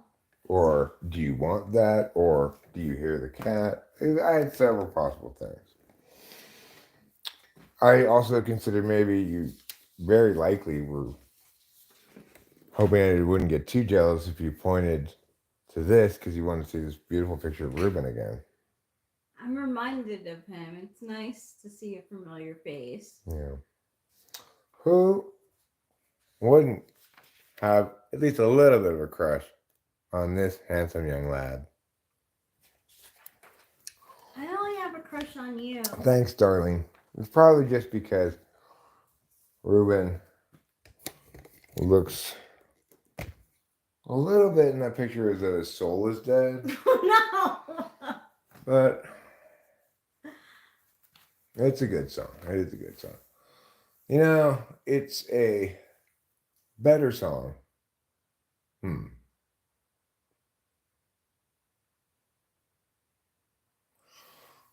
I think it's a better song than Good Vibrations. Even though Helter Skelter is not even like one of the Beatles hits. I still think it's a better song than Good Vibrations. I know I'm not gonna get a lot of pushback from Rachel on claims like that, but I might from many people, and I wouldn't blame them giving me a little pushback Why? because. It's a good song. But see, Good Vibrations is like one of the Beach Boys' best songs. Yeah. And Helter Skelter isn't even close to one of the Beatles' best songs. Okay. I mean, it's great, but it's a little too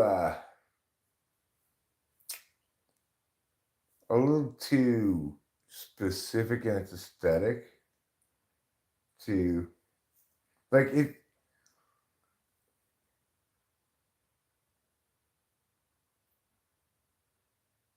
Like Paul really wants to ramp up the screaming aspects of it. Yeah, yeah. Yeah. So it doesn't, you don't really get to hear it purely as a song. It's an art piece in addition to a song. Yeah. So I'm not sure if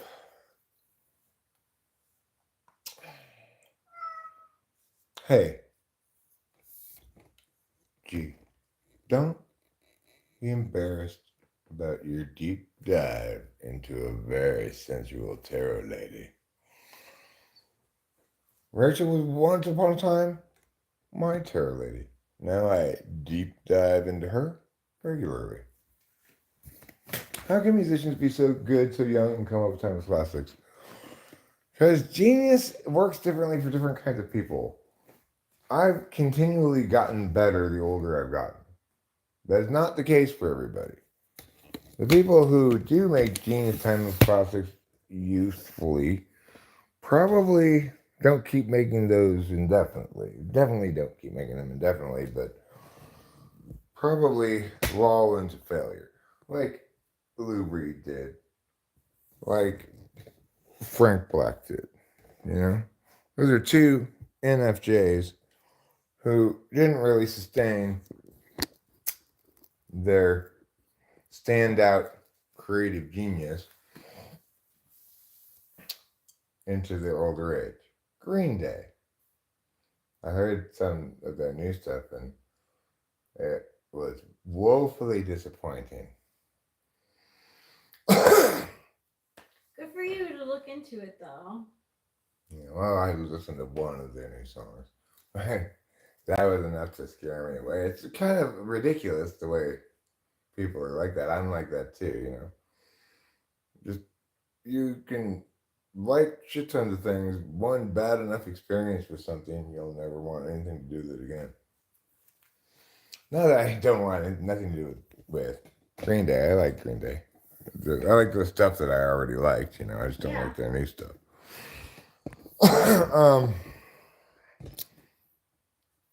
But like I know that I've continually gotten better. My art instincts, aesthetic decision making, or whatever, have gotten better because I was not anywhere close to capable of making anything genius back when I was younger because I just didn't understand. I was too much a creator and too little a knower, you know. What as a creator I came to understand is that I needed to know better and create less. Know more and create less.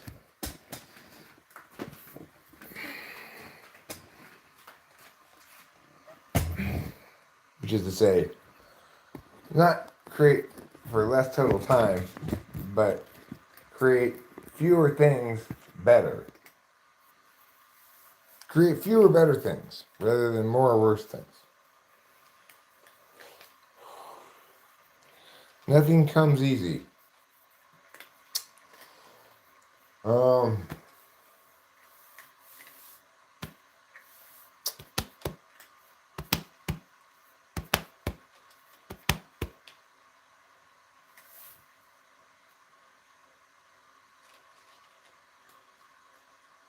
I guess you could say the realization of anything requires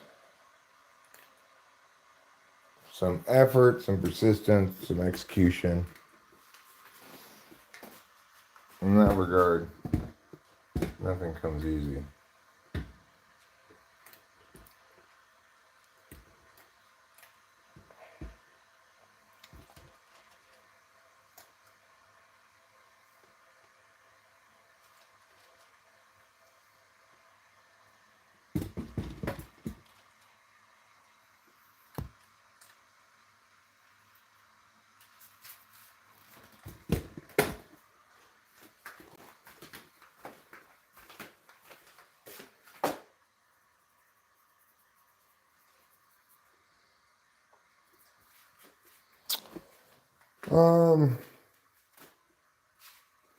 There.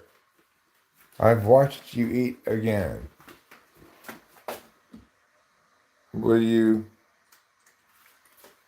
not meow at me for a couple of hours?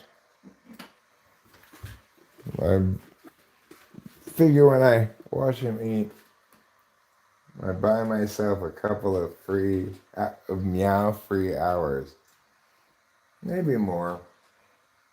Maybe 4 or 5. Depends on how much he eats.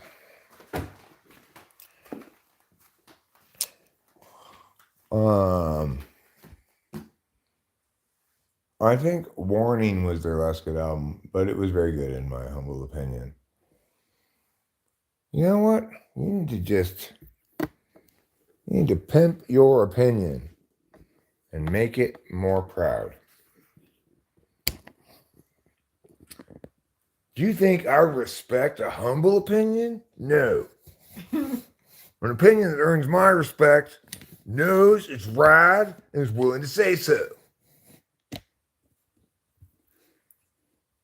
There. What's the topic of discussion tonight? Easy breezy? Cheesy lemon squeezy? It's been a variety of topics. It has been a variety of topics. I didn't have the album or like the CD of Warning, but I knew the singles off of it from watching it on MTV. But I would say that was his last good album too. And it was good. They had good songs off of that. I don't like their name. I don't think it's a good band name. Do you? Green Day? Green Day? It's memorable, I guess. Is it? I don't know. Maybe if they didn't have as good as songs, Green Day would have gotten in like lost in the shuffle. What does it mean? I don't know.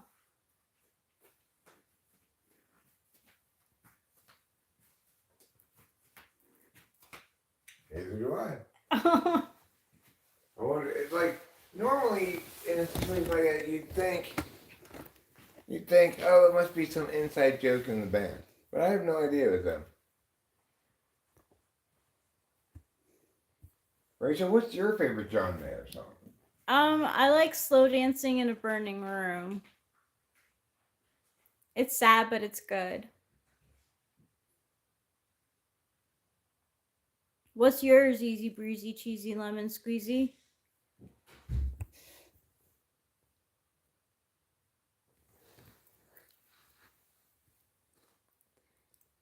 Thanks. Yeah, when I heard that song, I was like, oh my gosh, this is so like relatable and gut wrenching, and such a like good metaphor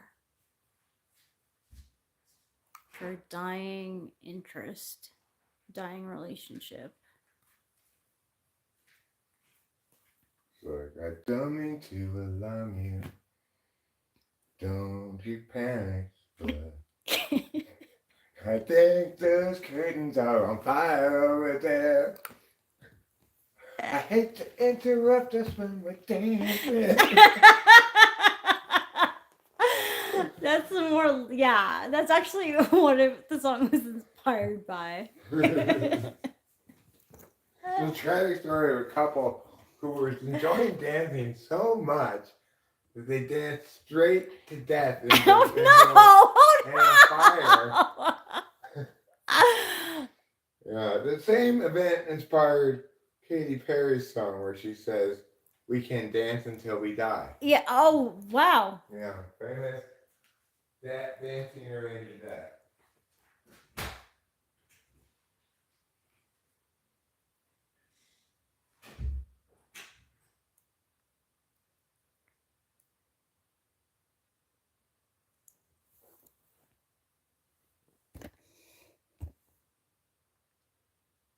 I'm surprised that Eric didn't take the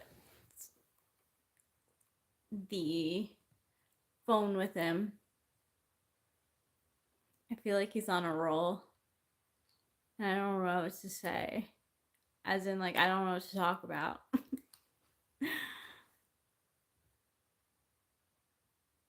I'm wearing the jeans underneath the dress because it's cold out. Wait. Shit. Sorry. I didn't mean to delete you. I did that on accident on my phone. Oh, I'm sorry. I can't undelete it, I don't think. Oh, I didn't mean to delete that. I'm sorry, easy breezy, cheesy lemon squeezy. Do you mind putting up the list of your favorite John Mayer songs?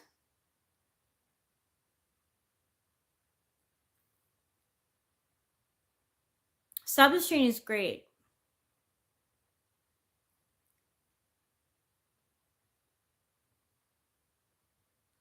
Thanks, Winston's mom.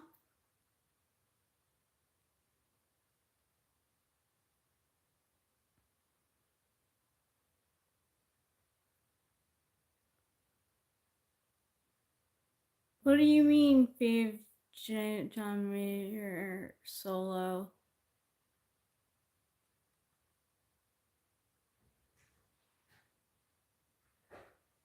Yeah, big dog, exactly.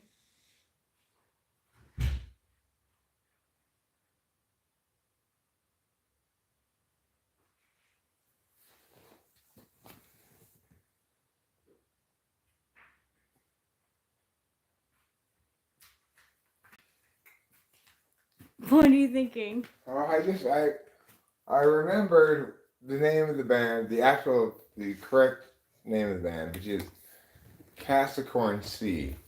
And I remember Capricorn C as like and I remember SEA? why it's called Capricorn C now. Yeah. Okay. Yeah. So you remember when last we talked, it was called Corn, right? Uh-huh. But then they decided to stop covering corn songs. Uh-huh. So they said, well, we already have a following with this name. So instead of changing the name from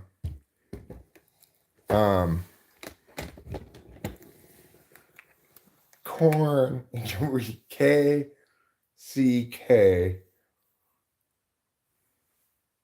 corn, they changed the pronunciation of the C to an S, hence Capricorn. And they use the A vowel sound so that it's not an O, because they no longer play corn songs. Okay, but like. And they add a C at the end to emphasize that they're back to the original idea that they've accepted the public's interpretation of their original C that they had. Because the correct story starts as they originally were a corn cover band with a K that's forward instead of backwards. Okay. But people said, you're copying their name too much.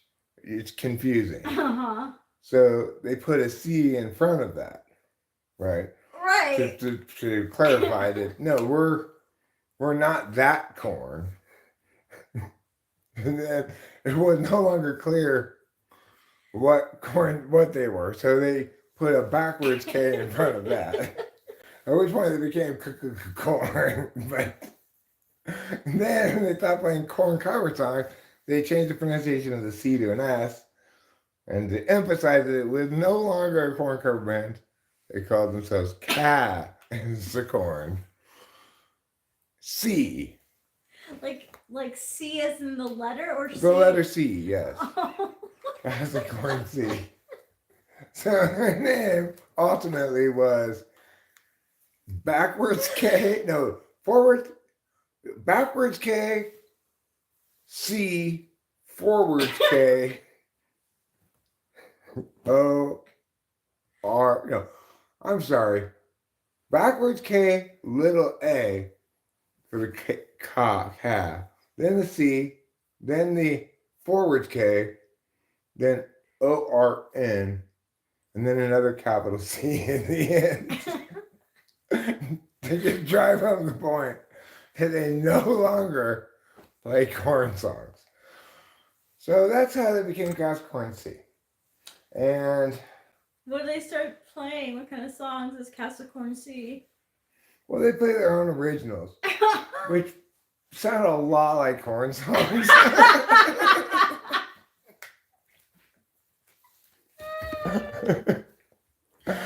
They say their number one influence is corn. Wow, I didn't another corn. Yeah, corn's awful, it's true. Oh, I'm sorry, Capiva. Did I wake you up? Sounds kind of like Mark Knopfler. I don't know who Mark Knopfler is. I don't know if I want to stream anymore. I think I want to stop streaming. Yeah. Okay, let's do it. Good. All right, everybody. Good night. We love you. We'll see you again soon.